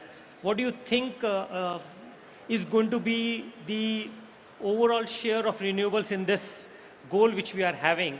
And what are the factors we need to keep in mind to achieve those renewable share into this whole journey which we are having?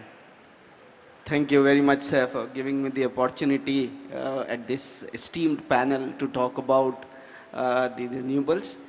At the outset, sir, let me tell you that currently the pace at which we are setting up the renewables in the country is unprecedented. So the only immediate challenge that we are facing is with respect to the grid, the resilience of the grid to take hold of the renewables. And perhaps that answers your question that what would be the percentage of renewables that can be there in the grid. Today, if the grid is able to handle the entire renewables, nothing like it. However, because of the demand pattern is such that it would definitely require an element of storage. And therefore, sir, in order that we have a significant amount of RE into the grid, and moving away from coal to a larger extent would entirely depend on the pace at which we can set up the batteries. And it is a very opportune time for the country. I would say that the battery prices in the last few years have now plummeted almost 90% to what they were before, which gives us a very, very good impetus to have batteries as a storage. And Telangana NGEL or NTPC Green is the largest supplier of green energy to Telangana, sir. And we would be very, very keen to set up more projects now in Telangana. So far we have been supplying from the projects from outside. Recently we are in an advanced discussion with SCCL to have a JV with Telangana, where we will be setting up our own power plants. We intend to put up batteries on a large scale over here which would act as a storage. Telangana is also very, very rich in PSP projects. We would also love to collaborate and go in for PSP, sir. So to sum up, sir, the exact mix would require some element of thinking and some element of planning, but I am very much sure that we can easily go to 2047 is a very, very wonderful and a very ambitious target to go more than 70% renewables would be my guess, sir. Right, thank you. Next question would be to Mr. Harish Yarlagadda. So Mr. Yarlagadda is the founder and CEO of Mahalakshmi Group. In fact, he is also been the founder chairman of Greenco also. And Harishji, you talk about this energy trilemma. I've heard you speaking. So can you explain this whole concept of energy trilemma? Thank you very much, Naveen Mittal sir. My respects to our Deputy Chief Minister Bhatti Garu, and also our Honorable Ministers Uttam Kumar Reddy Garu and Vivek Garu, who are here attending this session. Thank you, sir, for asking me that question, because that is my favorite subject. Before I get into that, sir, if you permit me, I would request all the delegates to, when you get into the car, before you get into the car, take some selfies of the place here. By 2047, this will be better than Cyberabad. And you can show it to your grandchildren what this place was now, when it is going to be different, completely different in 2047. Don't miss this opportunity. So when you go and get into the car, please take a selfie of this area. It's barren now. So, sir, human beings are responsible for the next mass extinction. It's called Anthropocene epoch. Anthropocene is human-induced epoch.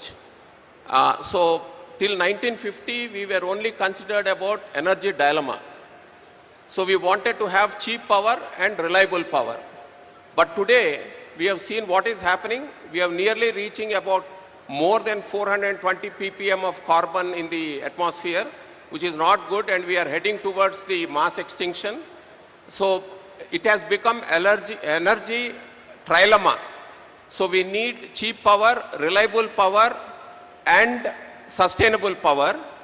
So, like NTPC was mentioning, we can have this solar power, for example. If you take it is cheap, it is sustainable, but it is not reliable because the PLF is only around 20-22%.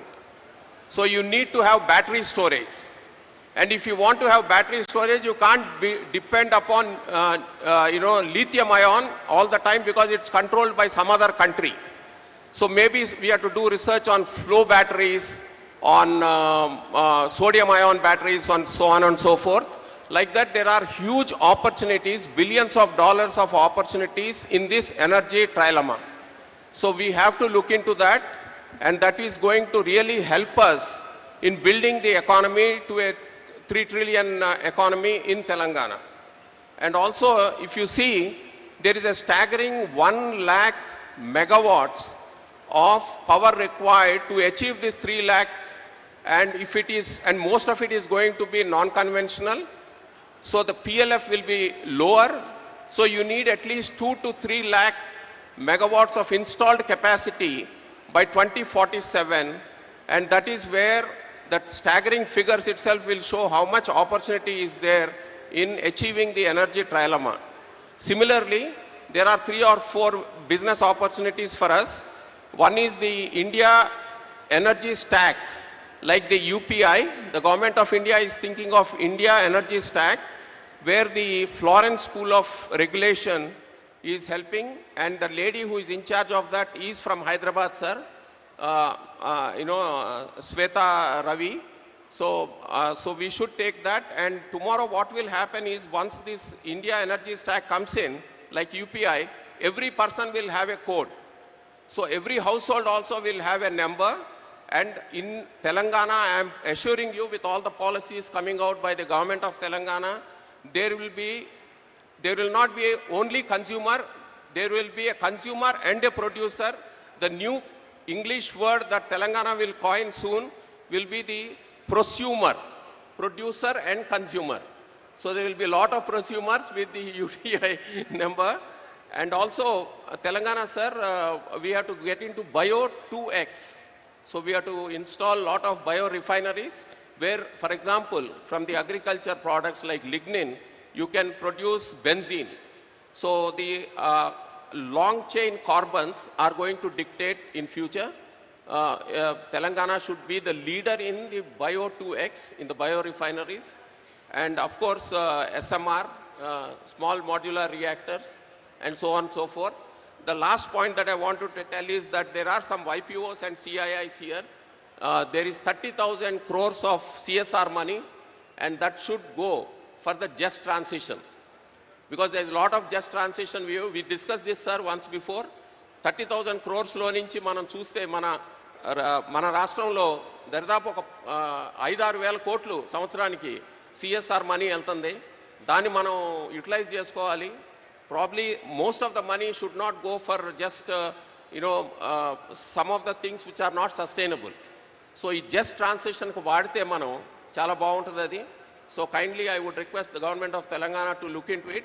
Finally, sir, we prepared a document which, if you permit me, I would like to present it to you and to the secretary just now. Thank you, sir.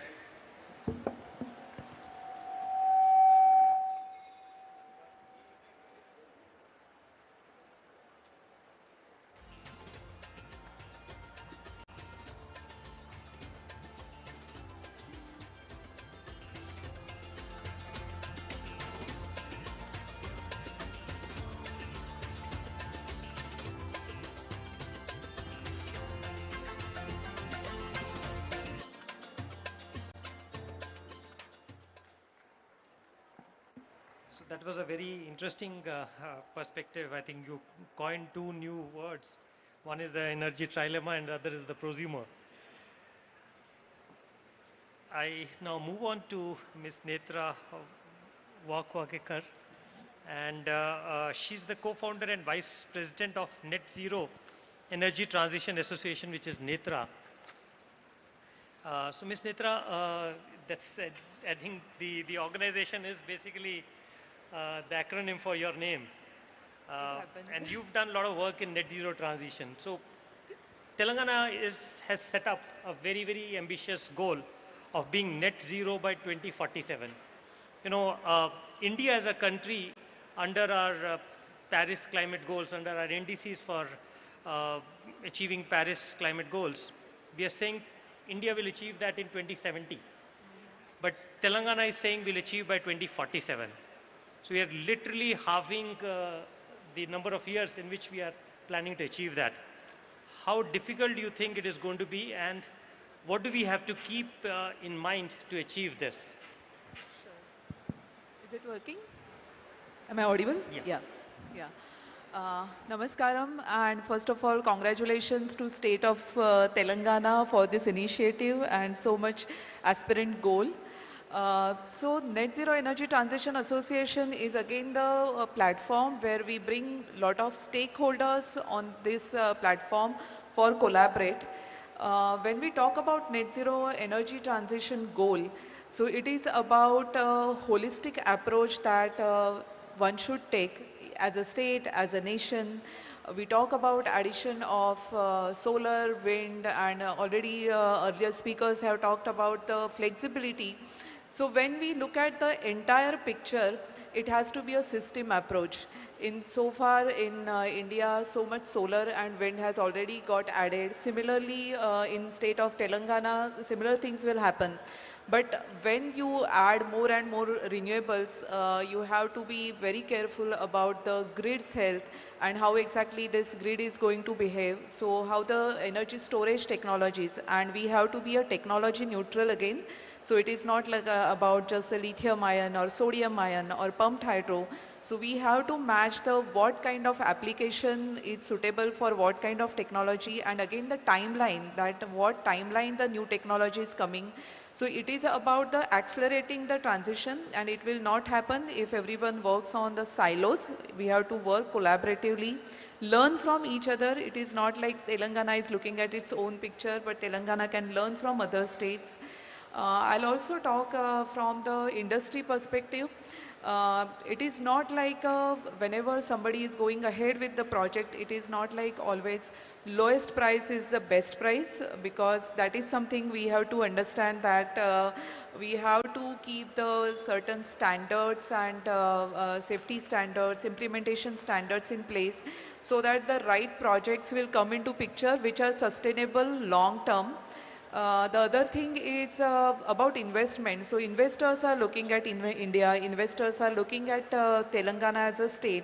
So we have to have a right frameworks at place. Investors should feel the confidence and the transparency in what is going to happen, so that they feel more and more confident in investing. So many things, so many dots needs to be checked. So it is not an easy path, and I would say that aspiration is one thing. We can talk about net zero by 2047, but we have to also look at the near term goals and make sure that we reach that by 2030, where we are reaching by 2035. So 2047 is nice, but it is good to prepare for the 2030, 35 step by step. Those are my submissions. I think that's a very important point you've made. Uh, Not just have the long-term goal of 47, but also make it more granular in terms of, let's say, every 5-year goal, uh, where we should be, and then that becomes a metric for us to benchmark ourselves as to whether we are achieving the right progress or not. So thank you for your perspective. Um, I now move on to Mr. Himanshu Chawla, who's the head of Power Foundation of India. Mr. Chawla, Ms. Netra talked about this whole financing requirement to have this energy goals and net zero goal which we are having. What do you think are the available financing opportunities for us to be able to make use of? Uh, First of all, congratulations to the government of Telangana for organizing this event, and thanks to Honorable Deputy CM sir. Before coming on to the financing aspects, one of the major, we can say as the backbone of the entire power sector is the regulatory framework. So having spent around 2 decades in a regulatory commission, in a state electricity regulatory commission, uh, the tariff, the principles, they decide what revenue streams will flow into the whole system. As far as the discoms are concerned, so we have been seeing the AT&C losses have improved, but the financial losses of the discoms have been increasing. So in order to make this whole system viable, in the sense what has been told as energy trilemma, which is the affordable, sustainable and reliable power, the regulatory systems need to be streamlined. So as far as the financing options are concerned for the energy transition, both public finance and private finances are equally important in meeting such energy transition. Because not only it's energy transition, but over a couple of years, maybe in a decade or so, the 3 types of loads will pick up quite in an enormous way, which we take it as AC, DC and EV, which is the cooling load, data centers and the electric vehicles. So in order to meet that load, we need huge infrastructure, and for creating that infrastructure, we need finances. So in this global summit, I think the main agenda of this one is to have flow of foreign investors into the state of Telangana also. So in this whole ambit of regulatory environment, state government, independent developers, all these players can play a major role in achieving the vision which has been formulated here. Thank you. Thank you, Mr. Himanshu. We also have the MD of Solar Bull Energy Limited, Mr. K. Srinivas, with us. Mr. Srinivas, most of the panelists have talked about this huge share of renewables in the energy mix which we are going to have in the future. Uh, we have also talked about the distributed RE. In fact, Telangana itself has set up a very ambitious goal of having solar rooftop on every Gru Jyoti beneficiary in the state. That is the beneficiary who's getting 200 units of power free right now due to the government program. So the idea is to convert every such house into a rooftop solar generation system, and as Harish ji said, he becomes not a consumer but a prosumer. He produces and also consumes that energy. And also parallelly, we also set a target of converting all our agricultural pump sets also into solar pump sets, because that really aligns with the requirement in the farm sector.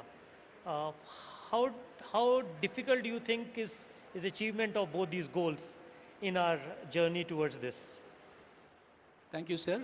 Thanks for this question. And in fact, distributed energy (DRE) forms an integral part and important part of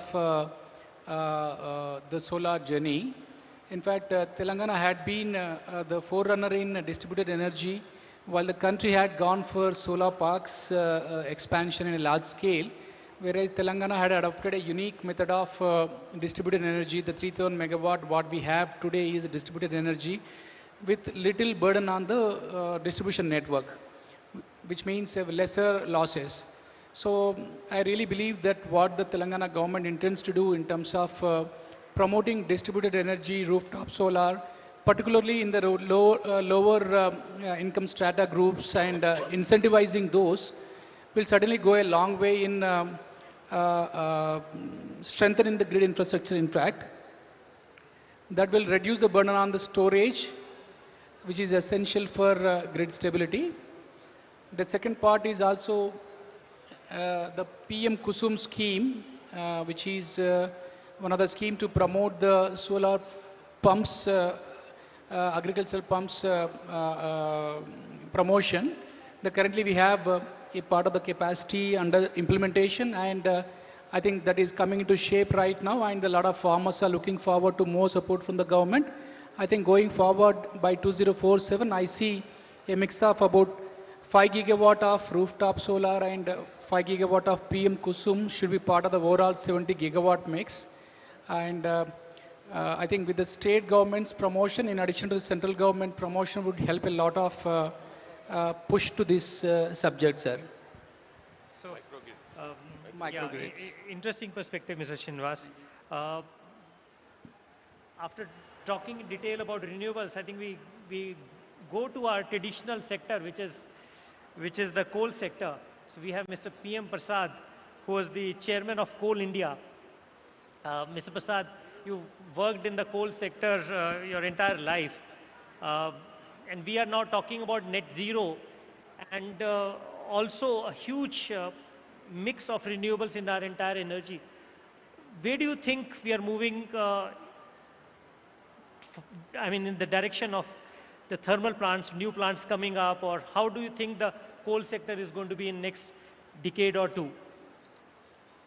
Respected Honorable Deputy CM Saab, respected Navin Mittal Saab, and thank you for providing me an opportunity to come and participate in Telangana Rising Global Summit. We have to understand, first of all, in Paris Agreement 2015, just transition word has coined worldwide, but European countries and maybe USA, other developed countries have started almost 20 years back. If, for example, German, there is a Ruhr coalfield is there, coalfield Ruhr.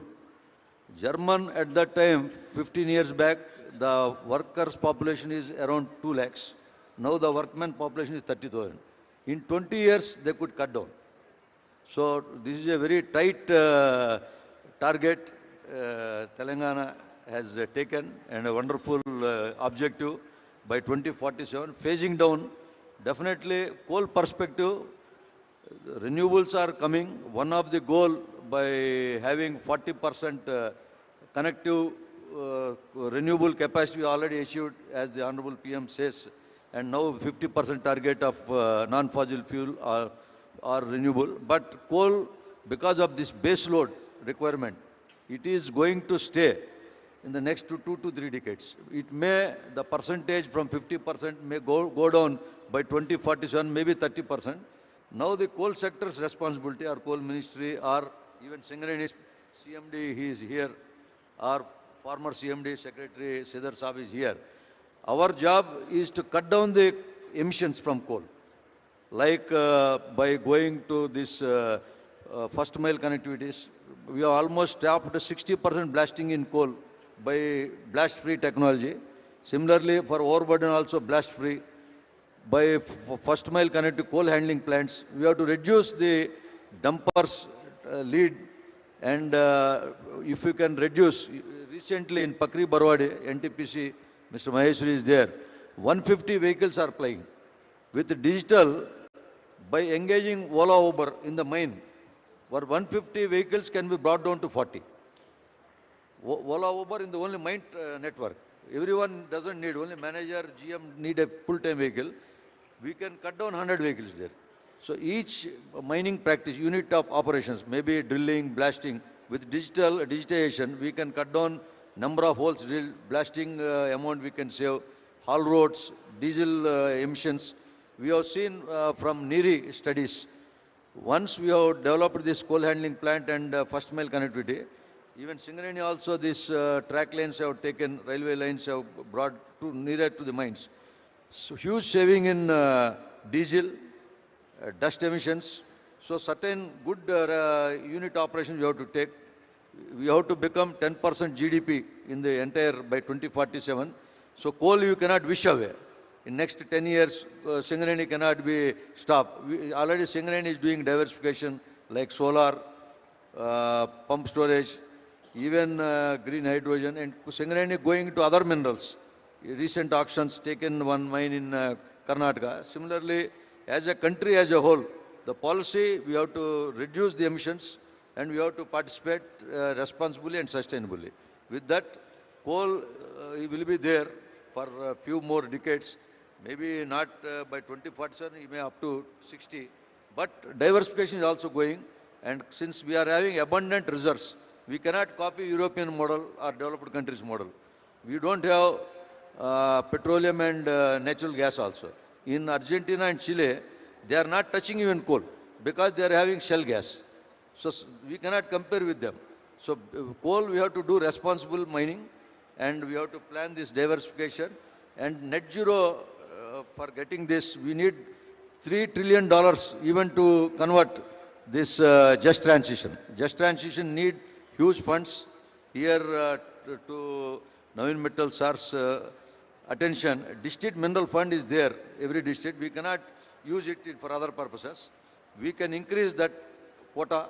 Similarly, we can increase escrow funds. This 9 lakhs per hectare can be 25-30 lakhs. Then this Mancherial and other 2 districts, the goal set. We can have reskilling and other things, tourism and other things we can develop before wishing away coal. Thank you, sir. Yeah, so I think your message is coal plants will be there, but the share will come down, but there will be a lot of efficiency required in managing the whole thermal and coal sector. Mr. PM Prasad is the, Mr. Janak Prasad is the chairman of Minimum Wages Advisory Board. So, Mr. Prasad, you come from the coal belt area. Yes, sir. And you've done a lot of work for labor welfare. What labor and social welfare protection we need to have in the coal mining areas, basically to ensure that this transition is just?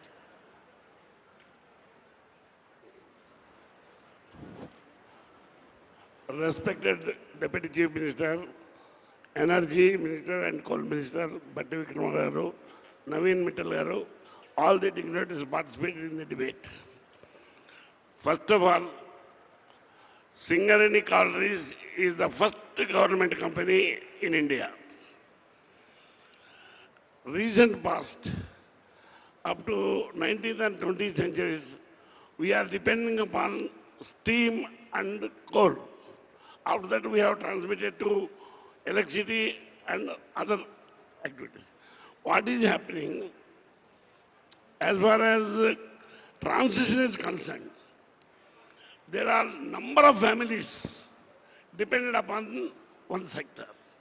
If we transit, there will be a lot of problems from the people who are dependent on them. For that, because the finance and energy is with our Deputy Chief Minister, we have to think of it. If we transit from one sector to other sector, whatever the people are going for that, we have to show the responsible job. Otherwise, it will be a rebellion. You might be seeing in what is happening in other countries like Nepal, Sri Lanka, Bangladesh, like that. Because our Deputy Chief Minister has vast knowledge and foresight, he might be knowing if transition is going on up to 47 for sustainable of Telangana state. Meantime, we have to give some training to the displaced people. We have to modernize them. Another thing, whatever they destroyed, the developed countries done, they have enough done. Now they are preaching lessons to the developing countries. Now they are there.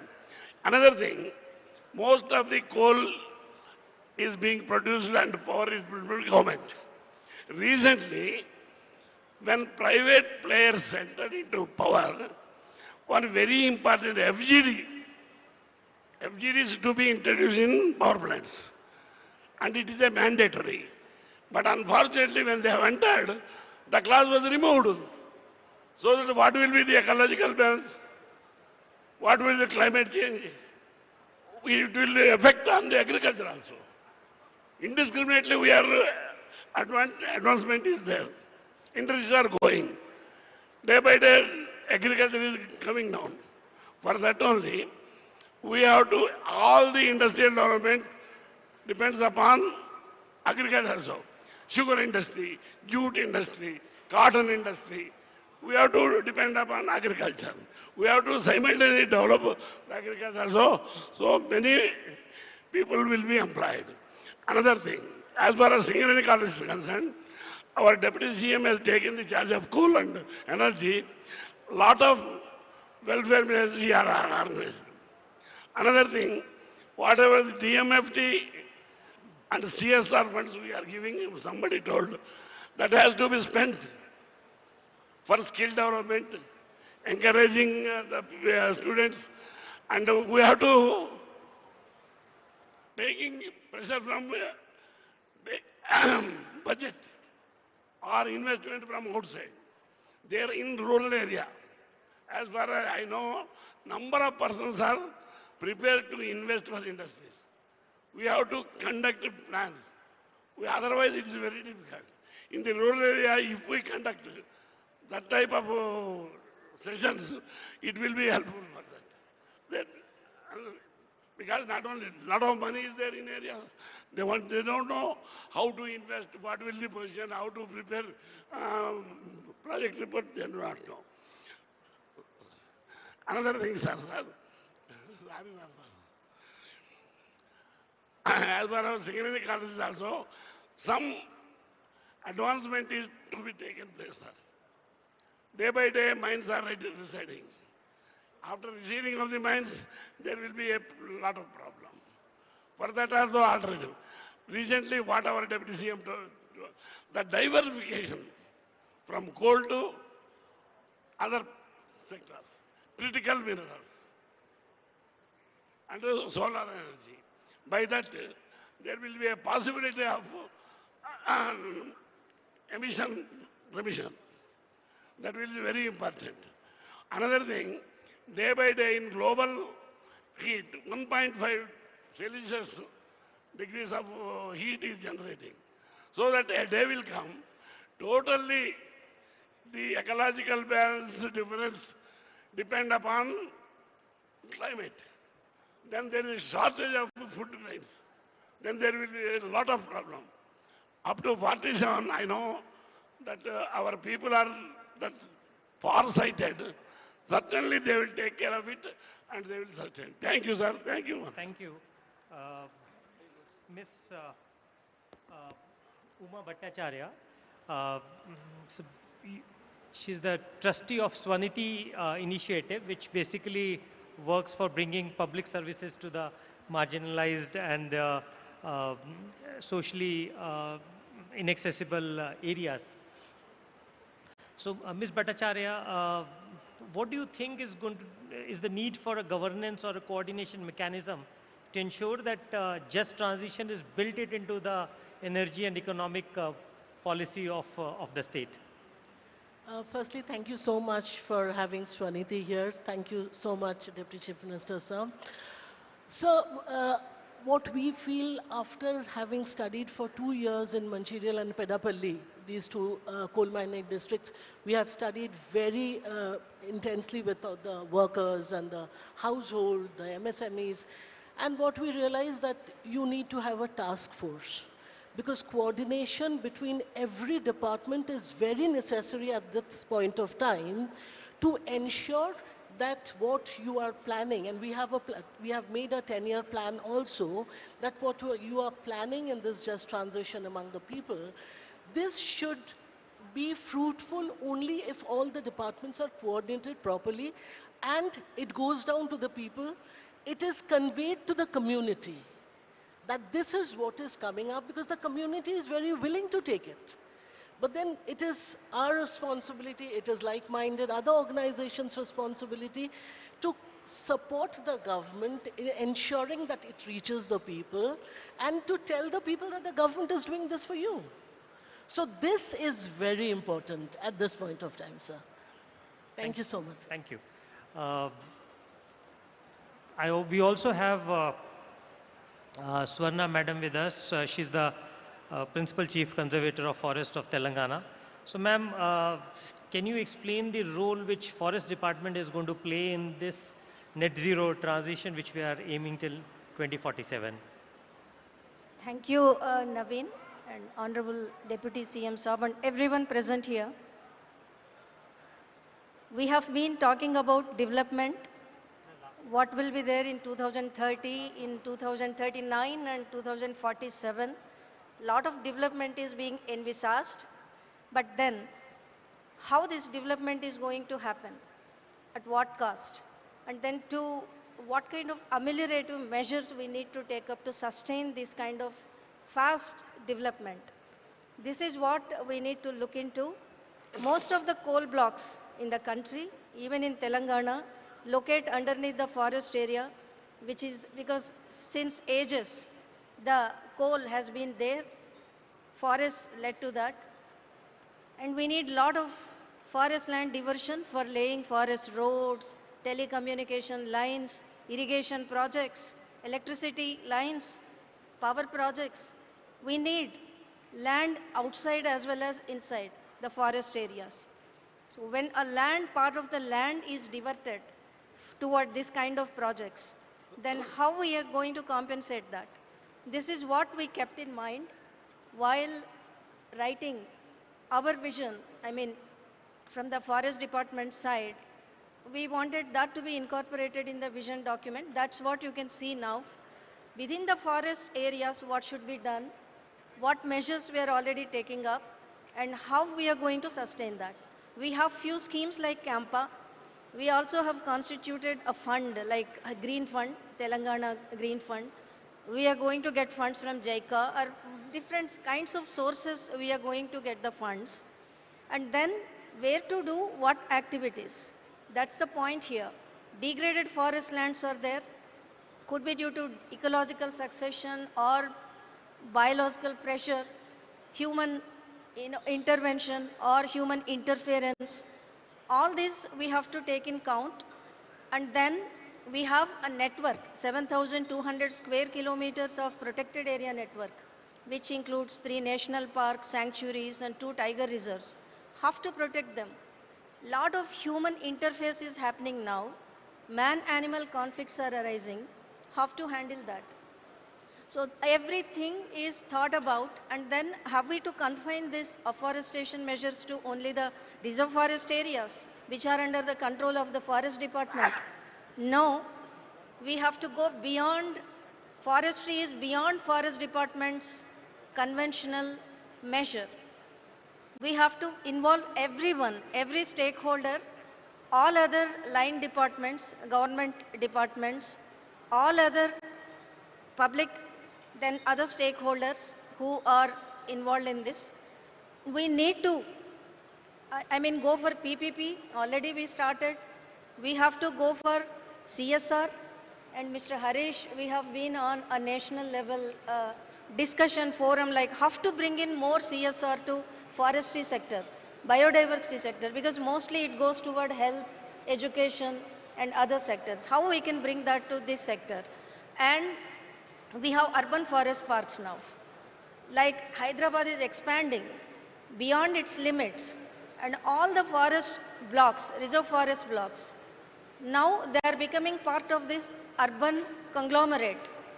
And we need to protect them, we need to use them for various uses, and we also have to create green lung spaces for such expanding city, which is going to be #1 in the country, and maybe it is one of the top 10 mega cities across the globe. And then rural areas. Have we to confine to only this? Municipalities have to be engaged, GHMC, HMDA. But apart from this, what?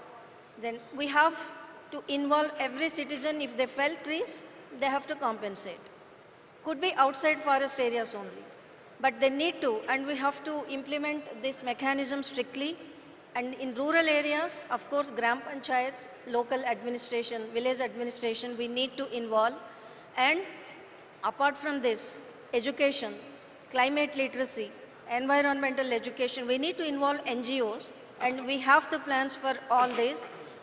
Wildlife, forestry, urban forestry, all aspects are covered. Apart from this, ecotourism is another area which we have been focusing on, where you have good, beautiful forest areas, but they don't have access to general public because of the various reasons. That's where we need to identify, and it could be nature trails, it could be a safari ride, it could be in some other thing in some other fashion, but giving an interface so that public representatives can appreciate what the forest can offer. Because most of us see from roadside, or little bit inside. But there are beautiful locations in Telangana.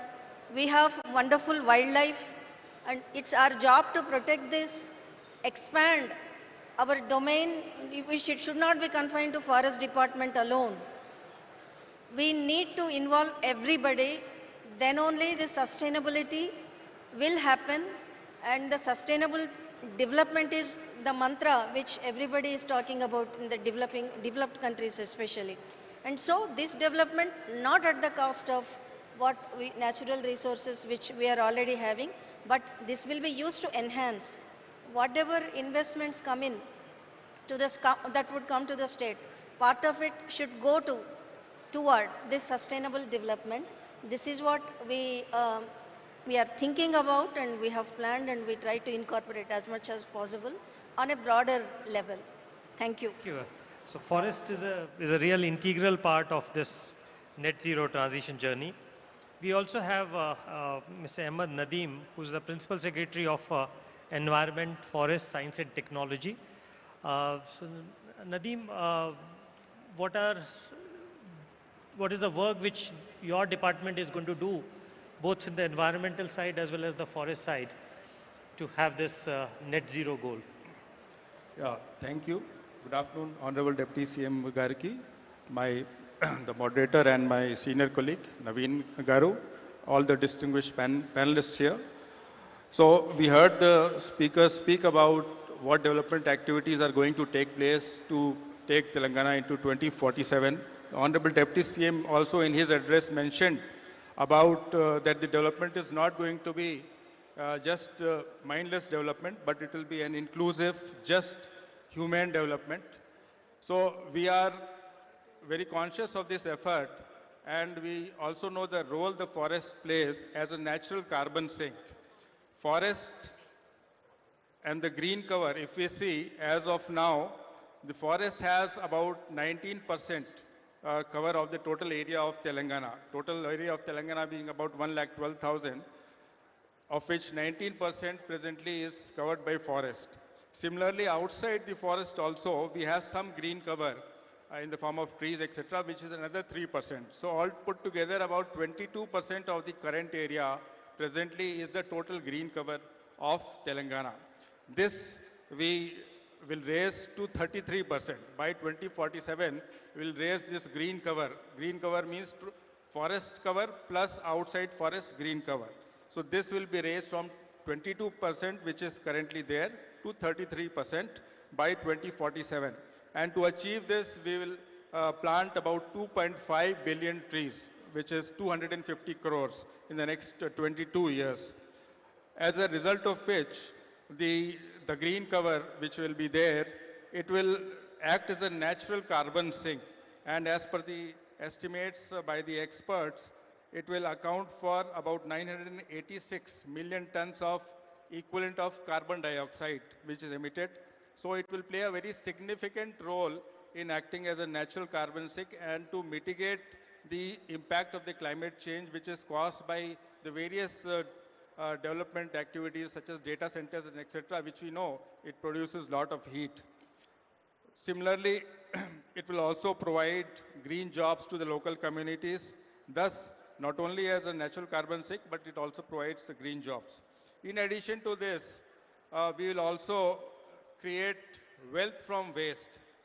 That is, we'll bring this concept of circular economy into full fruition. It will be a civic practice-based system of waste removal. Telangana will innovate and it will create waste. It will turn the waste into wealth. It will lead to a sustainable industry and it will a regenerative economy. It will be a climate positive economy by 2047 with nearly complete segregation, about 98% recovery from the waste. We'll harvest and then reuse it. Zero untreated effluent will be released and methane neutral solid waste management system. So this will go a long way in not only making all the cities cleaner, but also Telangana a leader in achieving a sustainable industrial development aligned with the Sustainable Development Goals 2030 of the United Nations. Thank you, Nadeem. That's a very interesting perspective on circular economy and using forests as a carbon sink. Finally, I would give a minute to Mr. Mohammed Saif, who's from Ernst& Young. Uh, uh, Mohammed, you've heard all the panelists talk about various aspects of this net zero journey. What do you think are the key focus areas we have to focus on in next 3 to 5 years to be on target of this goal? Sir, thank you very much, first of all, to you and Deputy CM, sir, for having me on the stage. Sir, we have seen the perspective from both the demand as well as the supply side. What, if you ask me, top 2 agenda items from my side would be to have a very clear decarbonization roadmap for the state that would identify almost every sector so that going forward, what would each sector need to do to move towards that decarbonization journey? That is one. The second thing is when you move towards decarbonization or net zero, you require a decent amount of capital. Now one option, a plain option is that the government puts everything in itself. But there are ways where we can also see and come out with an agenda of monetizing the existing assets that are there with various departments and using that money to fund the decarbonization activities and become more self-reliant. Sir. I think I'll close with this. Thank you, Saif. I think we've had a very enriching discussion. I would say the key takeaways are that Telangana's net zero goal of 2047, though it is ambitious, but it is achievable. There are a series of things we need to do to achieve that. And we also need to have granular targets over every 5-year period to be on course of this journey. Our energy mix is going to be about 139 gigawatts, 780 terawatt hours, and a major portion of this, upward of about 70-80%, is going to be renewables. Now, a major component of this also has to be the distributed renewables, because that's where the prosumers come in. And we need to have a focus not just on the affordability and reliability of energy systems, but also sustainability.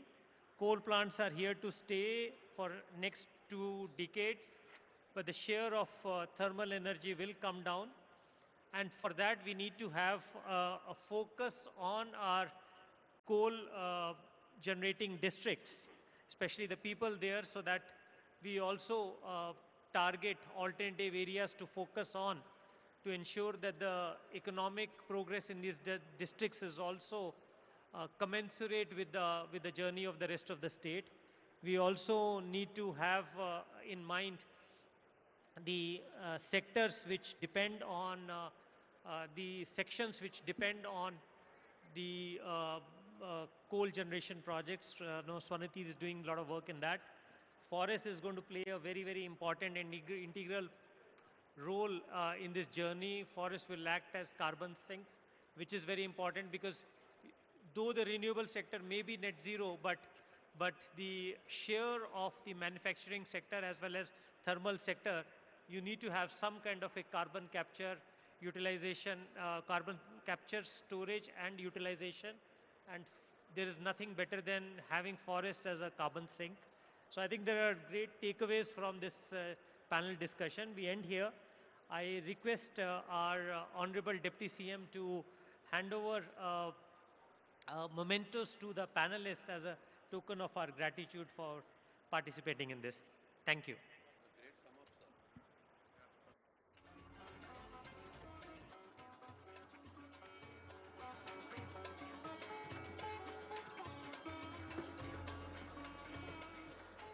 Thank you, sir. And now I request our Deputy CM Bhatti Vikramarka sir to felicitate our panelists on stage. We'll start with Mr. Ajit Pandit Garu, co-founder director of DAM Infrastructure.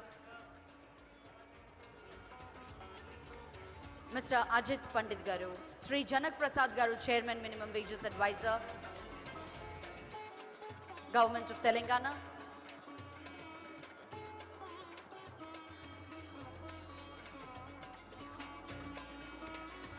Sri Janak Prasad Garu, Chairman Minimum Wage Advisor, Government of Telangana. Mr. Sarit Maheshwari, CEO, NTPC Green. Sri Srinivas Kokadapu, MD Solar Bull Energy.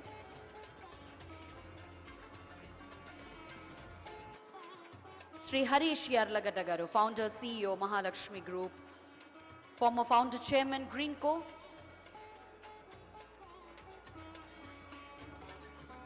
Professor Raj Kiran Garu. A big round of applause for Mr. Raj Kiran for hosting this beautiful panel discussion. Netra Walwalkarji, co-founder, VP Net Zero Energy.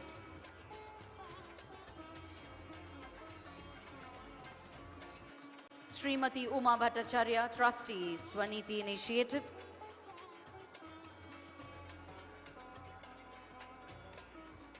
Sri P.M. Prasad Garu, ex-chairman, Coal International Limited.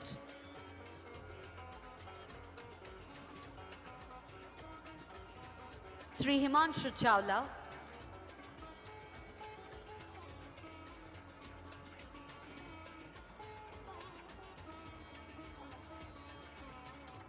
Mr. Mohammad Saif. Srimati Parminder Chopra.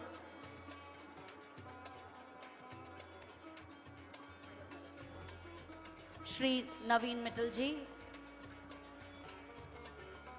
Shri Ahmed Nadeem Garu. Srimati C. Suvarna garu.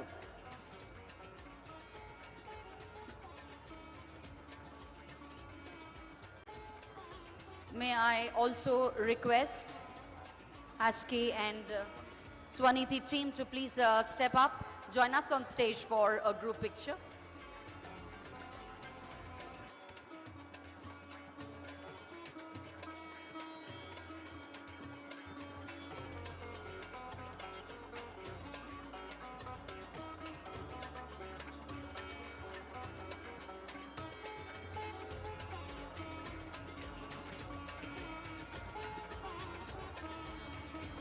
So ladies and gentlemen, that was our panel discussion on the theme, the just transition into 2047, powering Telangana's future. I'd like to thank all our distinguished panelists for their insightful and inspiring conversation on Rising Telangana 2047. Definitely all your perspectives have not only illuminated the challenges and the opportunities that we face, but have also strengthened our collective belief that Telangana is truly on the path of becoming a future-ready state. Thank you one and all for joining us. Thank you so much, sir. Our Deputy CM, Bhatti Vikramarka gariki kuda ma ధన్యవాదాలు తెలియజేసుకుంటున్నాము.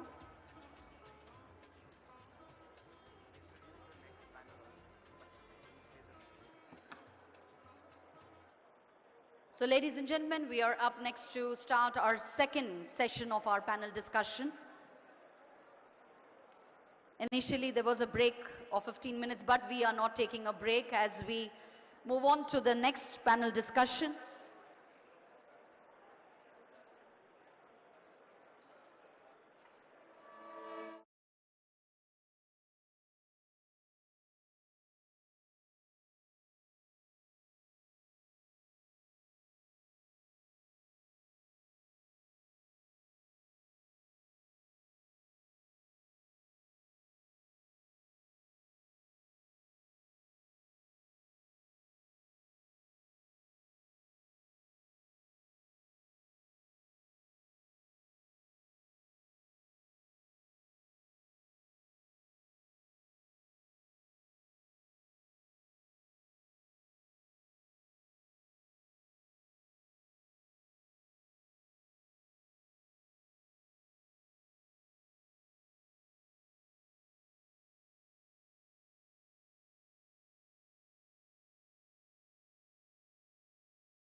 Joining me on stage to do the honors, let me invite on stage Mr. Praveen Garu, Director Aerospace and Defense, Government of Telangana, to please join me on stage.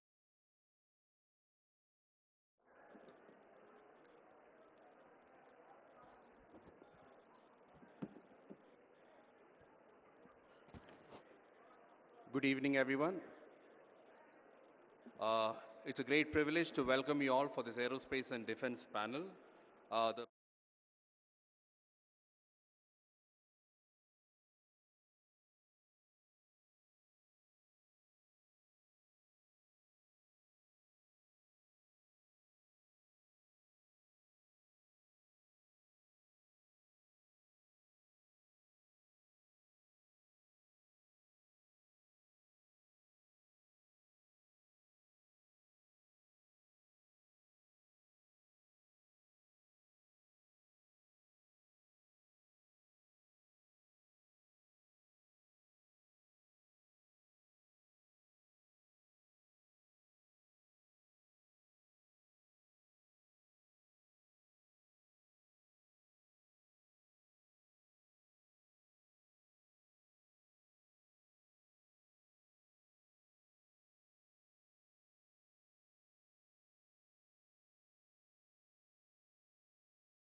Today is the most dynamic and well-supported aerospace and defense ecosystem in India. Hyderabad's tradition as India's missile hub dates to the 1960s, hosting multiple DRDO labs and defense PSUs such as BDL, ECIL, BEL, HAL, Midani, etc. This legacy has nurtured a rich local MSME ecosystem with more than 1,500 enterprises supporting both defense and aerospace sector. Hyderabad is also the most preferred manufacturing destination for global aerospace and defense majors such as Boeing, Lockheed Martin, Airbus, Safran, GE and more. Recent investments include the Tata Safran Aero Engine facility and Safran's latest global MRO center positioning Hyderabad at the cutting edge of Make in India excellence. Telangana is also a large hub for space manufacturing, UAV and drones, robotics, advanced materials and composite, making it a well-rounded global aerospace hub in India. Hyderabad earned global accolades for cost effectiveness, ranked #1 by the Financial Times FDI Aerospace Cities Index.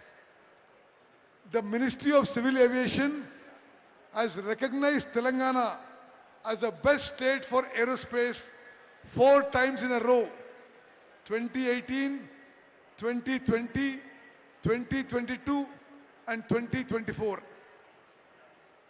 In 2025, aerospace and defense exports surpassed pharma in Telangana's merchandise exports, a testament to sectoral transformation. Exports surged from 15,900 crores in 23-24 to 30,742 crores in just 9 months of 24-25. Telangana vision for the future: to consolidate our position and expand into high-value design, manufacturing and global partnerships. The state will adopt an integrated ecosystem strategy. We will focus on affordable infrastructure, global outreach, MSME competitiveness, skill development, innovation and export growth. The state will develop world-class aerospace and defense parks benchmarked with the leading aerospace space. Telangana will establish world-class centers of excellence and experience centers featuring advanced technologies, tools and training platforms. Telangana will establish specialized aerospace skilling programs and partnerships with global universities and industry partners. Through focused policy and world-class infrastructure, we will attract significant investments in aerospace and defense space sector, contributing significantly towards the 3 trillion economy we are targeting for the state. I'd like to hear from each one of you your views on our growing ecosystem and how we can grow from national best to global best ecosystem for aerospace, defense and space sector. Jai Hind, Jai Telangana. I request Dr. Satish Reddy, Air Marshal Fernandez wants to go because he wants to catch a flight. We'll put them first. We'll let him put. Air Marshal Fernandez, who will speak now. We were together at the National Defense Academy, together on MiG-21s, somewhere on the China border, and on MiG-23s for a long time. Very distinguished fighter pilot. Now he's heading Lockheed Martin, India. Thank you. Just 1 second. He is heading the Lockheed Martin unit of India. Now Lockheed has already established the helicopters cabin manufacturing unit here with the Tatas. Then they also established a C-130 manufacturing here, and also with the Air Force, they have the MRO. In fact, we had just 2 days back with their COO a meeting in Delhi. I was there for almost about 2 hours. So we were all looking at what next. What next Lockheed is going to do in India, and particularly we are talking about now today Hyderabad, because you heard the topic theme. Hyderabad is flying high. I will tell later after you talk why it is flying high. The rise of aerospace. So when we are flying high, where you will take it, Lockheed Martin will take us further, is what we are going to ask you. Please. Honorable Minister. All the people who are standing may be seated, please. All those people who are in the side, either be seated or otherwise can be outside. Please. All the people who are standing. On the left side particularly, Mr. Fernandez. Thank you, Dr. Reddy. Honorable Minister, Dr. Reddy, my other esteemed panelists, Chief of Air Staff, V.R. Chowdhury, retired. Lockheed Martin, like Dr. Reddy covered, was the first, I think the first. I'm very lucky also to have a very trusted partner here on the panel with me, Masood Hussaini. Lockheed Martin has partnered with Tatas from the time they came to India. It happened in approximately 2009-2010 time frame. When I think Lockheed Martin took a chance and they were the first to actually partner with private sector. Up to then, most defense manufacturing was done mainly by DPSUs. And in 2010, Lockheed Martin decided to partner with Tatas and make their empennages for the C-130. So it's been 15 years of a very close partnership, all in Hyderabad. And now we have 2 JVs here, one with, both are with Tatas. One is the Sikorsky one, where we manufactured some helicopter cabins for the S-92s. And TLMall, where we manufactured the empennages for the C-130, and now we manufacture fighter wings for the F-16. I'm sure Masood will speak more to this, and he'll support me when I say that any OEM looks for a couple of things. One is to make sure there's as little risk when he puts work into a place. The other one is whether he would get good returns from that, in that order of priority. And to lead to all this, there are 3 things that I thought are most primary, and all of that, and I'll tell you why I talk about Telangana in this. So the first thing that any OEM would look at is the consistency of policy. And I must say Telangana has done yeoman work in this by coming out with the IPAS, TS IPAS, which actually legalizes, it's an act that legalizes the time in which clearances have to be given, the right to clearances. Those are very, very advanced steps. Other states also have things like that, like single window systems and things like that, but I think Telangana is the one state where it is actually legalized. So that's a big plus. The other one is the infrastructure. Hyderabad has been very good as far as infrastructure. All I can say is that they've been very positive. The roadways are very good. Their communications with all major cities, all major ports are very good. And Masood will back me up in this, that during COVID, because of the help that we got from the Telangana government, we did not miss a single delivery. Right throughout COVID, we did not miss a single delivery of our empennages to our base in Marietta, the Lockheed Martin base in Marietta. And lastly, I would talk about the training. How easy is it to get people to fill in the requirement that an OEM has? So the number of ITIs that Telangana has is not the largest in India, but the density close to Hyderabad is very high. And here I must say the last time that we met with the Telangana government, I think the Chief Minister who met us was slightly delayed because he had gone for the inauguration of the Act. Those are the advanced centers of technology which which is being helped out by Tata Technologies, and they have elevated the entire ITIs to a much higher standard. So these three things is something that I had to talk about Telangana and why it makes such a good location for anyone who wants to put work over here. Thank you, Dr. Reddy. I finished. Thank you. Thank you. We will like to hear from you later what are further plans and all that, and that we don't leave you. We like to get. So you will hold till Air Chief Marshal Chaudhary leaving? Yeah, for sure. Okay. Now I request Air Chief Marshal Chaudhary, who was the former Chief of Air Staff, and he is also settled in Hyderabad. Born here and now settled also in Hyderabad.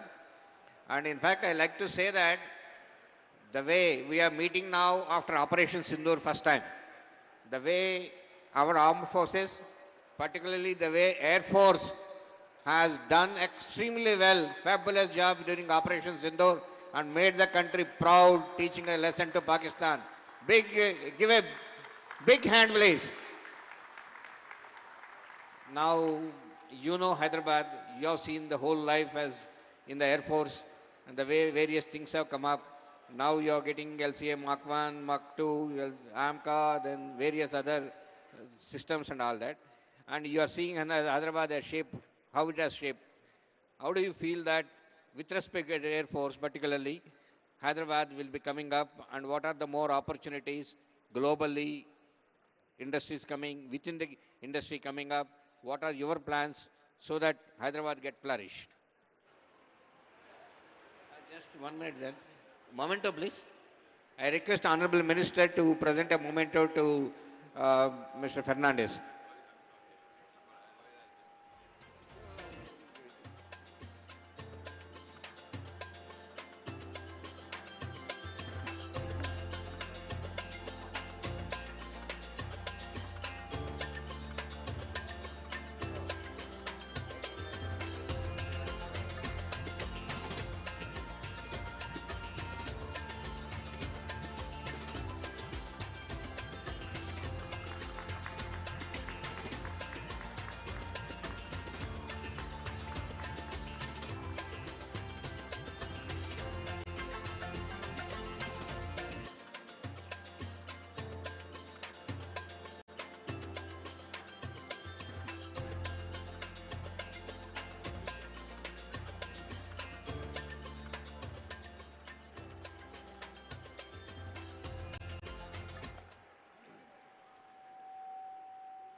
Request Air Chief Marshal Chaudhary ji.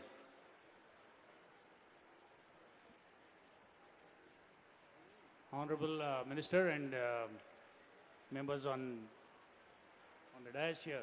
First of all, thank you very much for this question. And Dr. Reddy, sitting amidst all the industry heads here and the head honchos of the avionics and the aerospace industry, it will be incorrect for me to speak anything on the industrial issues. But two fundamental issues I want to speak about. Everybody so far has mentioned about infrastructure and skill. What I think the way forward for Telangana and Hyderabad in particular is to probably look for an aerospace university where we can start training at all levels, merge the ITIs, merge the engineering, the aeronautic and aerospace divisions of colleges to bring them under one aeronautical university, and make Hyderabad the cradle of aviation. It is already the cradle for the Indian Air Force. You're aware that all the basic training takes place here in Hyderabad. Everybody in the Air Force who learns about flying does so in Hyderabad. So I think it's a good base, the infrastructure exists, the talent exists to set up an air university. The second aspect I just mentioned in passing to the Honorable Minister, as an analysis of the conflicts that are going on across the globe, the vulnerability of our air bases close to the border has increased manifold. It is going to be more and more difficult as the days go by to sustain and to protect our bases which are so close to the border. I think time is ripe to start thinking of creating and base, an air base in Telangana. Today our aircraft and weapons have capability of going across our borders right from the heart of the country, that is in Telangana. So I think if we can make a beginning, if the government offers, let's say, 1,000 acres of land, I'm sure this offer can be taken up, and in the long run we can build a fighter air base here in Telangana. Very good. You will stay for some time. Okay. Now, before proceeding further with the other panel members who are present here, I like to mention a couple of things why Hyderabad is flying high. Now, if you look traditionally, the way the things which have been established in Hyderabad, other than what Honorable Minister has mentioned various things about Hyderabad and other things, like to mention that there are about 11 DRDO laboratories here in Hyderabad, and almost about 70% of the defense DRDO budget comes to Hyderabad. And we have here 3 BDL units. CMD BDL is here. There are 3 BDL units. There are 2 HAL units here. Then there is a Bharat Electronics Limited. Then you have a Medhani here. Then you have NFTDC here. You have ECL here. You have NFC here. And then we have more than 1,000 industries which are working for the defense and aerospace here in the country, other than the ISRO, NRSC, what I mentioned along with this. There are so many things which have come up here. In fact, the things which have been developed in Hyderabad over the years, now the production value of those items which have been developed like Akash, BrahMos, various Agni and other missiles, all electronic warfare systems and all that, has touched now 1 lakh crores. 1 lakh crores systems which have come out of Hyderabad have been produced and various industries have taken up. And so now you are seeing various other industries. You have Adani, you have Tata, you have Bharat Forge, you have name anything. Most of the industries are also come up to Hyderabad, and they're all working on various systems today here. That is why Hyderabad is flying high. In this scenario, now we have Bharat Dynamics Limited CMD Commodore Madhavrao. What next? What BDL is going to produce? What are the new systems going to be? What is the valuation of them? And how many more production value you are going to bring to Hyderabad is what we are going to ask you.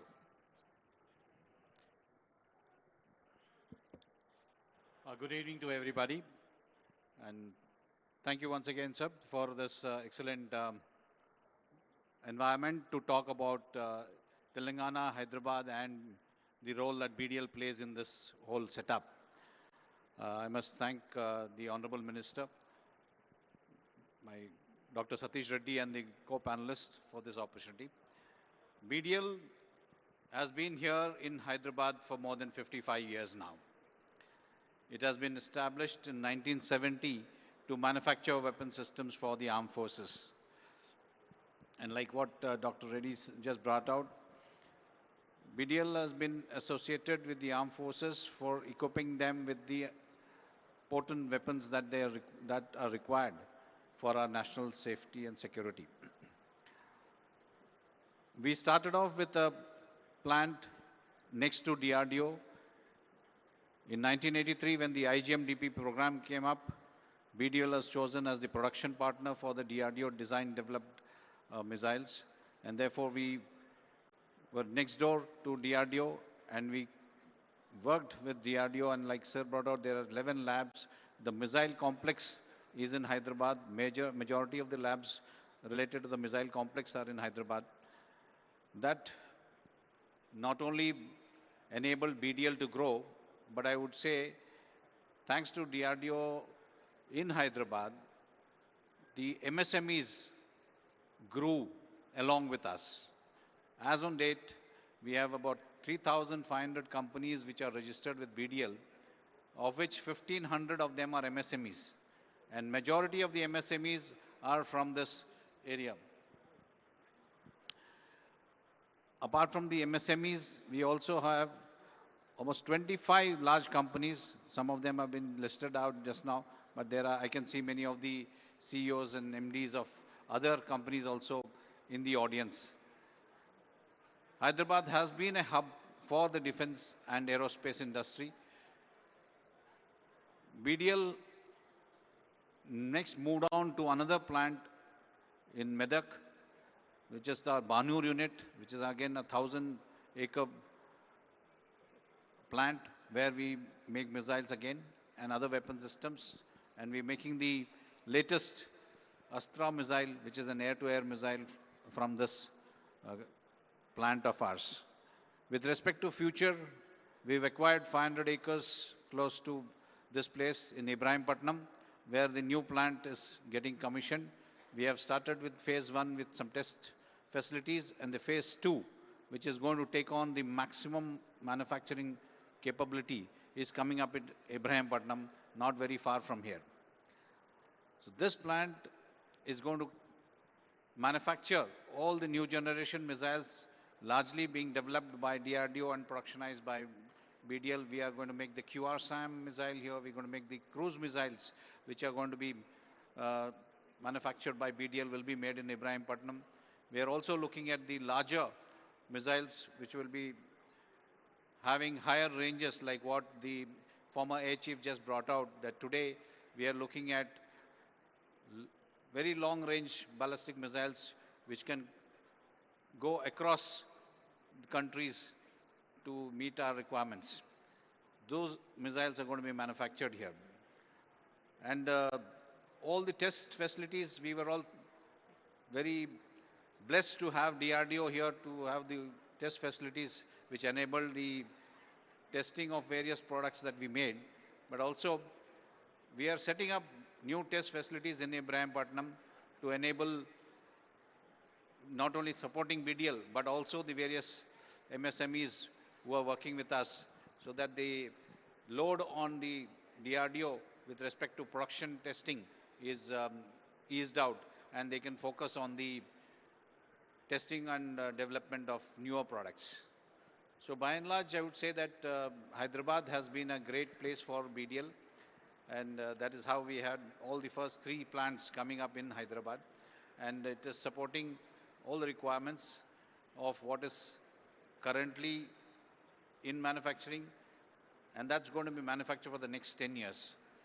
We are building up our capacity and making BDL future ready to take on all the challenges of the new products that are required for our armed forces and also for the export market.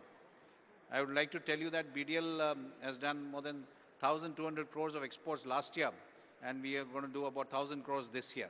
And this figure will continuously rise. Therefore, Telangana and Hyderabad in particular has been a great support to BDL, and on the converse, BDL also contributes to this economy greatly. Thank you, sir. Thank you. In fact, BDL has produced so many Akash missiles, more than 20,000 crores worth of missiles. And in Akash missile, 85% of the parts come from private industries.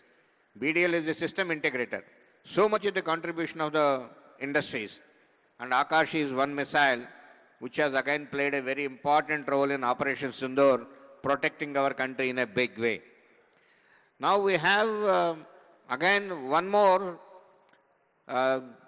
company which has again produced a large number of missiles, that is BrahMos, a Indo-Russian joint venture.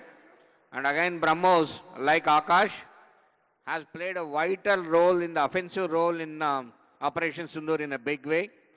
Now the BrahMos is producing for various countries now, not only for India, exporting in a big way. And I like to ask the CMD, who is here, MD, Dr. J.R. Joshi, Jaitit Joshi, what next you have as a Indo-Russian collaborations? Are you trying to bring some more? Or you are going to have an updated, modernized weapons? Or what else you are going to bring it to Hyderabad is what we are looking at you. Thank you, Honorable Minister and my ex-boss, Dr. Satish Reddy ji. Hello. And all the panelists and many of the CEOs of the companies. We are building the present version of the things from which we are firing from the land, ship and air version. And to accommodate the thing, we want to make it a new generation missile, which is a sleeker version to come on the LCA. That is a major thing we are doing it. The diameter we are reducing it so that we can fire it from the submarine. These are the new developments, and also hypersonic version we are working on it. One thing, Hyderabad, as everybody has told, it's a fantastic place. I always keep telling, from airport to any part of the city which is 70 kilometers or 80 kilometers flat, 1 hour, 10 minutes we can reach. No other city has got this type of infrastructure. We have got various industries, last 50, 60 years, industries have been built. That is, whether it is DRDO, space and atomic energy. All the three strategic sectors and the defense PSUs are there. However, one thing which I see the lacking is the core engineering field is lacking. We are coming up with so many aerospace companies where we require hardcore mechanical, electronics and aerospace engineers, which definitely all the industry partners and including Masood, who is on the panel, and Commodore Madhav Rao ji, we don't get industry-ready engineers. That is the very, very big worrisome factor for an industry. And we train them, and finally they leave it for a greener pasture in some other sector, maybe like banking or some other IT sector and all. The hardcore engineering thing is dying. I request Telangana government to put some efforts on that one. We have the quality consciousness also is very low. Day before yesterday, the conclusion, I was in a valedictory function of IIM, Indian Institute of Metals. 1700 scientists and academicians and industry partners from across the world participated in IIT. And we are doing one more event on the platform of ISNT. We are trying to bring it to Hyderabad and do it, for which I am the president also. We are doing training and certification, but the skill set of the people is very, very low. So skills university, any state government has started. We should bring in all these societies and train and certify the people in a bigger way. Unless we do this thing, our core engineering sector is going to die. Many of the engineering colleges in Hyderabad have closed their mechanical and metallurgical engineering branches, which is a very worrisome factor. We have so many mines, even though Singareni collieries are there, we don't have any single extractive metallurgist left, or a metallurgy branch is there in the country. And same is the case with the mechanical engineering, and electronics also is going down. Everything is getting into AI, machine learning and all. Unless we have a hardcore engineering, we cannot do anything with the AI and machine learning. We should have a model wherein all these societies can help the state government to frame the curriculum. Recently, for diploma, they have come up for the curriculum framing for mechanical engineering graduates, which we have done it. So the many societies are there which are headed by the people in or around Hyderabad or from the Hyderabad.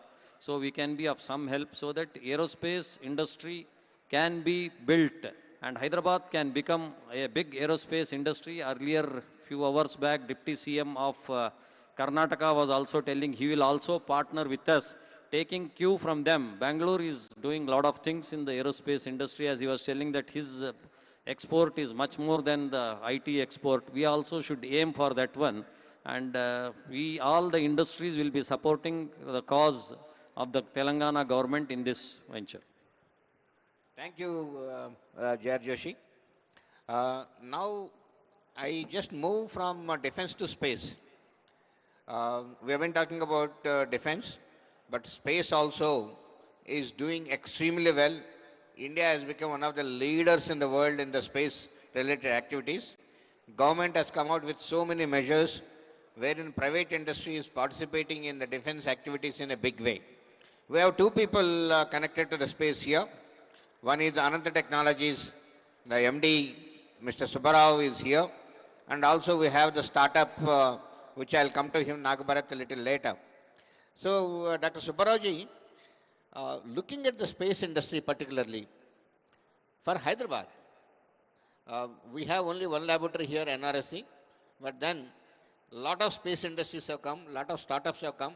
You yourself, you are doing extremely well, and you are heading the space organization in the industry side also.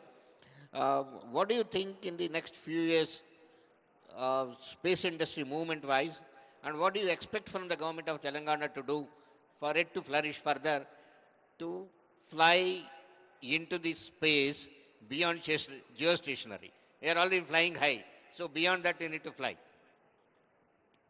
Thank you, sir. Honorable Minister Garu, Uttam Kumar Reddy Garu, Satish Reddy Garu, and distinguished panelists and distinguished participants here. See, the subject today we are discussing about is in the plan that the rise of Telangana. In this, we are talking about 3 trillion economy that Telangana is going to achieve by 2047. In order to achieve the 2047 3 trillion economy, in the space can play major role. In fact, this is such a role that can play for acceleration growth of the entire Telangana. Perhaps we have to build what is known as the digital highways. That is a bandwidth distribution across the Telangana through which knowledge can be transferred, which means we are talking about education, medicine, a lot of other things also can be there. Entire knowledge can be transferred to the villages from here. See, that's where, even Abdul Kalam was talking about a Pura, that digital divide between the urban areas and the rural areas can be bridged using the satellite technology on that. So, there are already about the defense ecosystem, many people have been talking about it, and on the panel also knows about that part. Sir, even the defense systems, Satish Reddy garu, I want to tell just only one point that, even the defense area, thanks to DRDO and also BDL and BrahMos and other pillars, today private industry can build a missile as a whole, a launch vehicle as a whole. The example is that we have the example also here in the startup company, which builds the entire launch vehicle. Similarly, satellites can be built from here. So that means ecosystem as already existing. Only thing is the policy also enables, the government of India policy today enables that. Now the state government merely not look at the allocation of land, only that, but we should think something beyond that. The allocation of land is world syllabus, sir. And as far as this is concerned, I think how could the industry, the government of Canada, Telangana can involve in the industry in terms of not only building up the industry in terms of, as I told you, the digital highways to building up that part of it, through which, even government policies can reach the village level. So that way many things can be done. Similarly, in the remote sensing area, see, one is upstream side we are talking about the launch vehicles and satellites. Downstream applications of the satellite data to the various development initiatives. So that can become the part of that. See, in order to become the 3 trillion economy, space must be involved in a big way. That's all I can say. Thank you, sir. Thank you, Subbarao. 1 minute. Subbarao garu, thank you for your suggestion. You please be in touch with us, and Magivana, you can make a note for us how exactly you want the Telangana government to go forward with the space sector. Having entered into space, let me continue in the space, bring the startup forward. We have Skyroot, and Skyroot is the first company to test a launch vehicle. And just very recently, just about 1 week back or 10 days back, Honorable Prime Minister has inaugurated a big unit of Skyroot in Hyderabad, very nearby from here on the Srisalem road itself. So the founder of it, Nagbharat, is here. What are the Skyroot plans, and what are the various startups which are coming up, and how the startup ecosystem is going to come up in Hyderabad in the space sector is what I wanted to know from you. Thank you so much, Satish Reddy garu, and thank you, the Telangana Rising Global Summit team, for giving me the opportunity to be part of this esteemed panel to share my thoughts on this very important topic. So we are Skyroot. We are a launch company based in Hyderabad. And in 2022, we became the first private company, not only in India, but also in South Asia, to launch a rocket to space. And we are getting ready for our first orbital launch of our Vikram 1 rocket, which we hope to do in the early to 2026. And the reason we started in Hyderabad also, like as any startup ecosystem, when most startups start in cities majorly because of the ability to hire good talent. And the reason why there are multiple cities to choose from, the reason why we started from Hyderabad is precisely because of the reason, as Satish Reddy mentioned, the excellent manufacturing ecosystem that has been built and nurtured over the decades by the huge number of DRDO labs and the BDL, BrahMos kind of organizations. So that we can, like our first rocket, most of it was not just designed in-house, but also manufactured in Hyderabad. The ability to get things done in close proximity was the key reason why we started out in Hyderabad. And when it comes to the contribution of private space startups and private space tech to the economy, just to give you a glimpse, the space economy currently is around $400 billion, and it's set to transition to a $1 trillion by 2030. And India, being one of the top 5 nations in the world who can rub shoulders with the top 5 nations in the world in terms of space technology, by the technological capability our government space program has, but still we still hold less than 2% of this global space economy. And the space reforms that have been introduced in the 2020 and subsequently have this single point agenda of making India's share in the global space economy to a double-digit percentage, a 10% share, and even beyond. And that transition can only happen not just by a governmental space effort. It is the private industry participating in building things. The capability of building doing system engineering has to come to private industry, not just manufacturing capability. We have very good aerospace grade manufacturing capability that has been privatized since decades.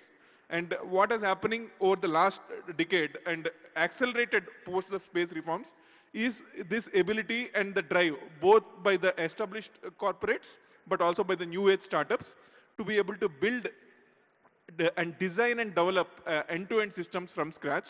And that is the transition that we're going to see. And like well before 2047, the world is going to transition from a purely earth-based economy to a very space-integrated economy. And it's not just going to be earth observation, communications and defense, like even the climate awareness, even the data infrastructure is going to be space-based.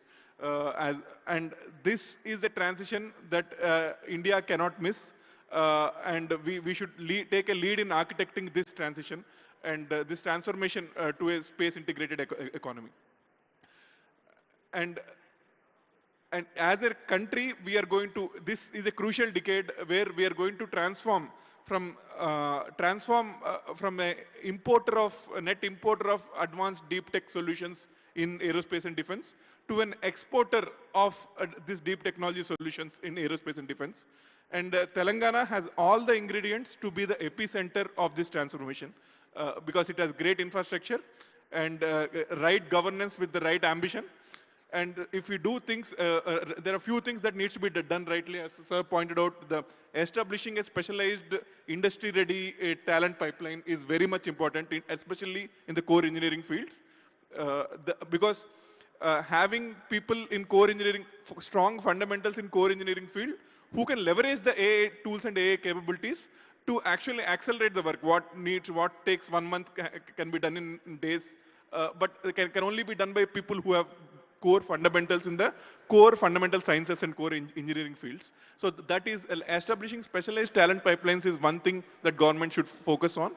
So for industry to be able to take leverage of this democratic dividend and accelerate forward.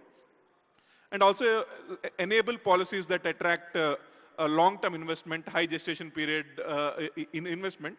So I'm sure like most of the policies might not be a state subject, some will be in the central government domain, but like incentivizing, enabling like long-term investment for the investment ecosystem so that they can invest in long gestation period, deep tech development ventures, so that all the deep tech ventures can attract the right amount of seed capital and growth capital to be able to become the OEMs of the world from India. is in the future. Thank you. Thank you. I like to mention one thing for industry-ready workforce now. The government has taken a decision where a minor degree in BTech in defense technologies is being introduced now. It's part of the 4 years curriculum, but there are specializations where he studies so that he is industry-ready workforce. 18 credits are allocated for this, and I was the chairman of the syllabus drafting committee, and then the AICT has accepted and promulgated now. Next year onwards, these courses will start. So that should fill in some gaps. But what Joshi said is, everybody is going to computer science, IT, data sciences, AI, ML. You should also be having people studying the core subjects. This is industry-ready workforce, it will be taken care. Now we have Mr. Jitender Gavankar. He is the CEO of Saffron. Saffron is one again who has done great things, particularly to Hyderabad. Now Saffron has established the largest ever MRO in Hyderabad for the civil engines, civil aircraft engines. Just very recently, Honorable Prime Minister 10 days back has inaugurated it in the Aero City of GMR 10 days back. Similarly, for the military aircraft, M88 engine, again outside the France, this is the only MRO which is established in Hyderabad. They also have cable harness and related plant which is done. Like to ask Gavankar, Saffron, we like to see MRO established for the two engines. We are extremely happily thankful to you. Will it bring manufacturing also many units here and then manufacture from this country and export to the world is what we are looking at. See, the country started exporting. Last year, the country has exported 23,666 crores of worth equipment from here. Now, we need to see more. So, will you be coming like these two units you brought to Hyderabad, in manufacturing unit also, will you be bringing here?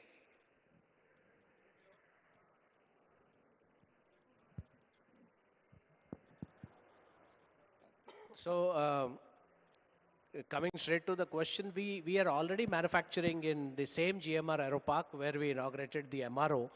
In fact, the manufacturing was set up before MRO. In 2020, we had laid that foundation. In 22, I said that. I said Yeah. about it, but that is cable harness and No, no, related that and is some of the small units. cable. But big manufacturing units, So like we- engine you manufacture here. The complete engine is some time away, I would say. But right now on the LEAP engine, about 13 part references we manufacture out of Hyderabad. We manufacture cable harnesses for LEAP engines here. We manufacture Rafale cable harnesses here. Falcon aircraft harnesses are manufactured here. So those manufacturing activities happen out of Hyderabad. There are some other manufacturing plants of us, but they are in other city like Bangalore. There is a possibility that if the Indian Air Force bigger project of Rafale gets through and Dassault gets selected as the potential supplier, and back of that it would make sense to set up the Rafale engine manufacturing, and that is definitely on the thought process. Thank you. We like to hear some more good news from you in the coming future. I'm sure TR-40 and other engines which are being imported here, and then those units are supposed to be manufactured here. I am sure you will be able to manufacture them here. Now, when I say the manufacturing sector in the country today in defense, last year, out of the 1.75 lakh crores of the capital budget, 1.5 lakh crores worth of equipment has been manufactured indigenously in the country. And now immediately target kept for 25-26 is 1.75 lakh crores of worth of equipment to be manufactured here in the country. Now for the year 28-29, the target given by Honorable Raksha Mantri is 3 lakh crores worth of equipment to be manufactured here. That means it is double of what it is in the next about 3 to 4 years. So the manufacturing is going to take place in a big way in the country. So the industries, MSMEs, bigger industries will be playing a major role. Tata is one which has been manufacturing many things. In Hyderabad is one of the first units which has established in Adibatla. and supplying to the world the helicopter-related units, various other things, working with the DRDO, supplying various units and all that.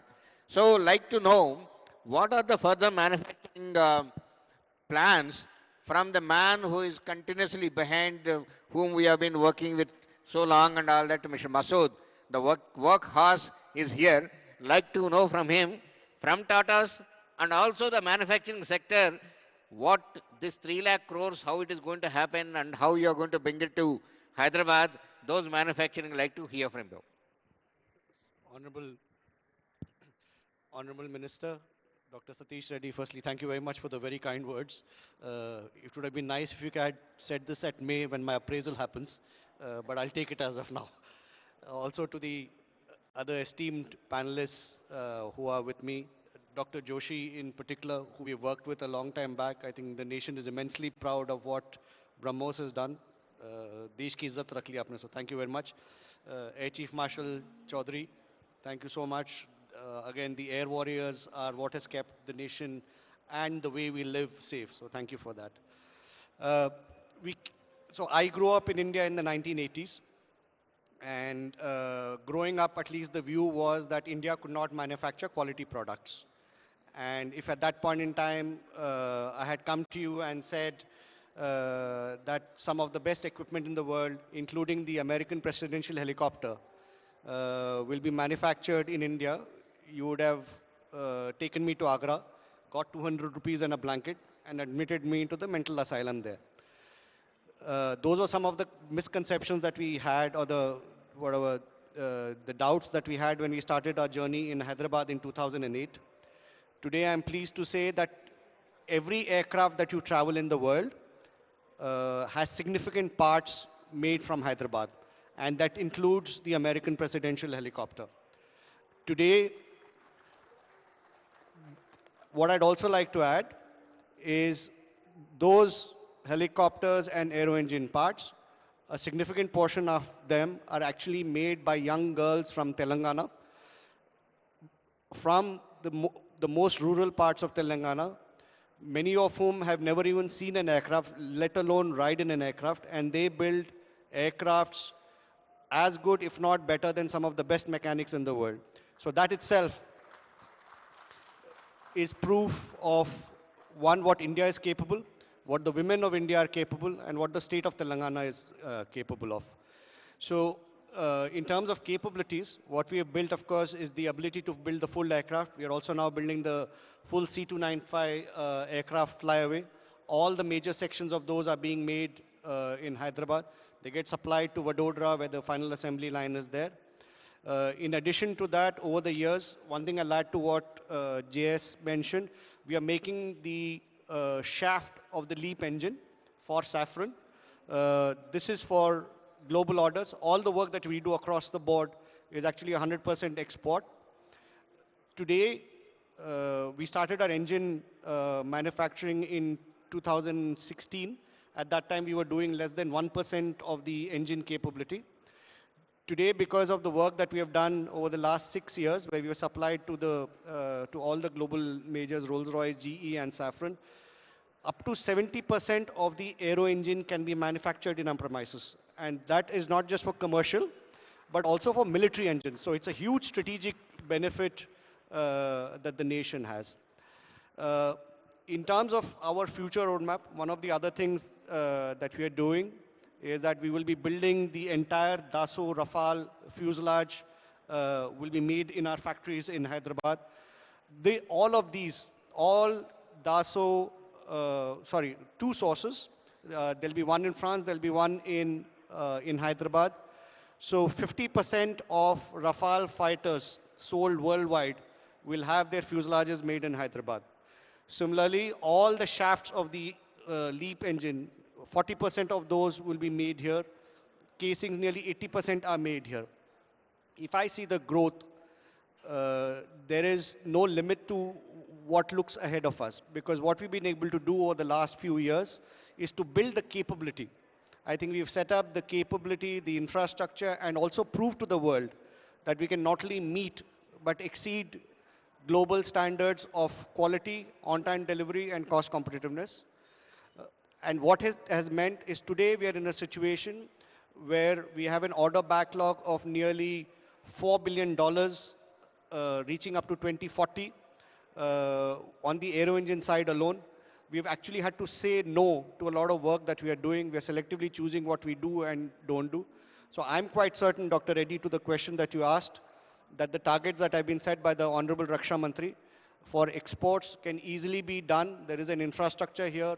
The talent pool that we have in India, particularly in the state of Telangana, the rapid ability to assimilate and learn and deliver is what will make India amongst the foremost exporters of defense technology in a very short period of time.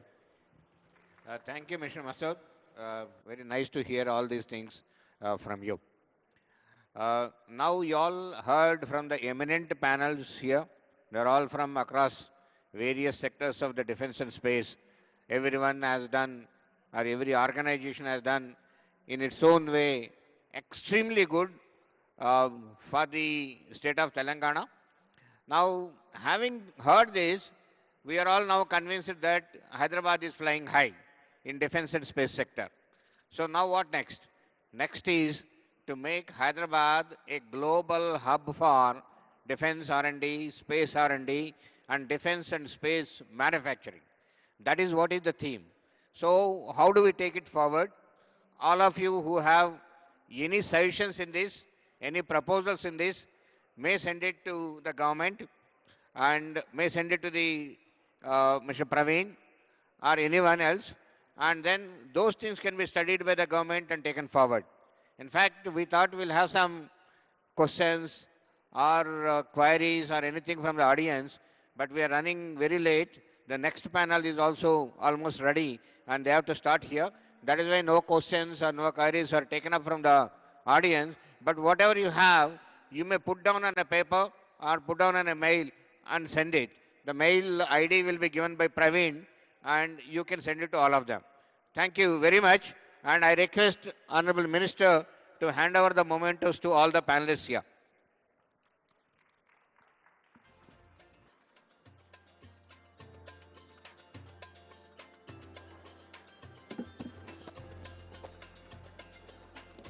Thank you so much, sir. Thank you, one and all. And now I request Uttam Reddy Garu to felicitate our panelists. Firstly, our moderator for this panel session, Dr. G. Satish Reddy Garu.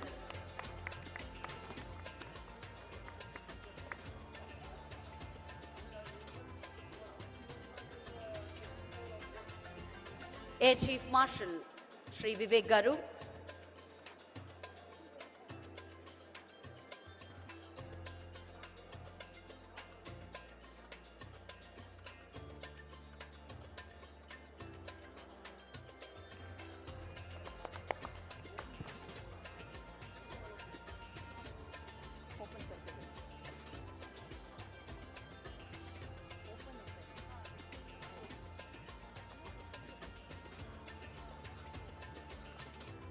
And that's Air Chief Marshal Sri Vivek Garu, A. Madhav Rao Garu.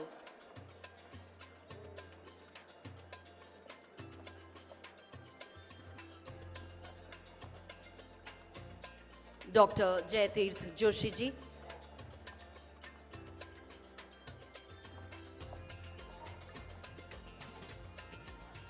Shri Jitendra Gavankar ji.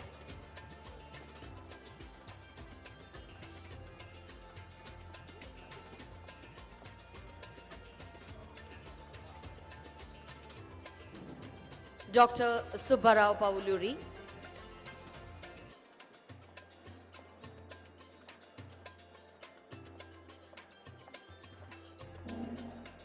Masood Hussaini ji.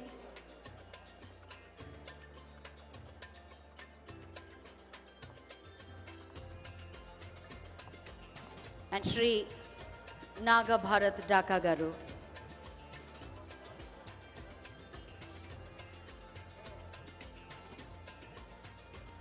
Would like to thank each one of our panelists who are here.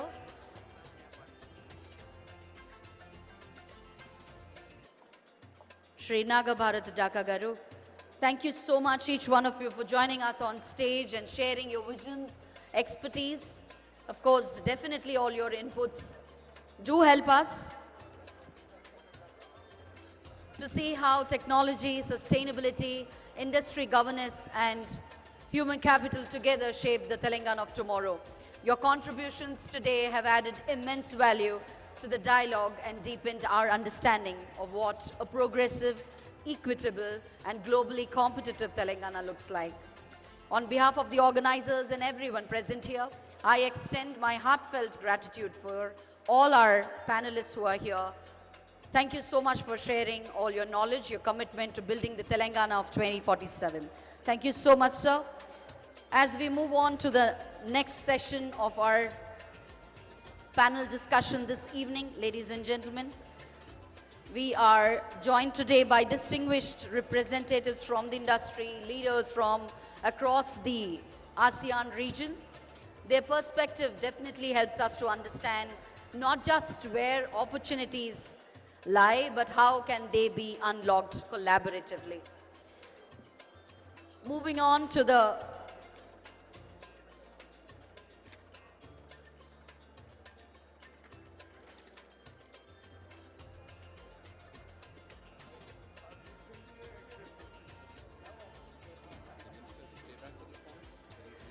May I request Uttam Reddy Garu to please stay back and join us for the next panel discussion as well.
Hyderabad to please kindly join us on stage.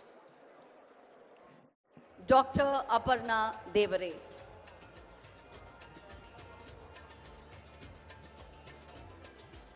Dr. Aparna Devare is going to be the moderator for this panel discussion. Telangana partnering with the ASEAN Tigers. Dr. Aparna is the Faculty Department of Political Science from the University of Hyderabad. A very warm welcome to you, ma'am. Now let me welcome on stage His Excellency Muzaffar Shah bin Mustafa, High Commissioner of Malaysia to India. Ladies and gentlemen, with a big round of applause, let's welcome His Excellency Muzaffar Shah bin Mustafa ji on stage.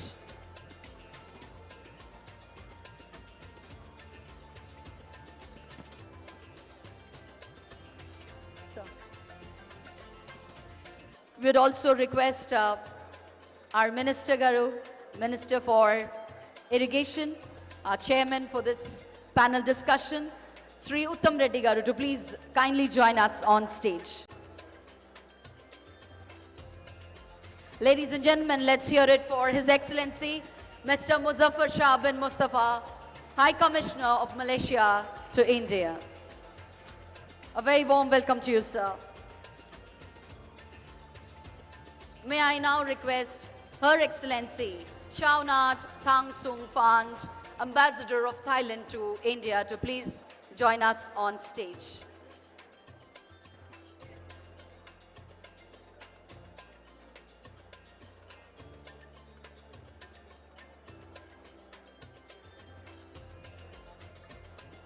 Apologies, sir. His Excellency Shawnat Thang Sung Phant, Ambassador of Thailand to India, is on stage. So, ladies and gentlemen, let's hear a big round of applause. We also have with us His Excellency Mr. Edgar Pang, Consulate of Singapore. I request him to please join us on stage. His Excellency Mr. Edgar Pang.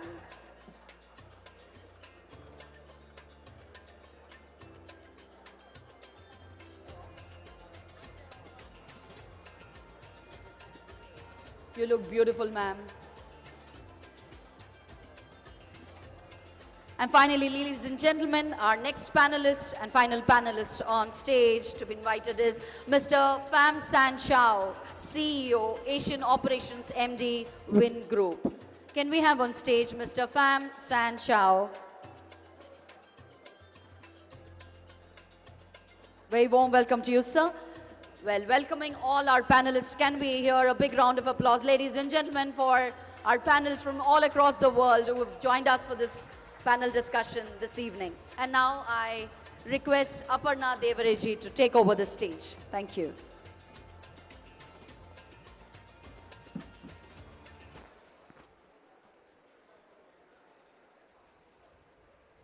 Okay, good evening to all of you. I have great pleasure in welcoming distinguished representatives from Thailand, Malaysia, Cambodia, Vietnam, and Singapore. I'm also very grateful to the Honorable Minister, Uttam Kumar Reddy Garu, Minister for Irrigation and CAD, Food and Civil Supplies, for chairing the session today. I also extend a warm welcome to representatives and officials of the Telangana government, as well as all the participants from various industries and organizations. Many of you have traveled long distances from different parts of the country and the world to be here today. We are especially privileged that the ambassadors of so many ASEAN countries could be here in person to speak to us on strengthening ties between Southeast Asia and Telangana. As many of you know, these ties are not new. There was a flourishing trade between both regions as far back as the 1st century. While we associate the word Ikat with Pochampalli village, very nearby, this word is actually a Malay word, or Mangikat, meaning to tie. The Telia Rumal, a specialty weave of this region, had high demand in Southeast Asia. The Telia technique traveled from here widely to the region of Southeast Asia. Each region there has its own unique Ikat weaves, such as the Sarawak in Malaysia, which is famous for its Ikat, And the most sophisticated and finest ikat in the world was found in 19th century Cambodia. The warp ikat techniques from the Deccan, especially with its geometric motifs, became popular amongst weavers all over Southeast Asia. So many things have traveled from here, but they were refined and mastered over there in your countries. Epics, textiles, architecture. And many things, of course, came back. And there was, considerable exchange. It was not a one-way street. If the Deccan had great builders, then the Cambodian Angkor Wat is the high point of this cultural heritage. So many influences, as you can see, back and forth between our cultures. Other historical links include the religions, Hinduism, Islam, and Buddhism. The Satvahana dynasty promoted Buddhism in this region, which is home to many important Buddhist sites, and the brilliant Buddhist dialectician, Nagarjuna. And monks have been traveling from the region to Southeast Asia, and later dynasties such as the Golconda, the Kakatiyas, and then the Golconda Sultanate continued this trade, trading diamonds with the Malay world. So clearly we have seen these linkages historically. People have been traveling, so tourism is not new. So perhaps this is why Hyderabadi travelers are so comfortable in Southeast Asia, because they're going there in such large numbers as tourists. Again, technology transfers are not new. Exchanges have been going on. Technology of the loom, of shipbuilding, of predicting weather patterns and climates. All these exchanges were ongoing, but are now morphing into new and modern forms, such as the exchanges of digital economies, renewable energy, food processing, and so on. The ships that once plied people and goods are now in the air, and it is the aerospace industries which are now the areas of collaboration. Telangana has much to learn from Southeast Asia. The region has seen such a significant rise in per capita income, even though we all started off, post-independence after colonial rule in the same situation. You have achieved high rates of literacy, access to healthcare, reduction of poverty, and a better standard of living for your populations. So this is climate change is a common challenge for you as well as us. But your countries have developed with an aesthetic sense, beauty, and a sense of pride in your cultural heritage. That's why your countries are so hospitable to tourists from here and all over the world. So we have much to learn from you. But Telangana can also offer its own expertise and development in digital services, IT and software development, advanced hospitals and medical care, pharma, aerospace, and film and creative industries. Hyderabad, with its rich and syncretic history, juxtaposing both the ancient and modern, is also the gateway to tourism in this region. And in the end, there's always ikat, the tie that continues to bind. So I now ask our distinguished guests on the panel to please speak and share their perspectives. I request His Excellency Ambassador Dato Muzaffar Shah Mustafa, High Commissioner of Malaysia to India, to begin with his remarks.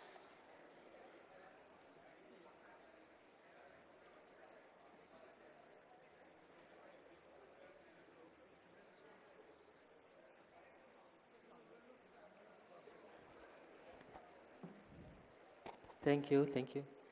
Thank you very much, respected moderator. Shri Uttam Kumar Reddy, Honorable Minister of Irrigation and CAD, fellow panelists, business and industry leaders, distinguished guests, ladies and gentlemen. It is a pleasure to be part of the Rising Telangana Summit and to join this panel on Telangana partnering ASEAN. I would like to first and foremost commend the government of Telangana for creating this very good platform that reflects the ambition, openness and confidence in engaging with global partners including ASEAN. This discussion or this event takes place at a particularly significant moment. The global economy today is marked by heightened trade tensions, tariff uncertainties, and geopolitical risk. Yet, these challenges are also creating opportunities. In this context, Telangana, ASEAN, and Malaysia in particular are well positioned to work together to turn uncertainty and risk into opportunity. Let me begin by mentioning Telangana's economic strength, which stand out clearly to ASEAN and Malaysian business. In little over a decade, Telangana has built a strong reputation for policy stability, transparency, and administrative efficiency. Mechanisms such as TSI Pass, the focus on time-bound approvals and sector-specific industrial ecosystem, send a powerful signal to global businesses. Economically, Telangana is among India's fastest growing state, with a GSDP exceeding 16 lakh crore and a high and rising per capita income. The state's economic profile is distinguished by, for example, like Hyderabad's global stature as an IT and digital innovation hub, leadership in pharmaceuticals, life sciences, and biotechnology, anchored by Genome Valley and BioAsia. A growing footprint in advanced manufacturing, electronics, aerospace, defense, and food processing.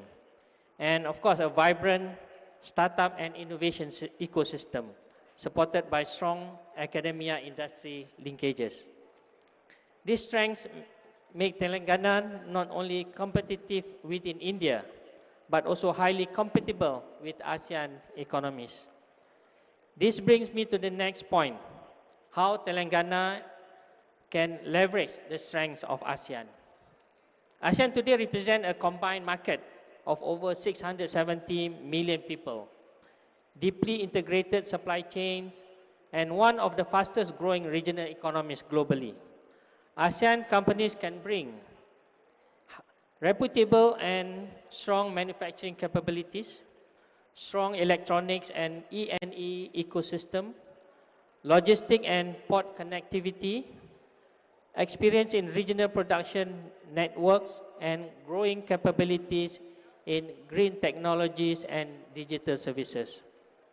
For Telangana-based companies, ASEAN offers a natural pathway for international expansion, whether through joint ventures, regional headquarters, or supply chain partnership.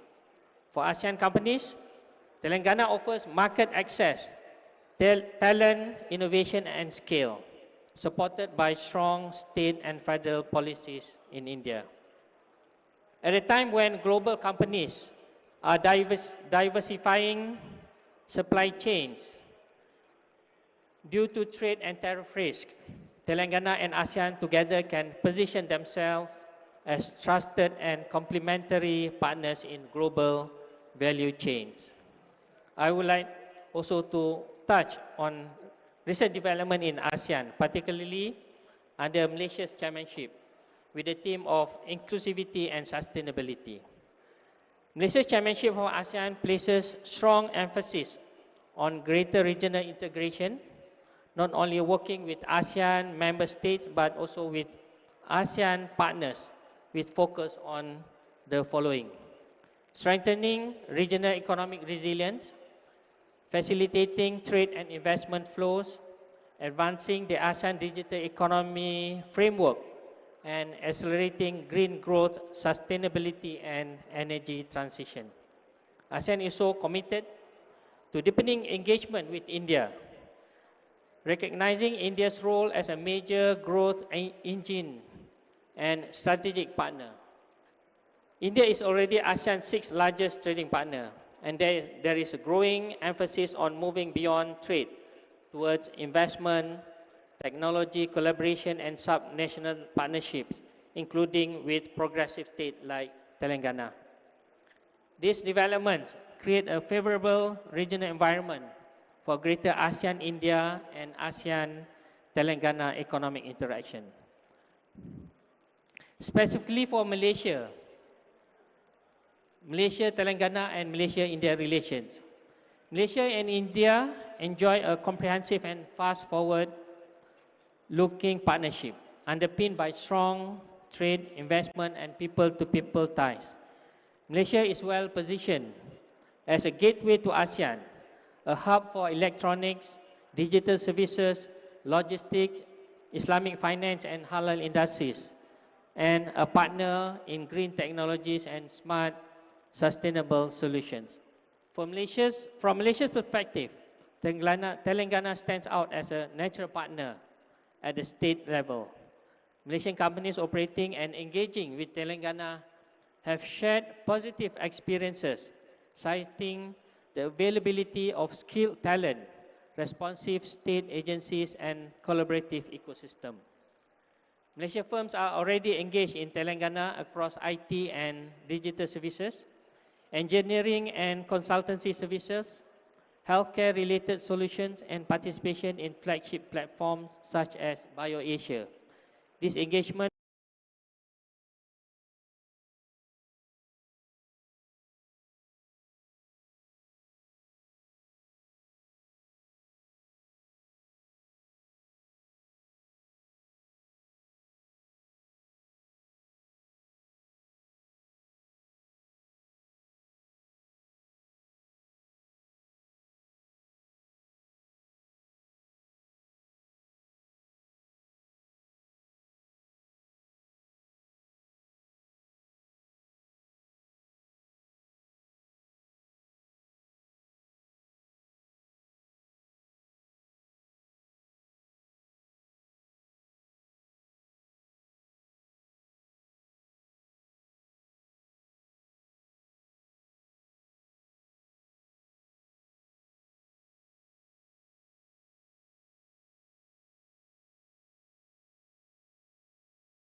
institutions to translate shared ambition into concrete outcomes in trade, investment, innovation, and sustainable growth. With that, I thank you very much. Thank you, His Excellency Dato Mustafa, for your comments. I now request the Honorable Minister Uttam Kumar Reddy Garu to please address the panel.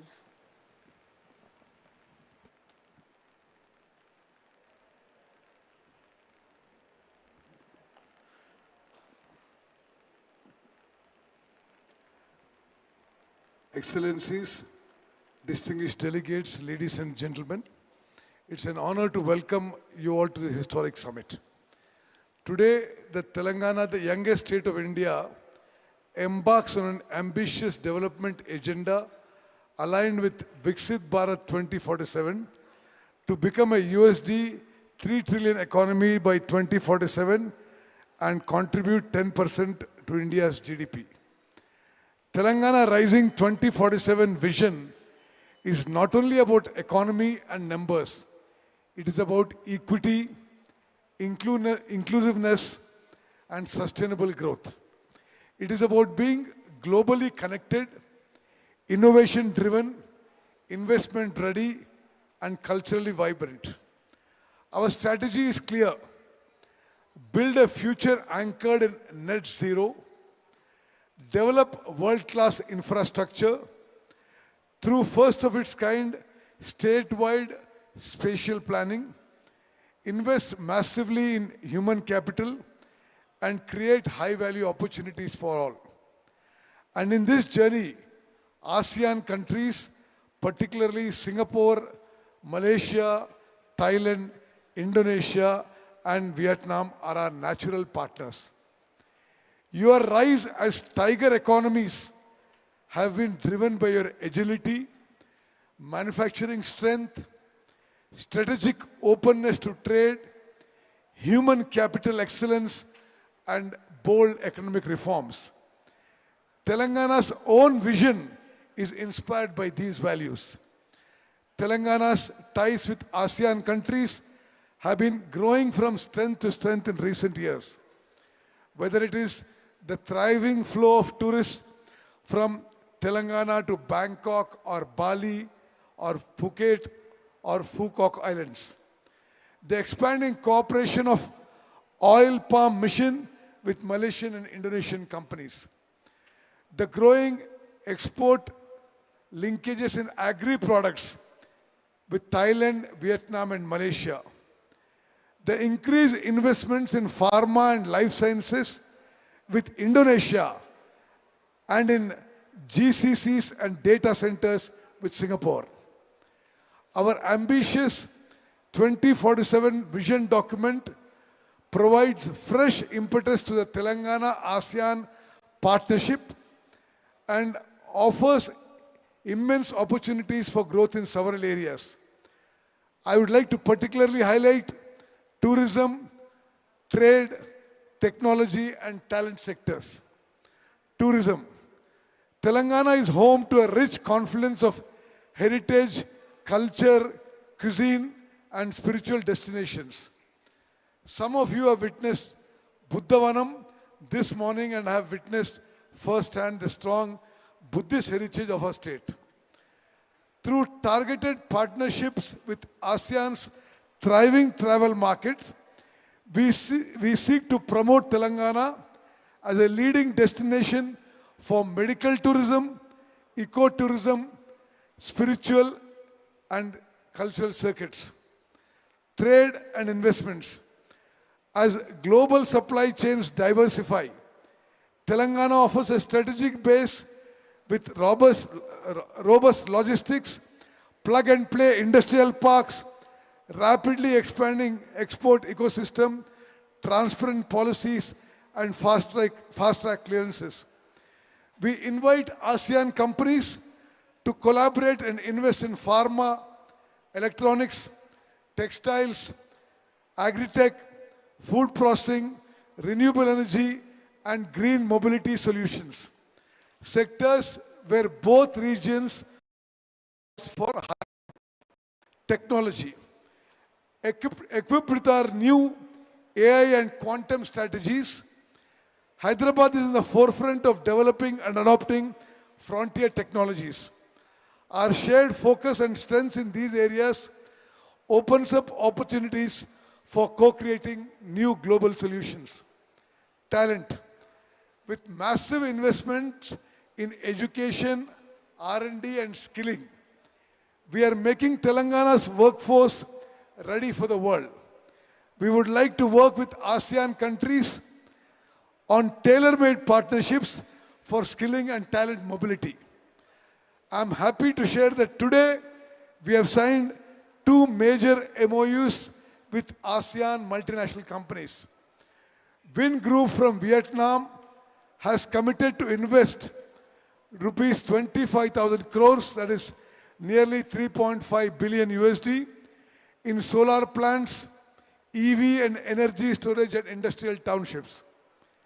AGIDC from Singapore will be investing nearly rupees 70,000 crores, that's about 8 billion USD, to set up AI-ready data centers in Telangana. This is a clear reiteration of their trust in the Telangana growth story.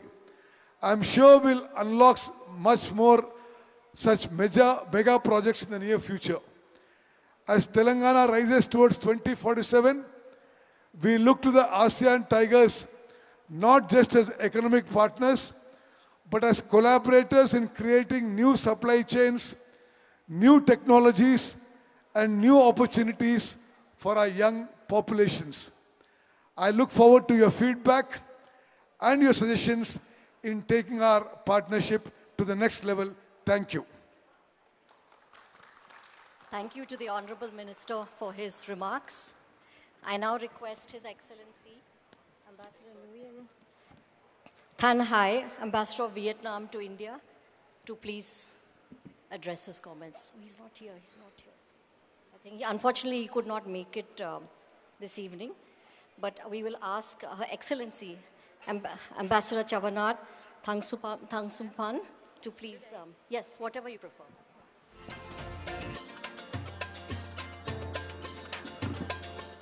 Hello. Namaste and Sawadi Naka. Honorable Minister, Excellencies, distinguished guests and participants. It's a genuine honor to be part of the Telangana Rising Global Summit. I extend my heartfelt thanks to the Governor of Telangana and Honorable Chief Minister Revan Reddy for the gracious invitation. It's a pleasure to be here in the vibrant city of Hyderabad. Today's session on ASEAN-Telangana relations is timely and relevant. ASEAN continues to grow as a key economic partner for India. And within ASEAN community, Thailand stands ready to play a prominent role as India's gateway to the region. As Dr. Mustafa already said, that Southeast Asia together, we have like 670 million people, so I think you're gonna be beneficial to this market. And we also interested in having opportunities to become your partner in IT manufacturing, pharmaceutical, food processing, agri-innovation, healthcare, smart logistics, and the startup ecosystem. Telangana's vibrant innovation culture aligns well with Thailand's ambition to become a more value-driven and technology-empowered economy. Our Act West strategy and India's Act East policy align seamlessly, making our cooperation both natural and strategic. This momentum was reaffirmed during the official visit of His Excellency Prime Minister Narendra Modi to Thailand in April this year, when both sides elevated the bilateral relationship into a strategic partnership. This was followed by the recent visit by my Foreign Minister, His Excellency Mr. Sihasak Phuongkiet from 29 November to the 2nd of this month, during which he met with the co-founder and executive chairman of Bharat Biotechnology Company here. And we explore the potential collaboration such as positioning Thailand as a vaccine manufacturing and distribution hub for the Southeast Asian market. And actually, Bharat Biotech Company already have trial his vaccine, chikungunya vaccine in Thailand, and it's very successfully done. And I hope that Thailand gonna be the first manufacturing hub for this chikungunya vaccine of the Bharat Biotech Company.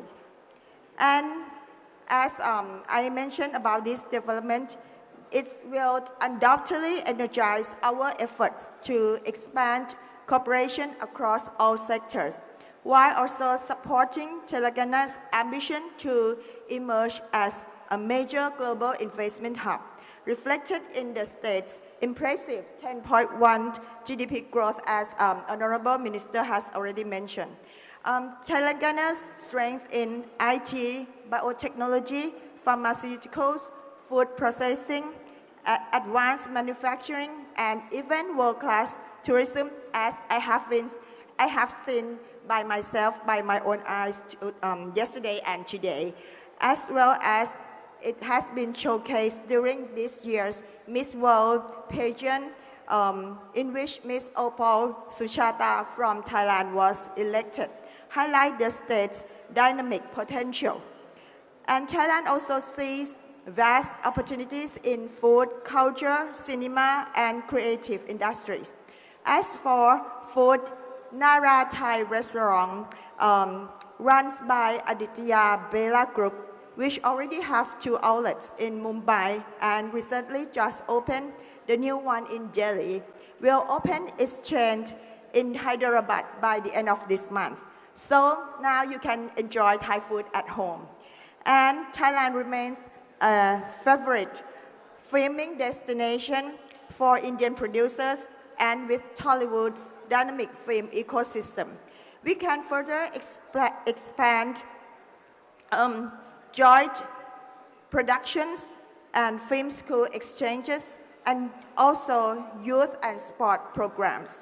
In the hospitality sector, one of Thailand's strongest assets, we stand ready to partner with Telangana to craft new tourism circuits that celebrate our shared history and showcase the rich cultural traditions that connect our peoples. Ultimately, ASEAN-India cooperation is a story of shared growth and shared prosperity. Frameworks such as ASEAN-India Free Trade Area and ATICA provide a solid foundation for expanding trade and investment. For Thailand in particular, we have MOU on trade and investment with the government of Telangana signed on the 11 April 2022 serve as a practical mechanism for driving forward mutually beneficial initiative. I'm confident that today's dialogue will open new pathways linking our industries and businesses and, of course, our people. Thailand remains firmly committed to deepening its partnership with Telangana. And thank you everyone once again for your warm hospitality, and I look forward to enhanced cooperation and many fruitful outcomes from this summit. Thank you, Dhanyawad. Khap khun kha. Thank you, Your Excellency, for very detailed comments about what the investments have been going on, what the collaboration has been. I think it was very useful, so thank you so much. I now request His Excellency, Mr. Edgar Phang, Consul General of Singapore, to please give his comments. Thank you.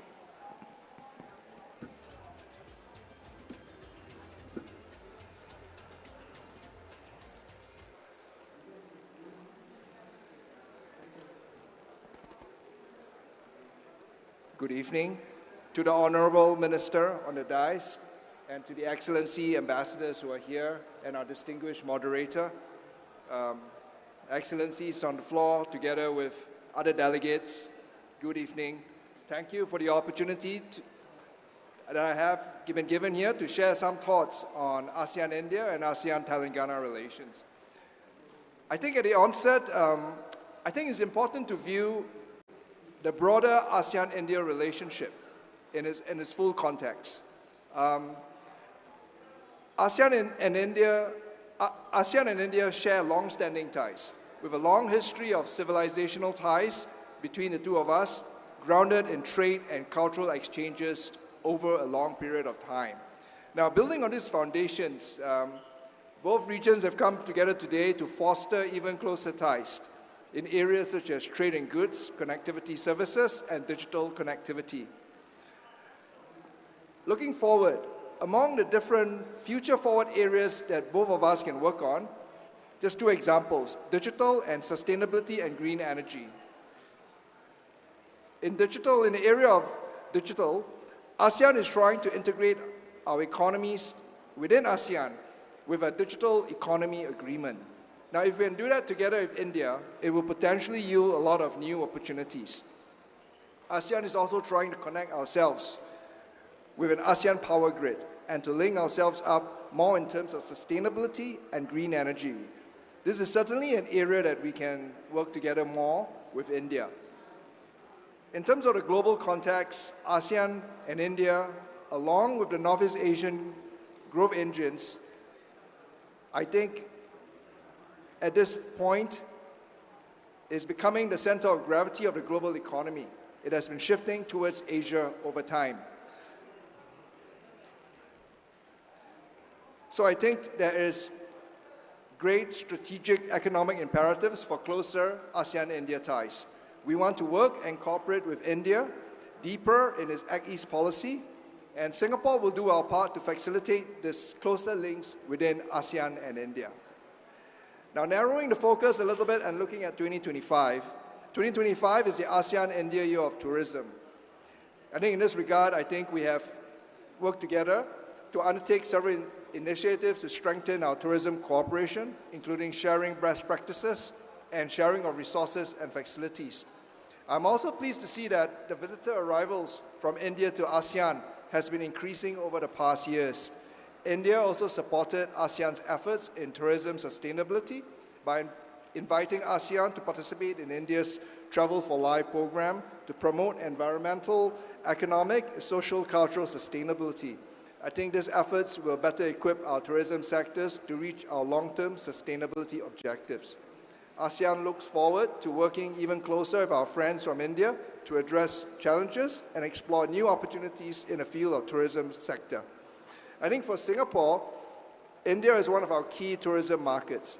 The Singapore government and our companies like Changi Airport Group has been keen to work together with state governments to develop ideas and programs to sustain and grow tourism flows.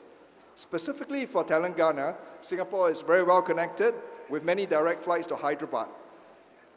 The Singapore Tourism Board, we recognize the potential in Hyderabad.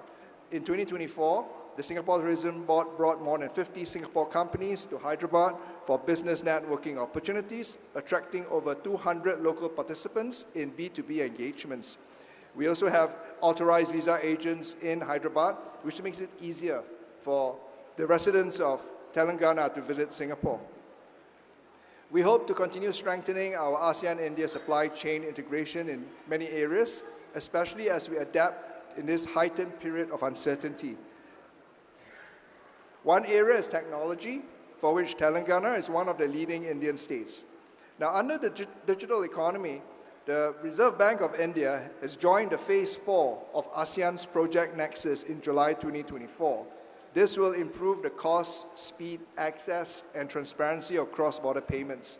So we welcome India's participation in ASEAN digital economy as ASEAN works to conclude negotiations on our digital economy framework agreement. So I think both areas can also explore many other new areas such as food processing and manufacturing, which could boost investments in Telangana and contribute to overall economic growth in both our regions.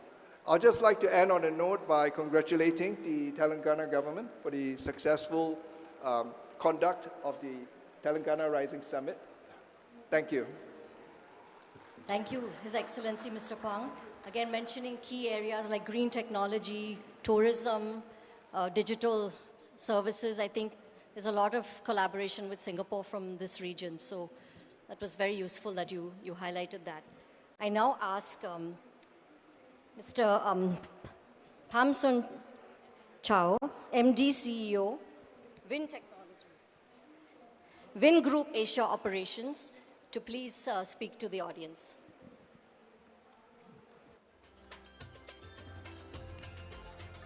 A very good afternoon, Honorable Minister, distinguished member of Dais.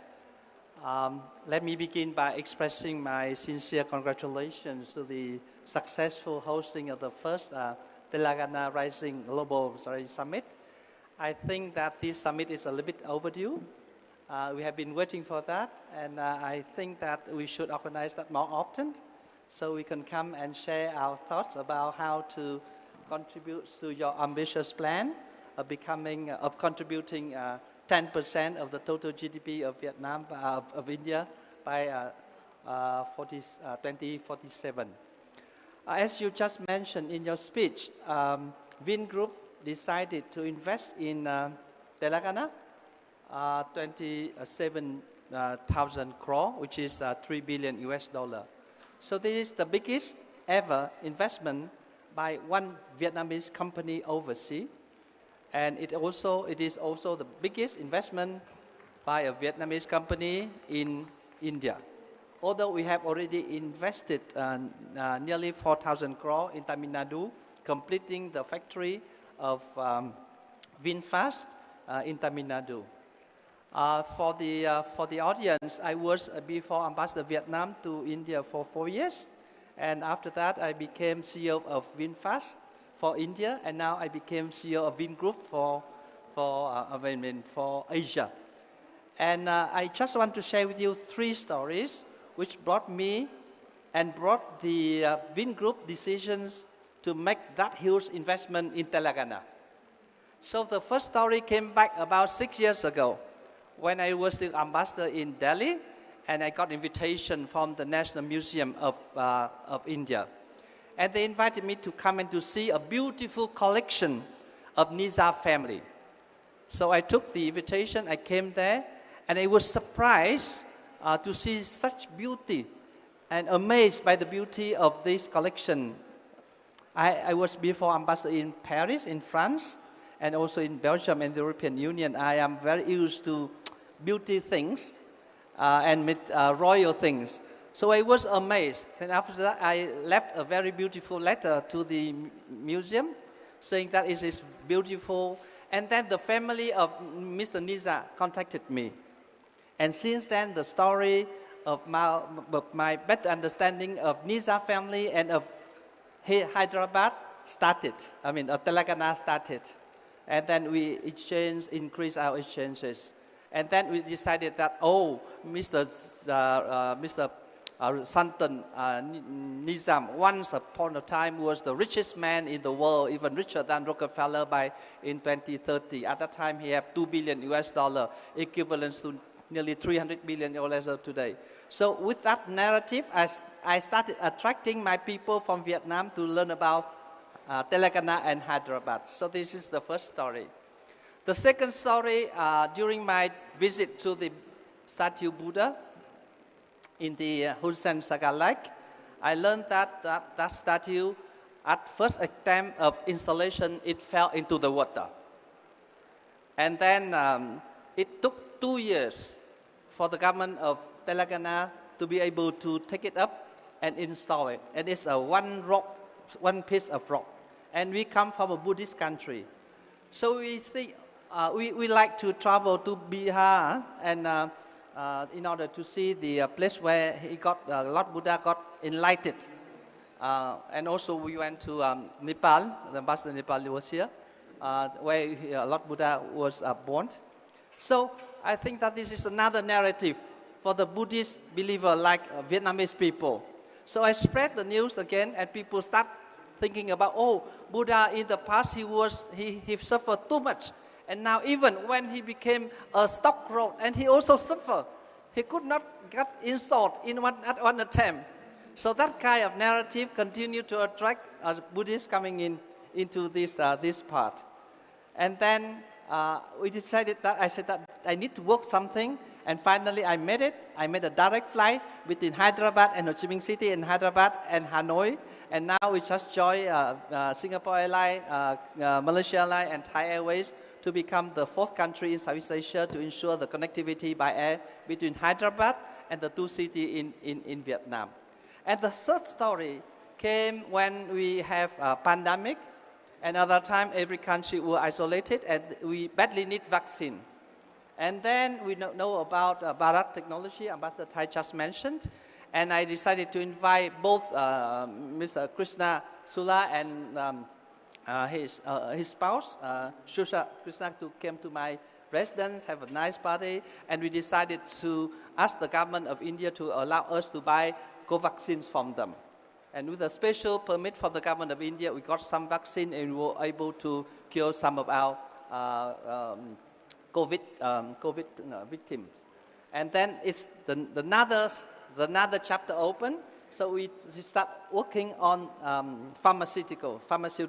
So we grow a lot of herbs, and that herbs are very good for production of pharmacy here. So we start working, and we invite to go to Vietnam to strengthen that cooperation. So that story, that mishap allow us to know each other, to understand each other, and from there we start the cooperation in medical and pharmaceutical. And finally, I think we have visited the beautiful city of Hyderabad. I was before Ambassador to UNESCO and Deputy Chief of the Executive Council of UNESCO. I like traveling. I have covered 27 out of 38 state and union territory in India. I love many UNESCO sites, and 1,000-pillar temple is one of my favorite. And I follow the process of having it nominated in UNESCO in 2021 when I was still there. And I interact with my former colleague in Hanoi. I asked them to support the inscription of the 1,000 temple on the UNESCO list. So with that, I think that now is the time for me to decide something for Telangana in a bigger way. Then I convinced my group to look into the opportunity here. And here today, we are able to sign a most comprehensive agreement with one single state, overseas, apart Vietnam, in order to develop everything, ranging from a very big smart city to we also launched the taxi fleet. We are going to invest in technology. We invest in green energy.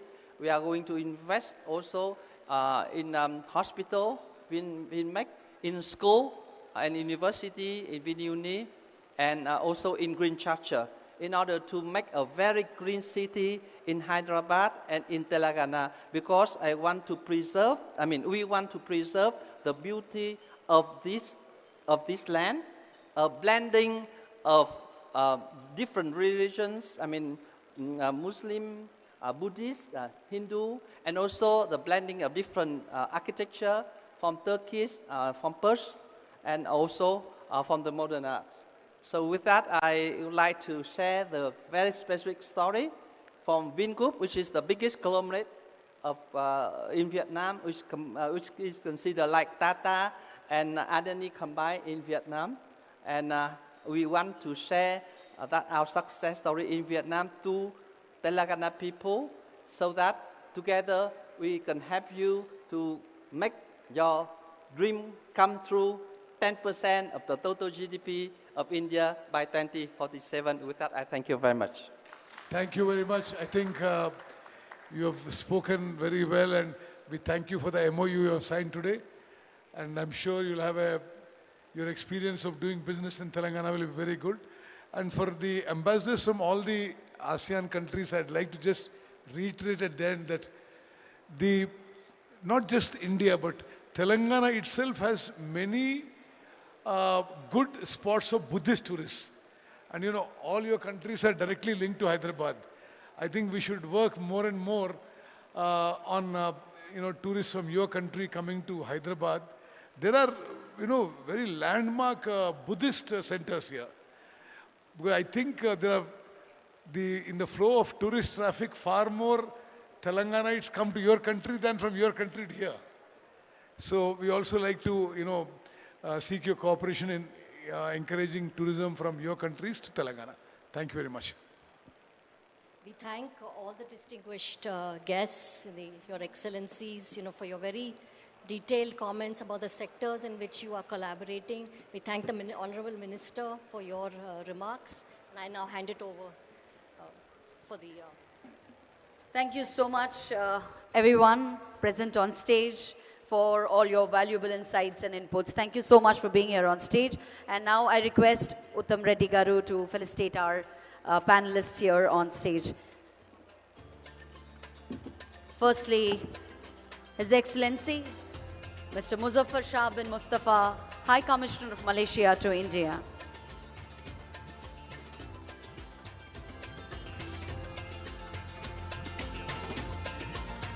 Her Excellency Shauna Thang Sung Phant, Ambassador of Thailand to India.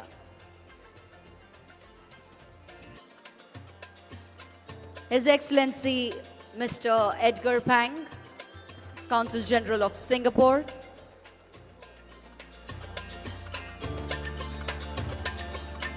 Mr. Pham San Chao, CEO Asian Operations MD Vingroup.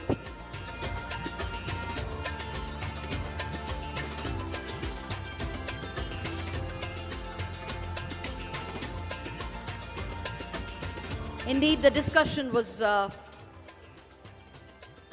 very precious, because every word that they said truly means a lot. Especially this collaboration is just not about economic growth, it is about people. It's about young entrepreneurs finding their platform, shared solutions, investors identifying transformative ideas, cultures coming together. It's a partnership which is totally built on trust, built on innovation, and that promises progress for all of us. So ladies and gentlemen, that's all for this evening. And we end this evening session, our panel discussion, our collaboration and partnering of Telangana with the ASEAN Tigers. Hoping to see you all with the same vibrant faces to learn, explore and share many more such meaningful collaborations tomorrow, exactly at the same venue here. Please join us as we celebrate the Telangana Rising Global Summit 2025 here in the Bharat Future City. See you all tomorrow, and we shall start our sessions tomorrow, 10 a.m. sharp in the morning. Hoping to see you all soon. Thank you. Good night. Have a great evening.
ప్రజాపాలన ప్రభుత్వం విద్యార్థుల్లో కొత్త ఉత్సాహాన్ని నింపే young India సమీకృత పాఠశాల ప్రాంగణాలు విద్యార్థుల్లో విజ్ఞాన ఆసక్తిని విద్యనే కాకుండా క్రీడా సాంస్కృతిక చైతన్యాన్ని కూడా కల్పించే ప్రయత్నం కోసమే ప్రతి బడి ఓ సరస్వతి గుడిగా మలిచే ప్రయత్నం.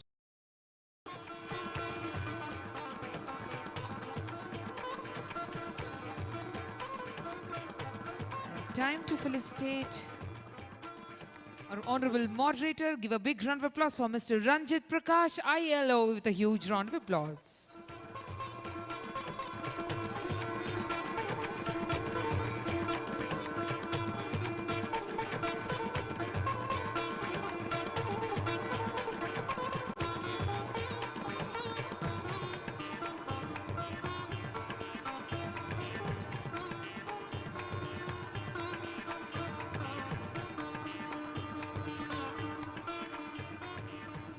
Can we request all of you to please come forward, 2 steps forward for a group picture, please?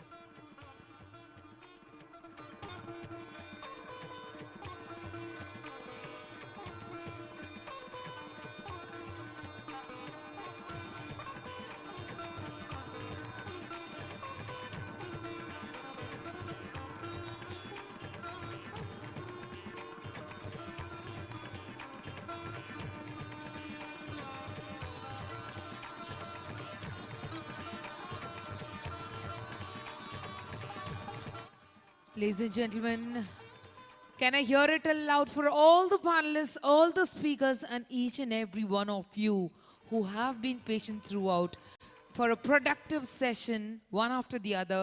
Huge round of applause. Thank you so much for being such a wonderful and patient audience. Thank you so much for making this a grand success on the day one. We meet yet again with another amazing set of sessions tomorrow, with same energy and more josh, ladies and gentlemen. Signing off, this is MC Anusha Vari. Until we meet again tomorrow morning. Thank you.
ఎందరో మహానుభావులు అందరకు వందనాలతో స్వాగతం పలుకుతోంది ఈ ప్రపంచ సదస్సు తెలంగాణ ప్రగతి పథంలో నవోన్మేష ఉషస్సు. తెలంగాణ వీరనారి చరిత్ర doctor Alekhya Punjala గారు ప్రస్తుతం తెలంగాణ రాష్ట్ర సంగీత నాటక అకాడమీ చైర్పర్సన్గా సేవలందిస్తూ ఉన్నారు. వారు స్వయంగా రూపొందించి అభినయించి ఎందరి చేతనో అభినందనలు అందుకున్న చాకలి ఐలమ్మ నృత్య రూపకాన్ని మనం మర్చిపోలేము. పల్లెలో పుట్టి పల్లెలో పెరిగి అప్పటి అరాచకాలపై ధైర్యంగా ఎదురు తిరిగిన చాకలి ఐలమ్మ తానే రూపొందించిన నృత్య రూపకం. డాక్టర్ అలేఖ్య పుంజాల గారు కేంద్ర సంగీత నాటక అకాడమీ అవార్డు గ్రహీత, అంతర్జాతీయ వేదికలపై మన తెలంగాణ సాంస్కృతిక రాయబారి, తెలంగాణకి కృష్ణా గోదావరి రెండు జీవనదులు ఎలాగో దక్షిణ భారతదేశ నాట్య రీతులకు కూచిపూడి భరతనాట్యం అలాగే అద్భుతంగా సాగే నాట్య పదులు. అటు కూచిపూడిలోనూ ఇటు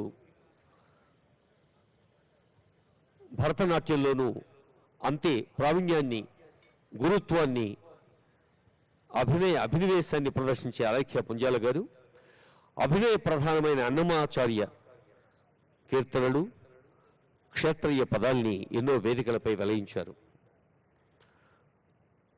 1261, 1290 అంటే శతాబ్దాల క్రితమే మనదైన తెలంగాణ తేజాన్ని యావత్ ప్రపంచానికి చాటిన వీరనారి రుద్రమ గణపతి దేవుని బిడ్డగా ముందు సహపాలకురాలిగా ఉంటూ తర్వాత తానే చక్రవర్తిగా చక్రం తిప్పింది. అలాంటి రుద్రమ వారి నాన్నగారు కట్టిన వరంగల్ కోటను నిర్మాణాన్ని పూర్తి చేసిన ఒక చారిత్రక వ్యక్తి కూడా. చారిత్రక, పౌరాణిక, సాంఘిక నృత్య రూపకాలు ఎన్నో ప్రదర్శించిన అలేఖ్య పుంజాల గారు ఖజురాహో అంతర్జాతీయ నాట్యోత్సవంలో కూడా ప్రశంసలు అందుకున్నారు. కేంద్ర సంగీత నాటక అకాడమీ పురస్కారాన్ని చిన్న వయసులోనే అందుకున్నారు. ద్రౌపది, రుక్మిణి, పార్వతి, లకుమ, దుశల లాంటి అనేక పాత్రల్లో అభినయ తపస్వినిగా వెలుగొందుతూ ఎందరో శిశురాండ్రను తయారు చేస్తున్న అలేఖ్య గారు మన తెలుగు విశ్వవిద్యాలయానికి తొలి మహిళా రిజిస్ట్రార్గా కూడా సేవలందించి ఉన్నారు. అలేఖ్య పుంజాల గారికి, వారి బృందానికి వారు కొద్దిసేపట్లో సమర్పించబోతున్న మన తెలంగాణ వీరనారి రుద్రమదేవి గురించి మీ అందరికీ తెలుసు. ఎప్పుడో 100 ఏళ్ల క్రితమే మనం ఇప్పుడు కూడా ఇంత సౌలభ్యం ఉన్న రోడ్ల మీద, కార్లలో ప్రయాణించేయటానికి అసౌకర్యంగా ఫీల్ అయ్యే రోజుల్లో వరంగల్లో గుర్రమెక్కి ప్రకాశం జిల్లా త్రిపురాంతకం దాకా వెళ్లారు. అది వారి ధైర్యము, స్థైర్యము, దాఢ్యత అని తెలియచేస్తూ మీ అందరి కరతాళ ధ్వనులతో డాక్టర్ అలేఖ్య పుంజాల గారిని స్వాగతిద్దాం. రాత్రిక. All right, thank you so very much, Dakshina sir. A very, very good evening, everyone. Like I said earlier, settle in, breathe in, because, the entertainment hasn't just begun. Well, it is a celebration of artistry, scale, heritage that's coming together on one stage. And to, of course, begin the gala dinner, we have someone whose music has shaped moments for an entire generation.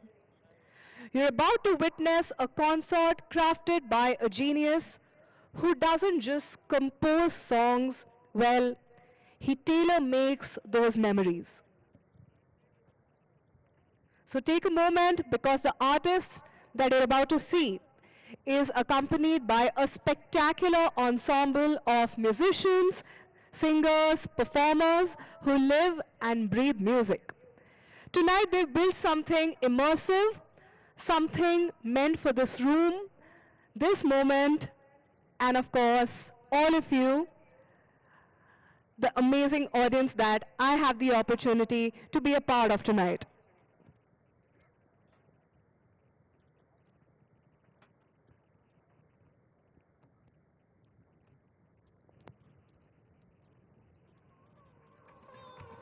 Rising Telangana 2047 కళా వేదికపై తొలి అంశం తెలంగాణ వీరనారి రుద్రమ నృత్య రూపకం అలేఖ్య పుంజాల గారిచే. बस 20 minute तक कोई काम नहीं. हेलो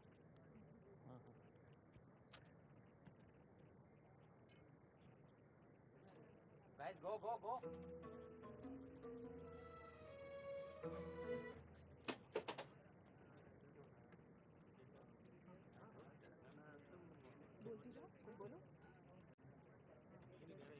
कुछ बोलूं? कुछ बोलूं? पिकअप हो गया? हेलो हेलो हाँ, पूछ लो। सुने आ रहा है? क्या हुआ? कुछ बोलूं जाके स्टेज पर फिल इन करूं?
పరిపాలనయను రాజముఖ్యులకు మొదటి ప్రోళరాజు ఉపరి రెండవ బేతరాజును వీరికి రెండవ ప్రోళరాజును కలిగి రాజ్యపాలనము గావించింది.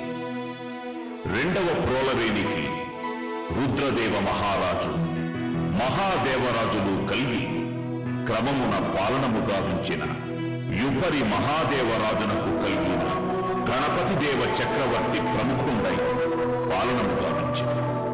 వీనికి పుత్ర సంతానము లేమికతన కలిగిన రుద్రమదేవిని కుమారునిగా సంభావించి పటుతుల విద్యాభ్యాసము గావించి ఆదర్శవంతముగా తీర్చింది. ముందు అరుంధతీదేవి కృపా కటాక్షలబ్ధ సంజాతగానే ఈమెను భావించింది.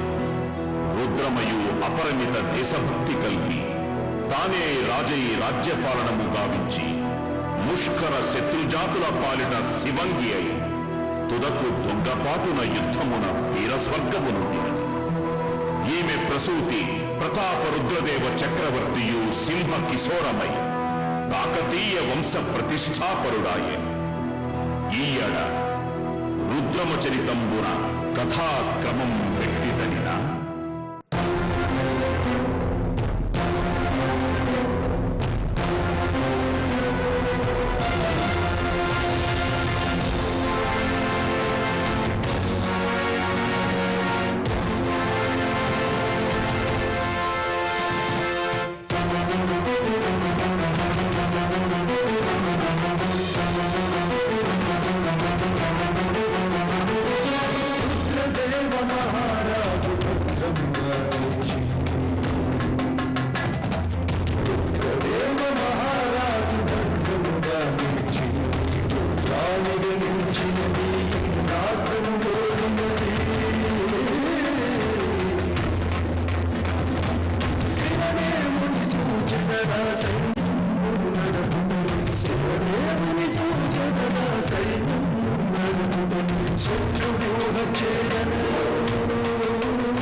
చిన్నతనమునందే రాచ విద్యలెల్లా నేర్చి దినదిన ప్రవర్ధమానగా నెదిగి విద్యలతో పాటుగా యవ్వనము సంతరించే నట్టి ఎడ రుద్రమ ప్రవేశించు విధం వెట్టిదనిన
ఇట్లు కాకతీయ ప్రభుడు గణపతి దేవుండు పంపిన వార్తకు సమ్మతించిన ఇందుశేఖరుండు, రాజ్యమందలి పెద్దల యూహను గౌరవించిన వీరభద్రుండు, రుద్రమతో ద్వంద్వ యుద్ధము చేసి పెండ్లియాడ నొప్పుగోలు చేసి, పురోహితుడు నుడివిన ముహూర్తమున బంధుమిత్ర సపరివారముతో ఓరుగల్లుకు చేరి అయ్యవసరంబున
దినములాయే మొండిగా యుద్ధము చేయుచుండే వీరి చేవయేమి, మూడు దినములాయే మొండిగా యుద్ధము చేయుచుండే వీరి చేవయేమి, ఎవరు గెలుచువారు ఎవరు ఓడెడివారో తెలుపలేని పోరిదాయే.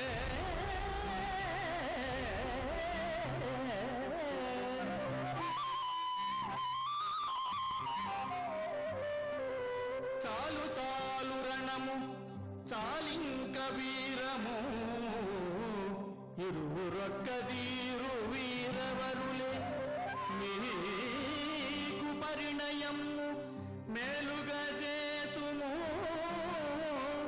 శాంతి పొందిరండు క్రాంతి కొరకు.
యమభద్ర గజమున దిరుగగా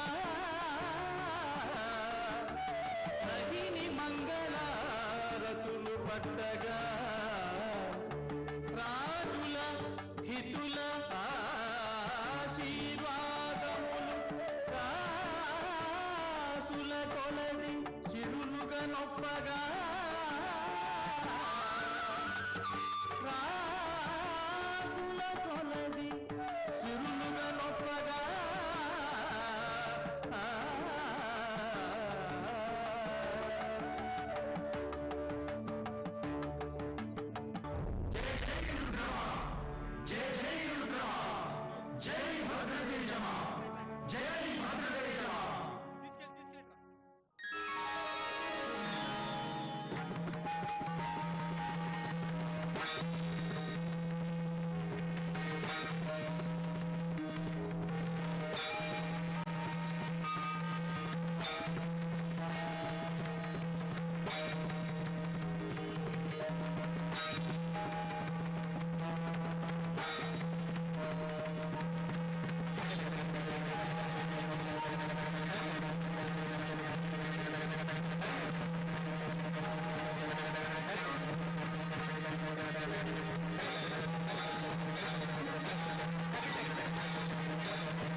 అని బీదరును భైరవునికి పట్టమొగట్టును. ఇంతటి తెగువను చూపిన రుద్రమను రాయ గజకేసరి అని బిరుదముతో కొనియాడి ఇట్లుండ కాయస్థ వంశస్థుడైన గంగయి సాహిని అనువాడు మునుపు గణపతి దేవునికి సైన్యాధ్యక్షుడు. ఎన్నో యుద్ధములందు పరాక్రమమును చూపించినందుకు సామంతునిగా గౌరవించడం వలన మరికొంత రాజ్య విస్తరణ చేసుకొనుట వలన మరింతగా కాకతీయులకు ప్రీతిపాత్రుడైనాడు. తరువాత వీని మేనల్లుండు జన్నిగ దేవుడు త్రిపురారి దేవుడు రుద్రముకు విధేయులుగానే ఉంది. పిమ్మట త్రిపురదేవుని సోదరుడు అంబదేవుడు తొలినాళ్లలో రుద్రముకు విధేయుడుగా నున్నను మీదట అహంభావి అయి తన వలననే కాకతీయ సామ్రాజ్యం విస్తరించెనను గర్వంతో స్వాతంత్రాన్ని ప్రకటించుకుని పాండ్యులను నెల్లూరు నుండి తరమి మనుముగొండ గోపాలుని సామంతునిగా నిలిపాడు. నందికొట్కూరు రాజన్నను అల్లునిగా చేసుకొన్నాడు. కాకతీయ శత్రువులందరితో చేయి కలిపాడు. కాకతీయులను ఎదిరించు అదను కొరకు అంబదేవుడు వేచియున్నాడని తెలిసిన రుద్రమ అంబదేవుని అధికారదాహములకు చరమగీతం పాడించాలని ఎంచింది. సైన్యాన్ని పెద్ద ఎత్తున సమీకరించింది. సామంత మండలేశ్వరులను సంసిద్ధపరిచింది. ఇట్లుండ అంబదేవుని తీరెట్టిదనినా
రాజా మన వ్యూహము రుద్రమ పసికట్టినది కోల నాయకుడు నెల్లూరు చేరి గోపాలుని దృంచాడు రాజన్నను కూడా జంపెను ఆ ప్రతాపరుద్రుండు కోనగన్నారెడ్డియు యాదవులను గెలిచాడు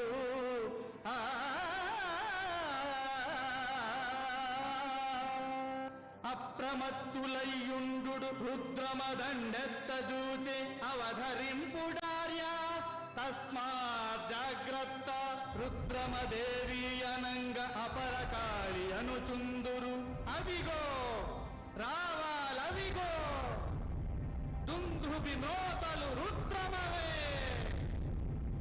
దుందుబి మ్రోతలు రుద్రమవే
సమరకేళియనంగ సరస సమయము కాదు సరివీరులెరుగని సాహసుండను నేను సమరకేళియనంగ సరస సమయము కాదు సరివీరులెరుగని సాహసుండను నేను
అదిగో నీ సేనాని మల్లికార్జునుండు జచ్చే అంబదేవు సేనానికి నీ వీరులు బలి పశువులు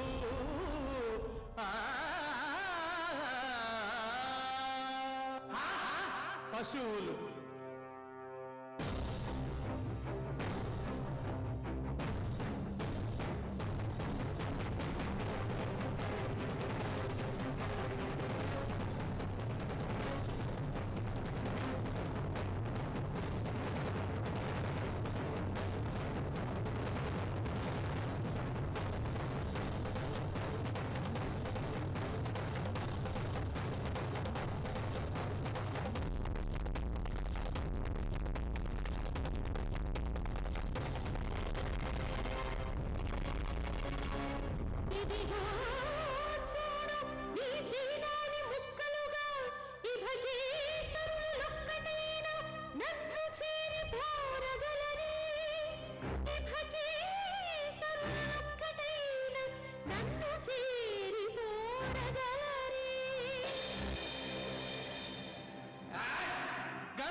మసి అయి సమసిపోవదా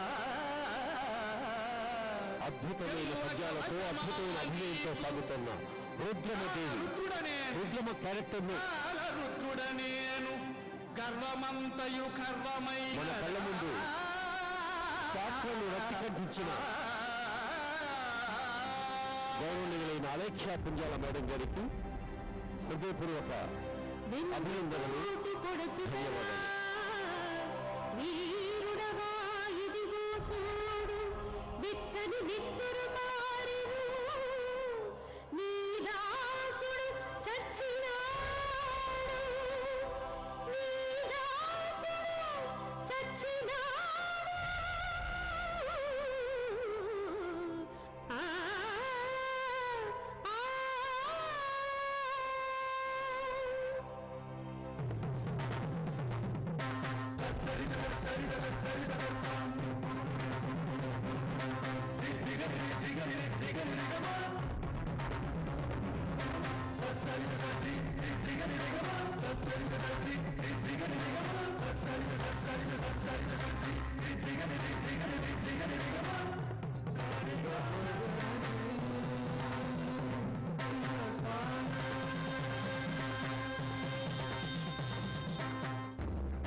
రుద్రమదేవి ఆ పేరులోనే ఒక శక్తి ఉంది, ఆ పేరులోనే ఒక ధైర్యం ఉంది, స్థైర్యం ఉంది.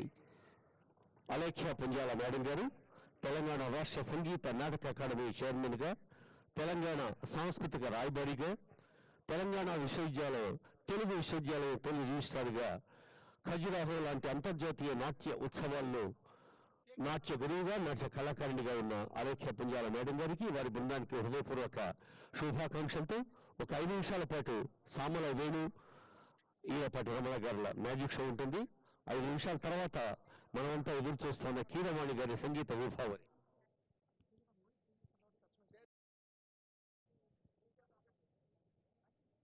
All right. Thank you so very much, Dakshina sir. Wasn't that Kuchipudi performance an absolutely beautiful painting come alive in all senses, ladies and gentlemen? Can we please have up? Yes, can we please put our hands together? Thank you so very much, sir. Everybody, let's just put our hands together for the absolutely beautiful performance that it was. Thank you, Professor Alekhya Pulanjala, and of course, each and every single person who came up and performed.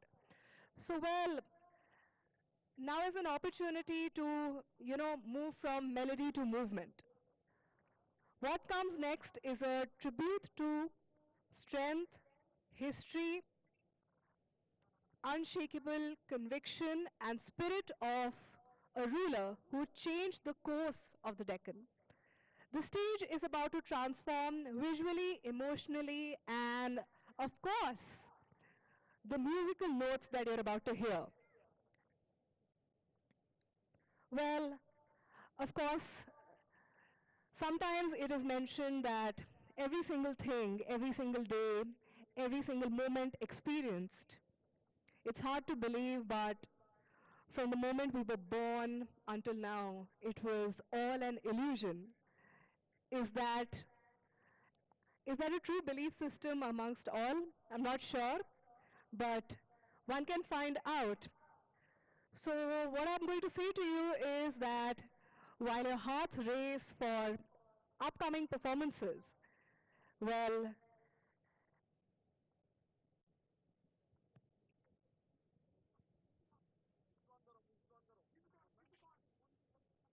That is Ratnika, emceeing in English.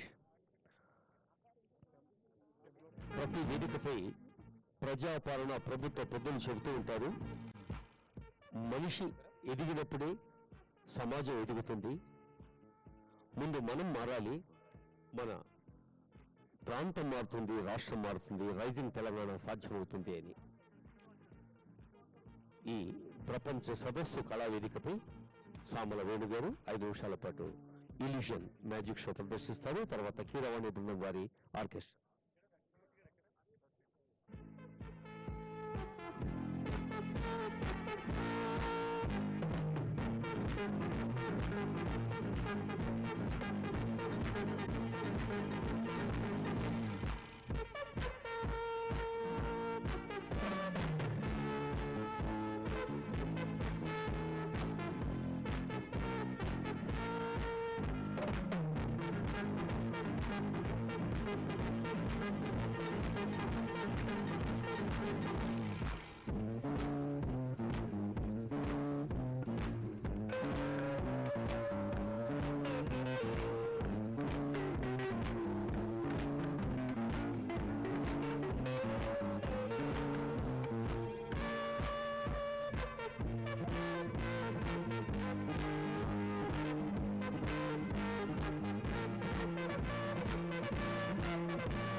అంతర్జాతీయ వేదికలపై Guinness record కూడా సొంతం చేసిన సామల వేణుగారు అద్భుతమైన అంశాలు ఎన్నో ప్రదర్శించగలరు.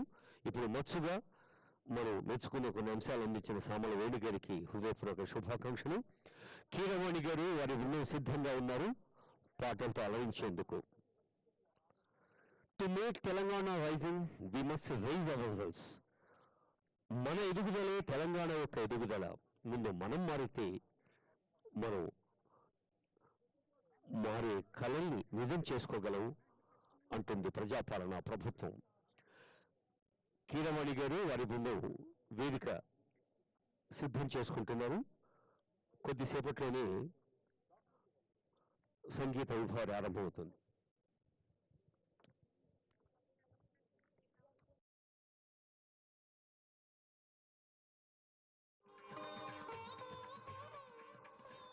మనందరికీ గుర్తొచ్చే మన పాట, మన గుండె చప్పుడు, మన హృదయ స్పందన. అందుకు సీఎం స్వయంగా స్టూడియోలో కూర్చుని పాటకు ఒక రూపునిచ్చి ప్రతి పదాన్ని అందంగా అర్థవంతంగా ఏడ్చి కూర్చి తీర్చి మార్చి మనవయ్య స్టేట్ సాంగ్ను మనకు అందించారు. అందశ్రీ గారి కళాన్ని తలుచుకుంటే మన గుండె బరువెక్కుతుంది. అందశ్రీ గారికి అంజలి ఘటిస్తూ కీరవాణి గారు వారి బృందం మనకు సమర్పించిన గీతంతో వారి విభావరి ఆరంభమవుతుంది. సంస్కరణములను సంతోషముగా చేసి సౌజన్య సంపదం సతమునేపి కమనీయ భావన కల్పలతగా నిన్న సాహితీ క్షత్రము సాగు చేసి ద్విగుణోపేతమై దీప్తిని పండించు సామాజికులకు కొత్త తేజమిచ్చి మింట వెలుగొందు రేచుక్కనంటూ రీతి నేతలందున మేటిగా నిల్చునట్టి రేవంత ధీమంతు మదిని తలచి అందజేయుతు బంధురానందనుతులు. Honourable CM, honourable deputy CM, honourable ministers, ఇంకా అనుభవం పొందిన పెద్దలందరూ ప్రజాపాలనా ప్రభుత్వంలో మేధో మధనం గావించి 2 ఏండ్ల పండుగ సందర్భంగా అనేక వేదికలపై సంతృప్తిగా ప్రజలకు అందించిన దానికి ప్రజల ఆశీస్సుల్ని బహుమతిగా అందుకుంటూ ఈరోజు ఈ ప్రపంచ వేదిక నుంచి రైజింగ్ తెలంగాణ 2047 గ్లోబల్ సమ్మిట్ చారిత్రాత్మక సందర్భంలో పాల్గొంటున్న పెద్దలందరూ ఉన్నారు. న్యాయమూర్తులు, న్యాయ అధికారులు, న్యాయవాదులు, వివిధ విషయ నిపుణులు, సాంకేతిక రంగ ప్రముఖులు, ఇండస్ట్రియలిస్టులు, టెక్నోక్రాట్స్, కళాకారులు, రసజ్ఞులు, అధికార అనధికార ప్రముఖులు, ఎందరో మహానుభావులు, అందరకు వందనాలు. ఈ తెలంగాణ రైజింగ్ గ్లోబల్ సమ్మిట్ కళావేదిక నుండి కీరవాణి గారికి స్వాగతం.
check. Check, check, check, check, check, check. Check. All right, Check, ladies check. and gentlemen, the Check. fact and the matter is that this is a fun job. I do get the opportunity, to present on stage and share this absolutely Hello. fantastic platform with some of the best artists in the world. And every single person that you're watching on stage with me right now, all of these people have performed all over the world. So before anybody starts off, I'd like to request each and every single one of you to please put your hands together and welcome them on stage. Come on. I truly do know that I am amongst a fantastic audience. Thank you so very much, ladies and gentlemen. Well, like I mentioned, all of these artists have performed in more than 50 countries, and they're going to be singing in Telugu. Well, like I said that, this music to my ears is melody. It's all sorts of calm and extremely thrilling because I hail all the way from Delhi. So not every single day do I get the opportunity to hear, and not hear, but actually listen to such fun music. So while I was backstage and I was doing my notes, I was preparing the content of the evening ahead, I could just feel that, there's absolutely no sense of nervousness or anxiety because each one of these people is an absolute pro. Well, I just wish that every single musician gets this kind of confidence every single time they, climb up on stage, because I do feel that, it's not easy, and it is quite tough. But when I went back and I found a moment and I checked social media, I could just see a million views every single where. Well, I think that's absolutely amazing, and very many congratulations. Well, I'm going to make sure that the stage belongs to them now, and, well, let the evening begin. Thank you.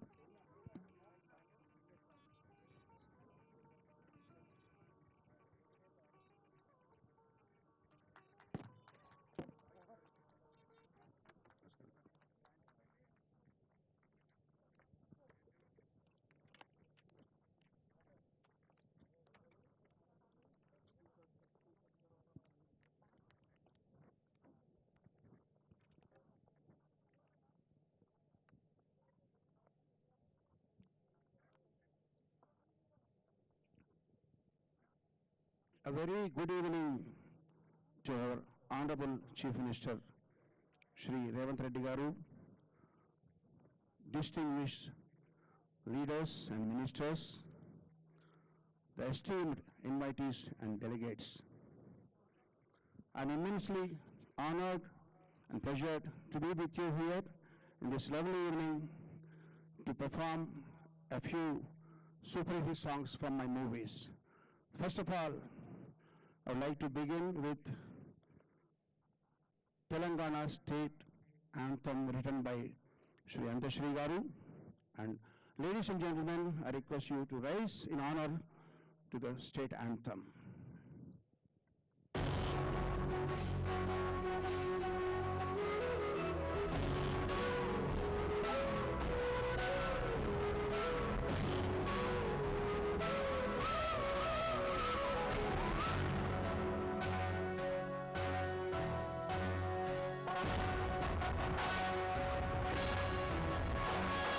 జయ జయ హే తెలంగాణ జననీ జయ కేతనం ముక్కు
Jai Telangana.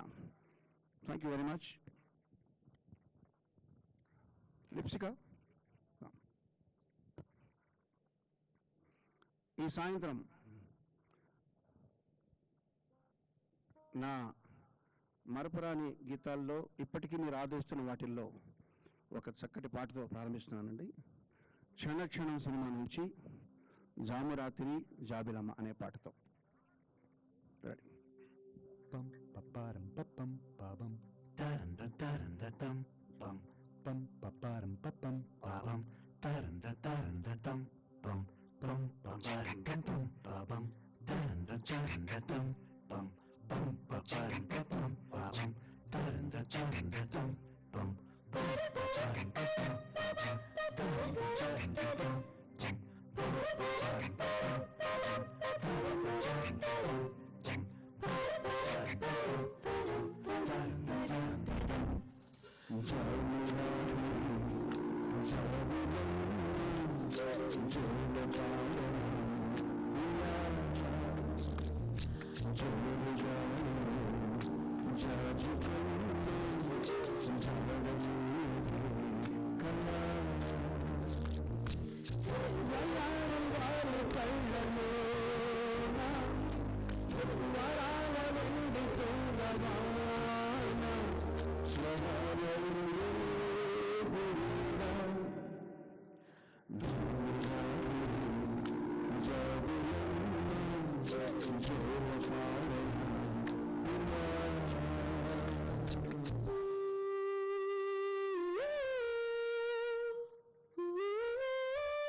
సదా శుభులుగా కుశలము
Thank you very much. Thank you, Lipsika. Kala Bhairava, please take the concert further. అందరికీ నమస్కారం అండి. Very good evening to one and all. First of all, I'd like to say it's an absolute honor to be performing in front of this highly esteemed gathering and our Honorable Chief Minister Shri Revanth Reddy Garu. The song we're going to present is a song which is grand, which is very, very apt for this beautiful gathering. So for this song, I'd also like to invite Indian Idol winner and one of the most popular singers from the Telugu movie fraternity, Revanth, and also singer, lyricist, and the multifaceted Aditya Iyengar. Let's start the song, please.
Thank you. Thank you so much. And the next song we're going to present to you, this song is a song which is deeply etched in my heart, and it's probably the most special song I've sung so far. And this song, what makes this song even more special is the fact that this is a song which reflects and which oozes with the very, very rich cultural and the literary heritage of Telangana. And I'd like to say I'll be very grateful to Mr. Suddal Ashok Teja Garu for penning this song and me being a part of this song. Thank you, Nana. Iroji Pata Meekosam.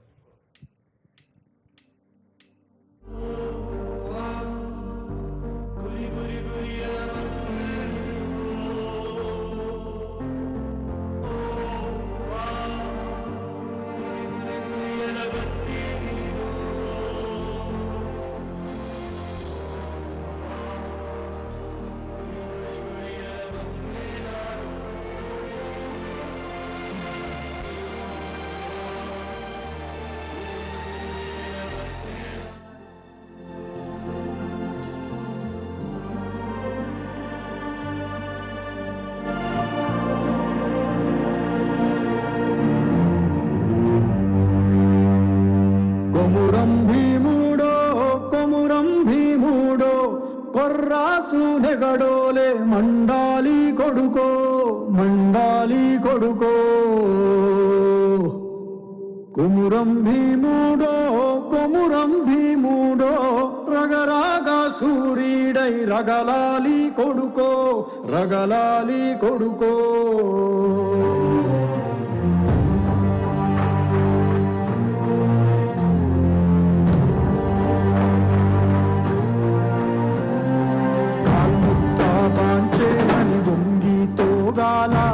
మారడవి తల్లికి పుట్టానట్టేరో పుట్టానట్టేరో తులుము గద్దెకు తలకు వంచి తోగాల తులుము తల్లి పేగున పెరగానట్టేరో పెరగానట్టేరో కొమురం భీముడో కొమురం భీముడో కొర్రాసు నెగడోలే మండాలి కొడుకో మండాలి కొడుకో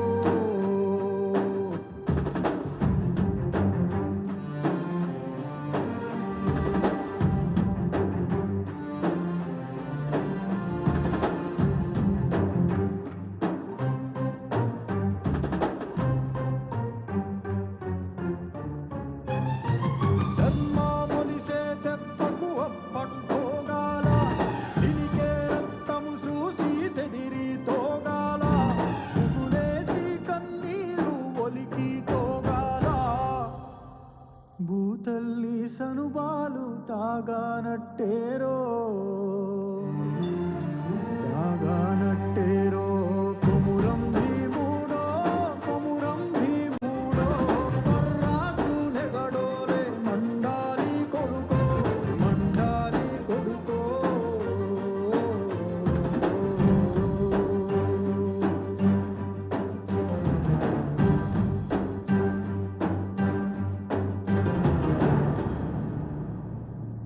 కాలువై పారేని గుండె నెత్తూరు కాలువై పారేని గుండె నెత్తూరు నేలమ్మ నుదుటి బొట్టైతుంది సూడు అమ్మ కాళ్ళ పారాణైతుంది సూడు తల్లి పెదవుల నవ్వై మెరిసింది సూడు కుమురం భీముడో కుమురం భీముడో ఉడమి తల్లికి జనమా హరణమిస్తివిరో కుమురం భీముడో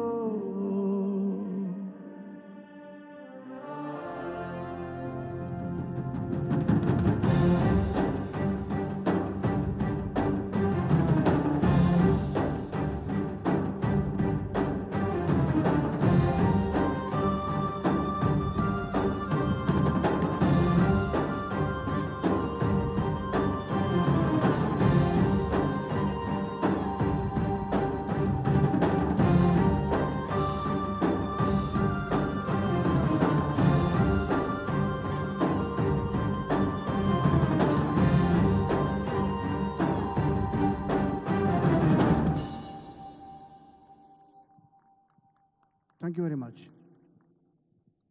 The next song will be for the pleasure of the esteemed guests and delegates from North India who understand Hindi and who like my Hindi songs. Ira? Yeah, please come.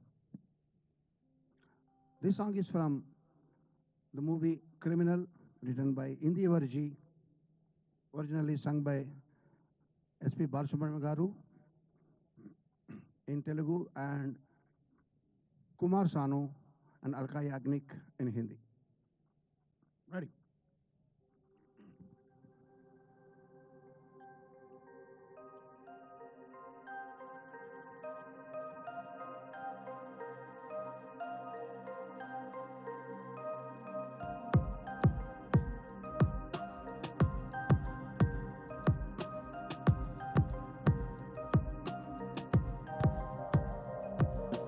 तू मिले दिल खिले और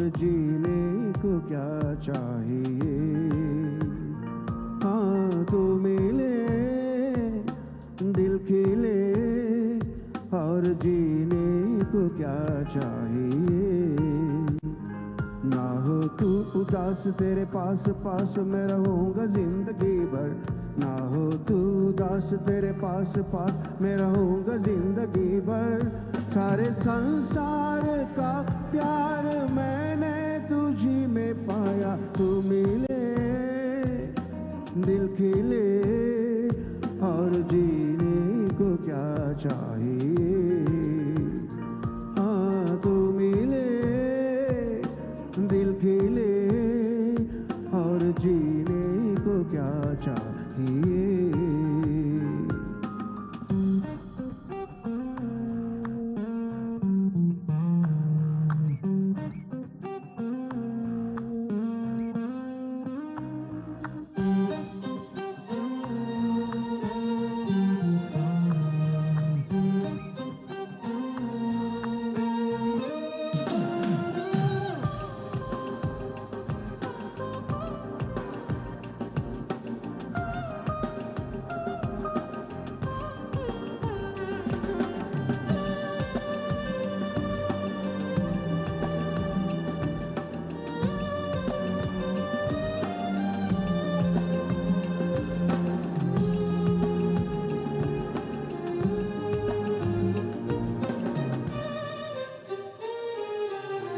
चंदा तुझे हो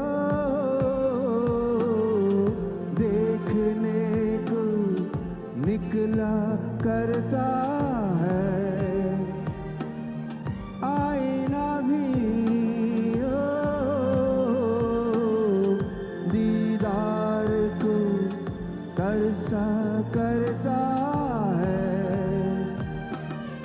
इतनी हंसी कोई नहीं इतनी हंसी कोई नहीं हुस्न दोनों जहां का एक तुझ में सिमट के आया तू मिले दिल खिले और जीने को क्या चाहिए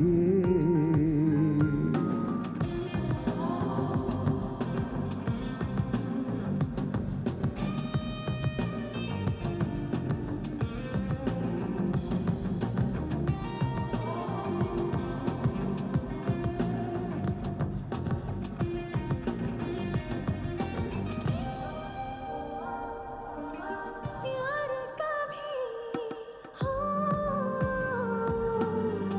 मरता नहीं हम तुम मरते हैं होते हैं वो हो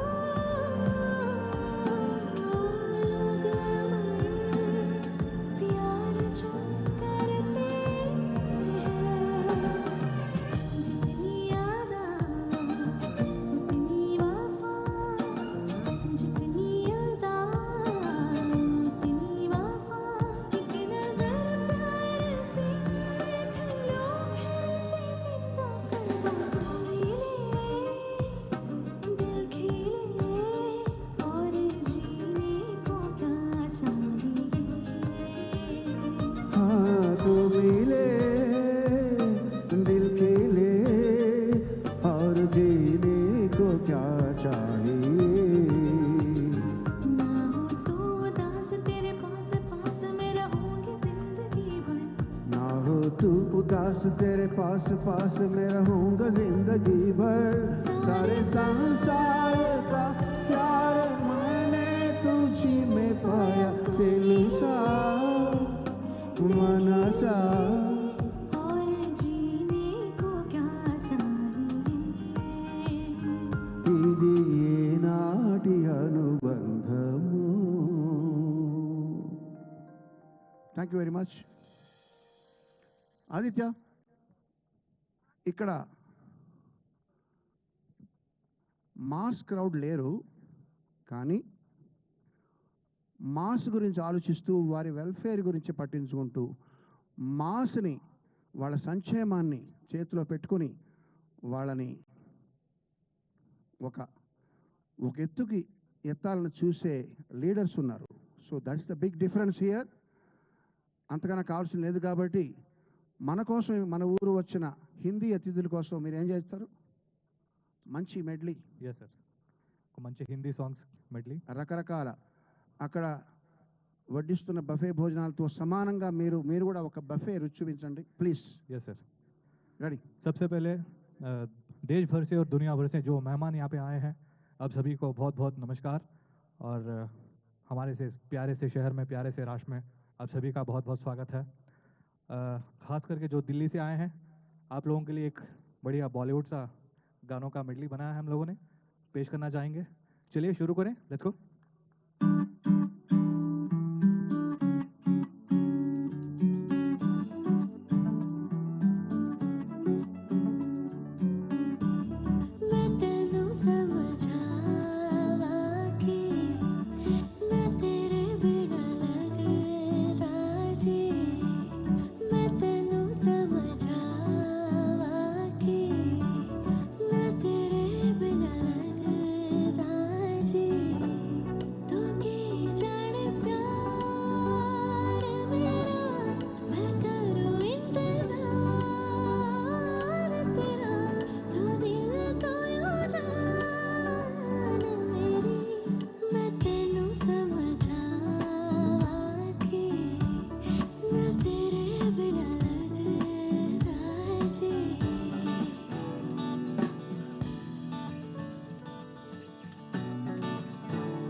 कैसे तेरी खुद गर्जी ना धूप चुने ना छाँव, कैसे तेरी खुद गर्जी किसे ठार टिके ना पाऊँ, कैसे तेरी खुद गर्जी ना धूप चुने ना छाँव, कैसे तेरी खुद गर्जी किसे ठार टिके ना पाऊँ।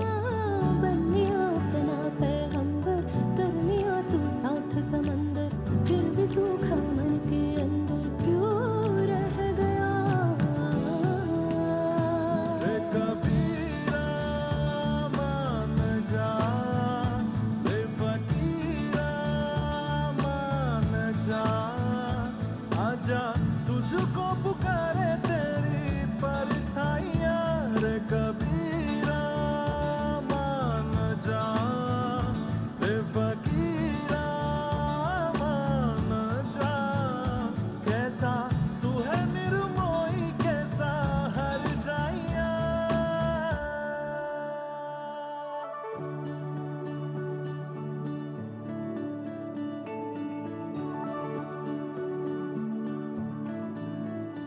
रब्बा ने तुझको बनाने में कर दी है हुस्न की खाली तिजोरियां, काजल की सियाही से लिखी है तूने जाने कितनों की लव स्टोरियां। केसरिया तेरा इश्क है पिया, रंग जाऊं जो मैं हाथ लगाऊं, दिन बीते सारा तेरी फिक्र में, रैन सारी तेरी खैर मनाऊं। केसरिया तेरा इश्क है पिया, रंग जाऊं जो मैं हाथ लगाऊं, दिन बीते सारा तेरी फिक्र में, रैन सारी तेरी खैर मनाऊं।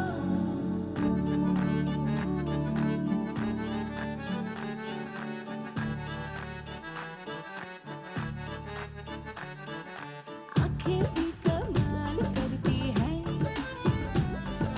पर्सनल से सवाल करती है, हाय पलकों को उठाती भी नहीं,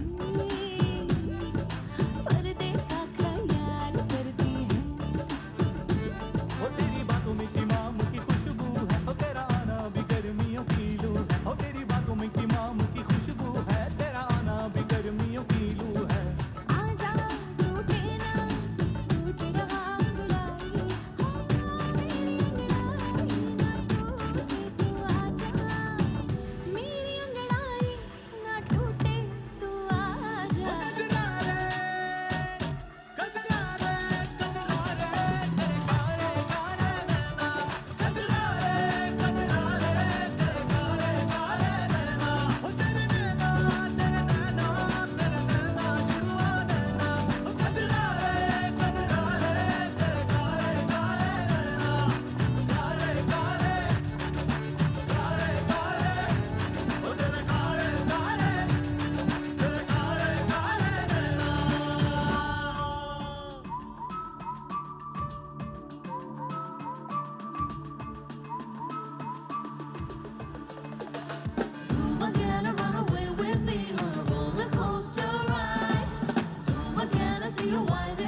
thank you all so much.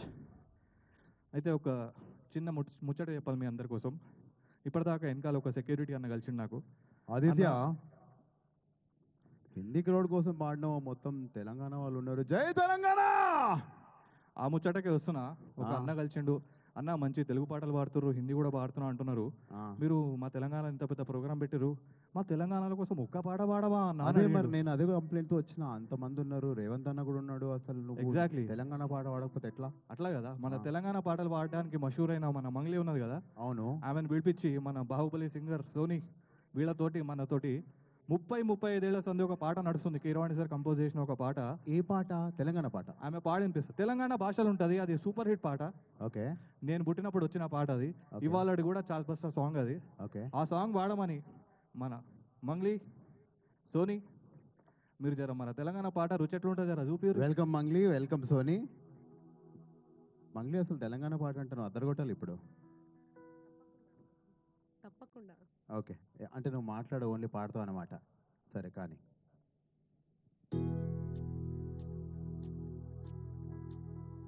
Lalu దర్వాజా లష్కర్ బోనాల్ పండగ కస్తనాని రాకపోతివి, లక్రీకా పూలు బోరికి లబ్బర్ గాజులు దస్తనాని రేకపోతివి, అవల్లా ఒట్టి జూట మాట చెప్పి వచ్చేదాకా లొల్లి పెట్టి పట్టుకుంటే పోరగాడు పలకనామ కారిపోయే లాలు దర్వాజా లష్కర్ బోనాల్ పండగ కస్తనాని రాకపోతివి, లక్రీకా పూలు బోరికి లబ్బర్ గాజులు దస్తనాని రేకపోతివి.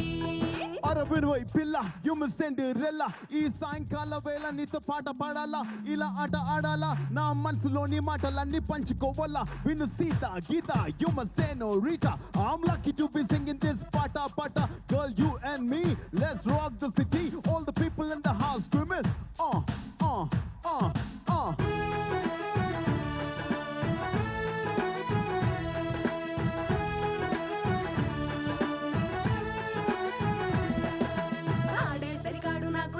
పోలీసు ఓడు అన్నే ప్రేమించినాను సై సై సై. కృష్ణాని కట్టేవాడు ఇంకా మా కొంటేవాడు కన్నే కొట్టిండు నాకు హొయ్ హొయ్ హొయ్. ఒకటి తక్కువ, ఆడి పొగరు చూస్తే తగని మక్కువ, నాకు మాత్రమేమి తక్కువ, ఆడి పుస్తక కట్టి పెనిమి తవ్వగా, యాడికో ఉరుకుతాడనే వేసిన ముక్కుతాడునే, కొంగులాగి నోడితోనే కొంగు ముళ్ళు వేసుకున్న ఏడుకైన కన్ని ఊసునేడు మళ్ళా చెప్పుతున్న సమజైనదా. Oh yeah, girl. లాలు దర్వాజా లష్కర్ బోనాల్ పండగ కస్తనాని రాకపోతివి, లక్రీకా పూలు బోరికి లబ్బర్ గాజులు దస్తనాని రాకపోతివి. అరే బోనాల పండగ నీతోననుండగా, తెలుగు వారి అందరికి నువ్వు లేడీ గాగా. గిమ్మి గిమ్మి దరిదం హిడిదం చిక్కుదం దం దం చిక్కుదం దం దం చిక్కుదం దం. గిమ్మి the Telugu రిదం Bam chikki Bam Bam Bam chikki Bam Bam Bam chikki Bam Bam. గిమ్మి the Telugu rhythm తేతడి కొట్టు తెల్కోటి beat, Telugu Telugu Telugu that's an attitude. Keeravani పాటకం rapping dude, sing senorita పాడు తెలుగు పాట, సైకంటే ఆడుతాను నీతో నేనే ఆట. Jump jump jump jump jump.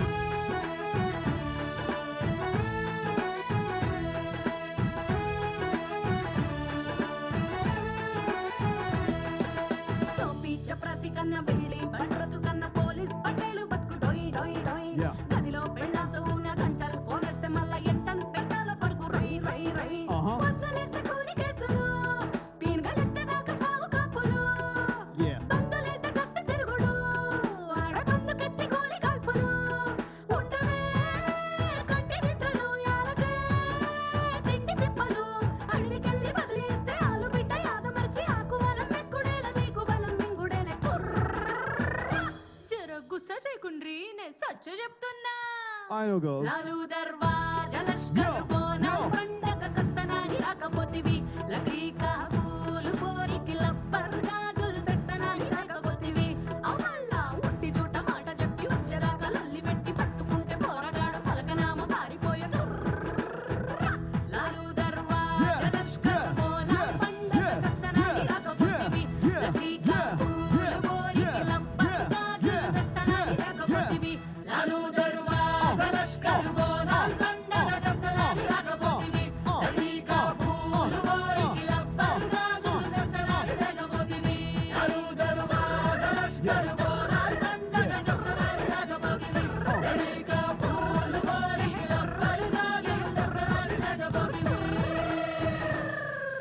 like that, girls. Thank you so much, everybody. Revantana, it's an honor to perform in front of you. Thank you so much. Sir, thank you for this privilege, sir.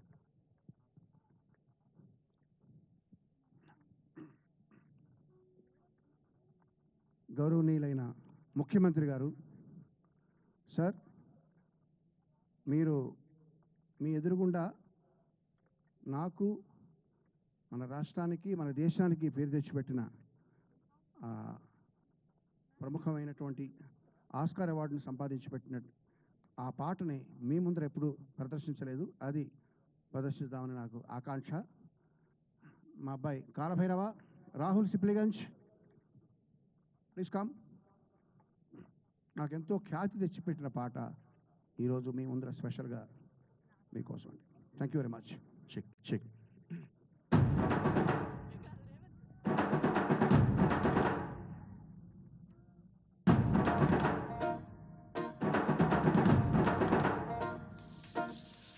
పొలం గట్టు దుమ్ములోన పోట్ల గిత్త దూకినట్టు, పొలేరమ్మ జాతరలో పోతరాజు ఊగినట్టు, చెప్పులేసుకొని కర్ర సాము చేసినట్టు, మర్రి చెట్టు నీడలోన కుర్ర గుంపు కూడినట్టు, ఎర్ర జొన్న రొట్టెలోన మిరప తొక్కు కలిపినట్టు, నా పాట చూడు, నా పాట చూడు, నా పాట చూడు, నాటు నాటు నాటు నాటు నాటు నాటు వీర నాటు, నాటు నాటు నాటు నాటు నాటు నాటు దూర నాటు, నాటు నాటు నాటు పచ్చి మిరపలాగా పిచ్చ నాటు, నాటు నాటు నాటు పిచ్చు కత్తిలాగా వేసి నాటు.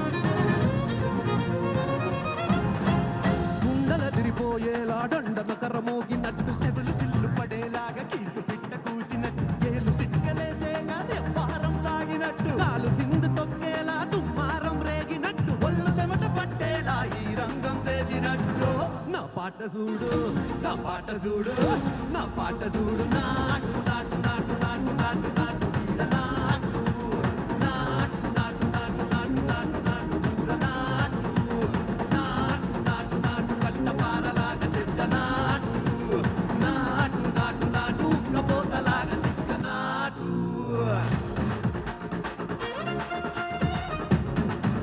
Come on, boys. Hey, hey. Hey, hey. Dig, hey, hey. భూమి దద్దరిల్లేలా ఒంటిలోని రగతమంతా రక్కలేసి ఎగిరేలా ఏసే రోజకాయకి నాటు నాటు నాటు. ఓహో, ఎత్తో. అరే దుమ్ము దుమ్ము దులిపేలా లోపలున్న ప్రాణమంత దుముకు దుముకులాడేలా దూకై రోజ రాసరి నాటు నాటు నాటు. టింగ్ చక్క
థ్యాంక్ యూ వెరీ మచ్. ఈ పాట రాసిన తెలంగాణ కవి నా మిత్రులు శ్రీ చంద్రబోస్ గారికి ప్రత్యేకమైనటువంటి ధన్యవాదాలు, కృతజ్ఞతలు. నోయల్, అమ్మా Rahul, you want to say something? Yeah, want to say something, sir. Just 10 seconds. చాలా టెన్షన్గా ఉందండి. And I just want to, అంటే మళ్ళీ మీరు ఇంకా మన సీఎం గారు రేవంత్ అన్న కలిసి ఎప్పుడు దొరకరు sir. Just a small 10-second speech, that's it. Hello everyone, Andy. I am Rahul Sipliganj, a boy who came from the streets of Hyderabad and he reached the world's biggest stage, the Oscars. Only because of you, M.M. Kirani, sir, who trusted my voice, gave me the life as a singer, and lifted my name to the international level, sir. I owe you every bit of that honor to you, sir. Thank you so much, sir. And my heartfelt thanks to our lovable CM, Revant Reddy Garu. I mean, it's fortunate to call and blessed to call him as a Revant Anna. Stood by me like an elder brother, recognized this small artist, and awarded me 1 crore as a recognition for performing at the Oscars. Anna, I used that money for my most important day of my life, for my wedding, Anna, which you and Kirani sir both came and blessed me and graced the event, sir. So thank you so much, each and everyone. Thank you, Telangana government. Thank you, Congress government, for recognizing the small artist. And thank you so much, Kirani sir. It's all because of you and Revantana. Thanks for the opportunity. Thank you so much, Revantana. Thank you so much. Thanks a lot. Thanks to all the leaders and ministers. Thank you. God bless, Rahul. Thank you. Check. So, ఇంత energetic song అయిన తర్వాత I understand people love mass, people love to dance, but I also know that there are melody lovers. అవునా? ఎంతమంది ఉన్నారండి ఇక్కడ? Yeah, చాలా బాగుంటుంది ఈ టైంలో మంచి మెలడీ సాంగ్ ఒకటి వింటే. సో మా మధ్యలో చాలా talented, very very talented, very very energetic, awesomely talented girl, Sahiti Chagante is here and I request her to join me on the stage. Hi Sahiti. Hi అన్న. ఏం పాడబోతున్నావు Sahiti? సో ఇప్పుడు ఇంత ఒక సెలబ్రేషన్ లాంటి ఒక సాంగ్ పాడాం కాబట్టి Yes. దానికి opposite గా కొంచెం నిద్రపుచ్చుదాం అనుకుంటున్నాను అందరూ. యా, మనకు ఆడియన్స్ ఉన్నారు గట్టిగా ఇక్కడ. యా, అండ్ ఈ పాట వినగానే పక్కా లేస్తారు కూడా. I'm sure.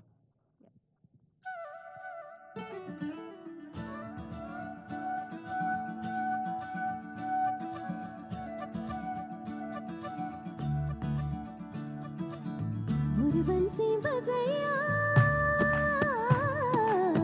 नंदलाला कन्हैया,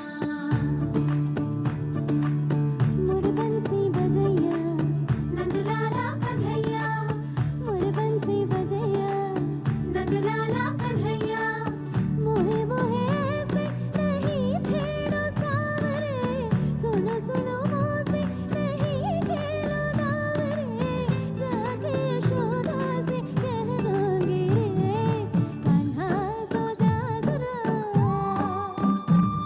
ओ कान्हा सो जा जरा, लुक छुप के बकयो ना मोहे कान्हा सो जा जरा, ओ कान्हा सो जा जरा, नैनों पे नाचो ना मोहे कान्हा सो जा जरा, ओ कान्हा सो जा जरा, कान्हा सो जा जरा, ओ कान्हा सो जा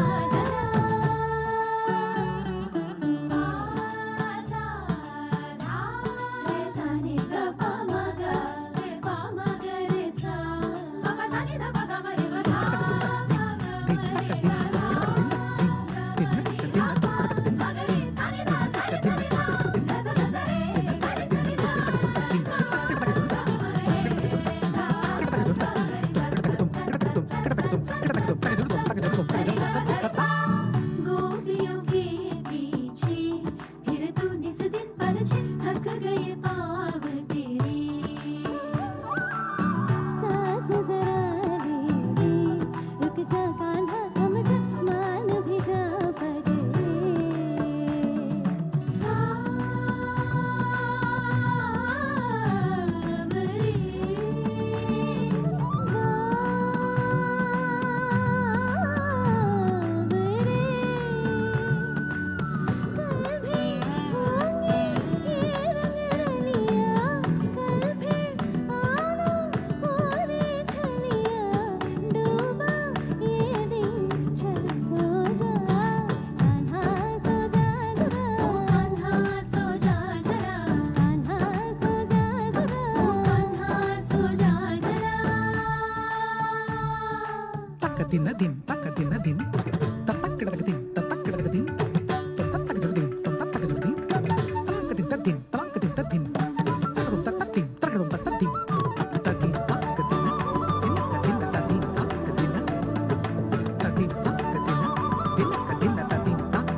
Thank you very much. Vagu, Nivedita, prove yourself. Who is the better guitarist among yourselves? Are you ready? Are you ready to take the challenge? Okay, let's see.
रणधीरं राजसम्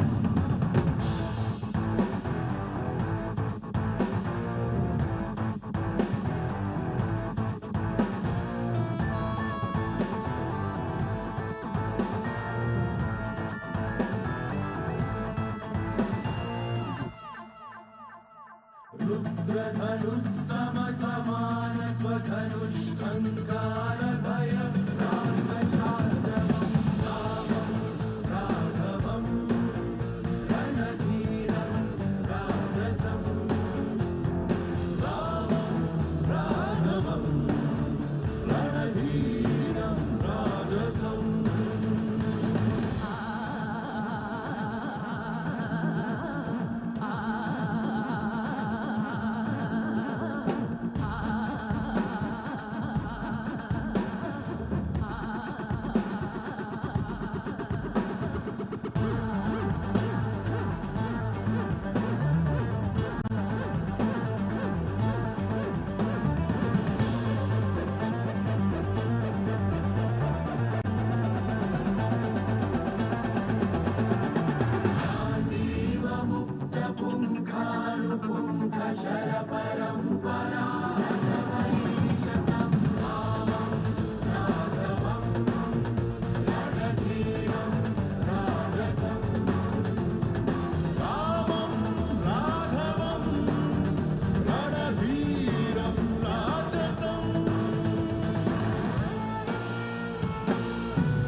మరికొన్ని సంవత్సరాల్లో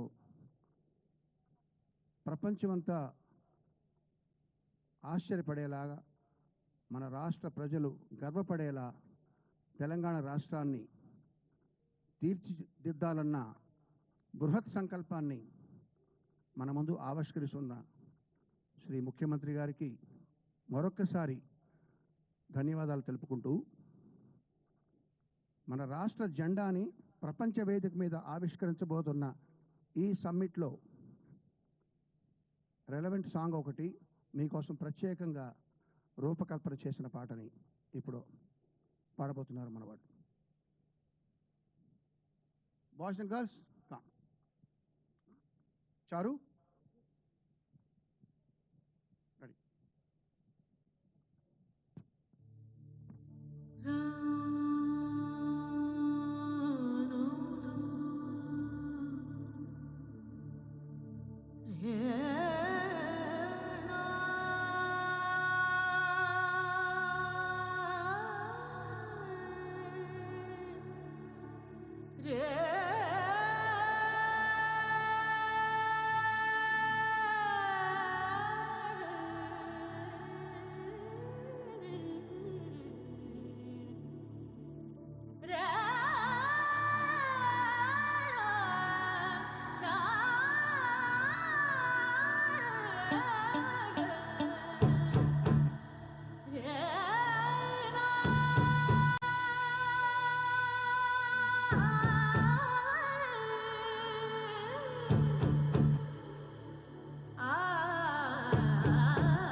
మరిగితే ఎత్తర జెండా సత్తువ ఉరిమితే కొట్టర కొండ ఎత్తురు మరిగితే ఎత్తర జెండా సత్తువ ఉరిమితే కొట్టర కొండ జెండా కొండ కత్తి సుత్తి గిట్ట కోత కొమ్ము కోడే మంచలని కోడే ఒంగోలు కోడే సిరిగల కోడే సిరిసిల్ల కోడే ఎలగల కోడే చైనా కోడే అతికన్న గట్టిది రాయలసీమ కోడే నెత్తురు మరిగితే ఎత్తర జెండా సత్తువ ఉరిమితే కొట్టర కొండ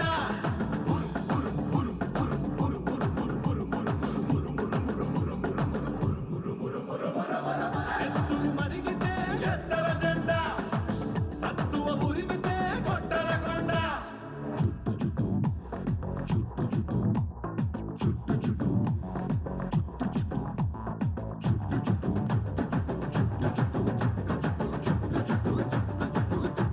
చుట్టర చుట్టూ తలపాగా చుట్టరా పట్టర పట్టు పిడికిలి దిగబట్టరా చెప్పలు రెండు చరిచి జై కొట్టరా మన ఒక్కొక్కకు కోట్లాడి పెట్టురా చూడల మల్లేశ చుట్టమైనది భరోసా కుమ్మర గణేశ కులగట్టల కుల్లాస అస పుస పుట్ట గిట్ట గింజ గుంజ కలుసు కోడే పతమున కోడే పంజాబీ కోడే కన్నన కోడే తమిళూరి కోడే పౌరుషాల కోడే పల్లాసి కోడే విజయ విహారమే వీర మరాఠా కోడే నెత్తురు మరిగితే ఎత్తర జెండా సత్తువ ఉరిమితే కొట్టర కొండ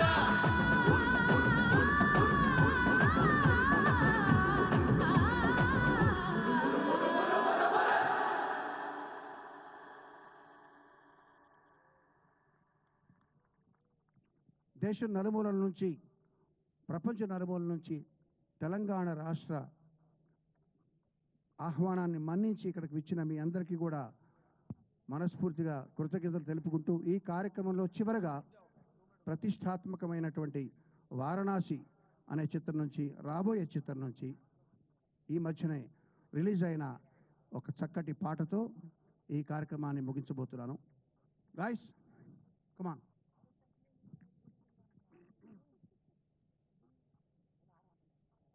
Try ready? Ready.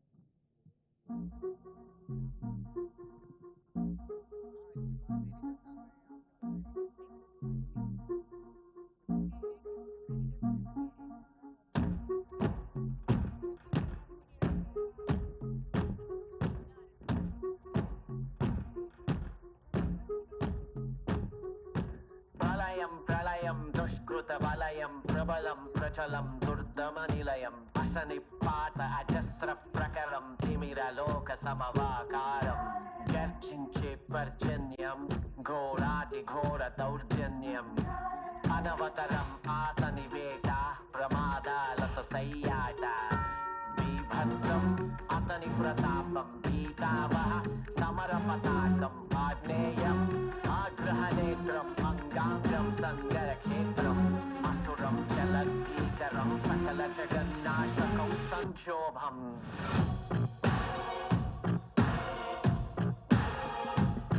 రణతుంభా రణతుంభా Lost my burner phone, but that's a throwaway.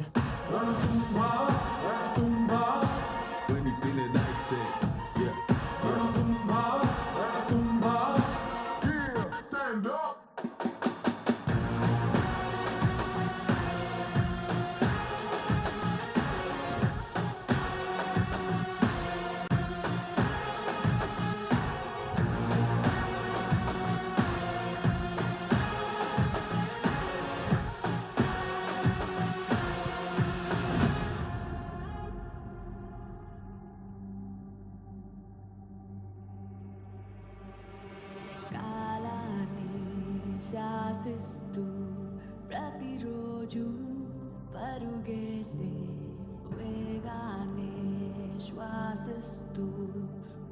లోకాలై తిరిగేలే ఖండాలే దాటేస్తూ ఖగరాజై వాలే రారా రారా ధీరా ధ్రువతారా రారా స్వైరా సంచారా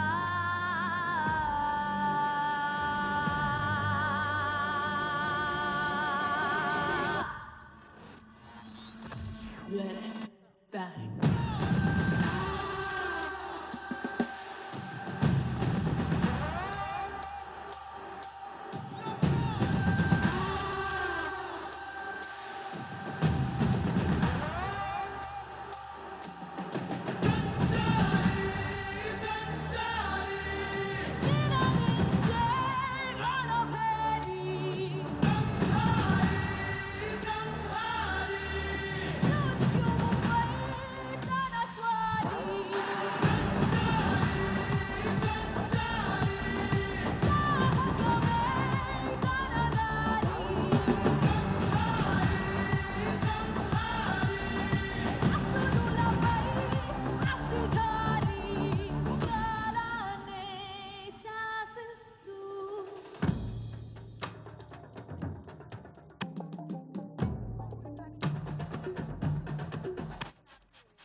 I am proudly concluding my concert with this Globe Trotter song in the greatest event of Telangana Rising Global Summit.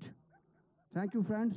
Thank you, esteemed guests and Honorable Chief Minister Garu and all the esteemed distinguished leaders of the state. Thank you, sir. Thank you very much. It's an honor.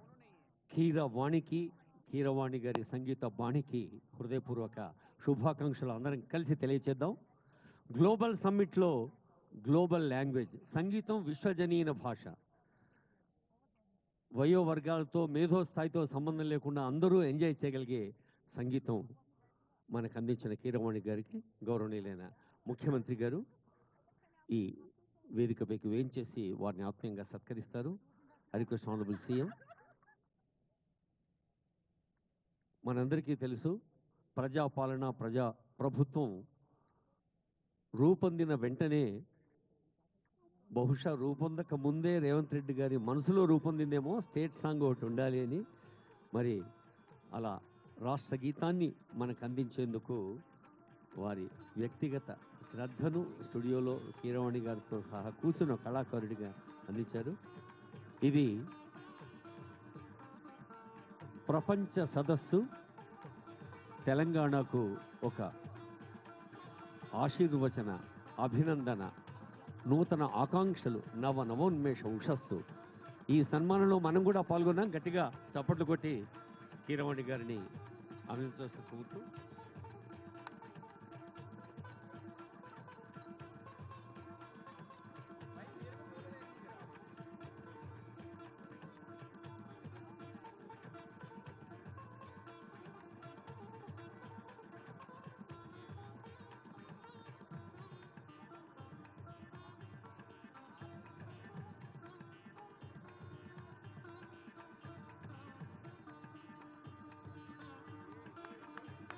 సహృదయుల మనస్సులాగా camera lens చిన్నదే కానీ ఎందరైనా పట్టించే sense గొప్పది. So మరోమారు ఈ global summit ఈరోజు తొలి పండగ, రేపు మలి పండగ ఉంది. అది మేలి పండగగా మర్చిపోలేని జ్ఞాపకంగా ఉంచేందుకు అందరూ తమ తమ స్థాయిలో సహకరిస్తారని హృదయపూర్వకంగా అందరినీ కోరుతోంది తెలంగాణ ప్రభుత్వం. రేపు ఇదే వేదికపై ప్రముఖ నాట్య కళాకారుడు కళాకృష్ణ పేరిణి ఇంకా అనేక అంశాలు ఉన్నాయి. అన్ని అంశాలను కూడా ఆస్వాదిస్తారని ఆశిస్తోంది ఈ వేదిక. మరోమారు మీ అందరికీ ధన్యవాదాలు, శుభరాత్రి. ఎందరో మహానుభావులు అందరకు వందనాలు. జై తెలంగాణ, జై హింద్.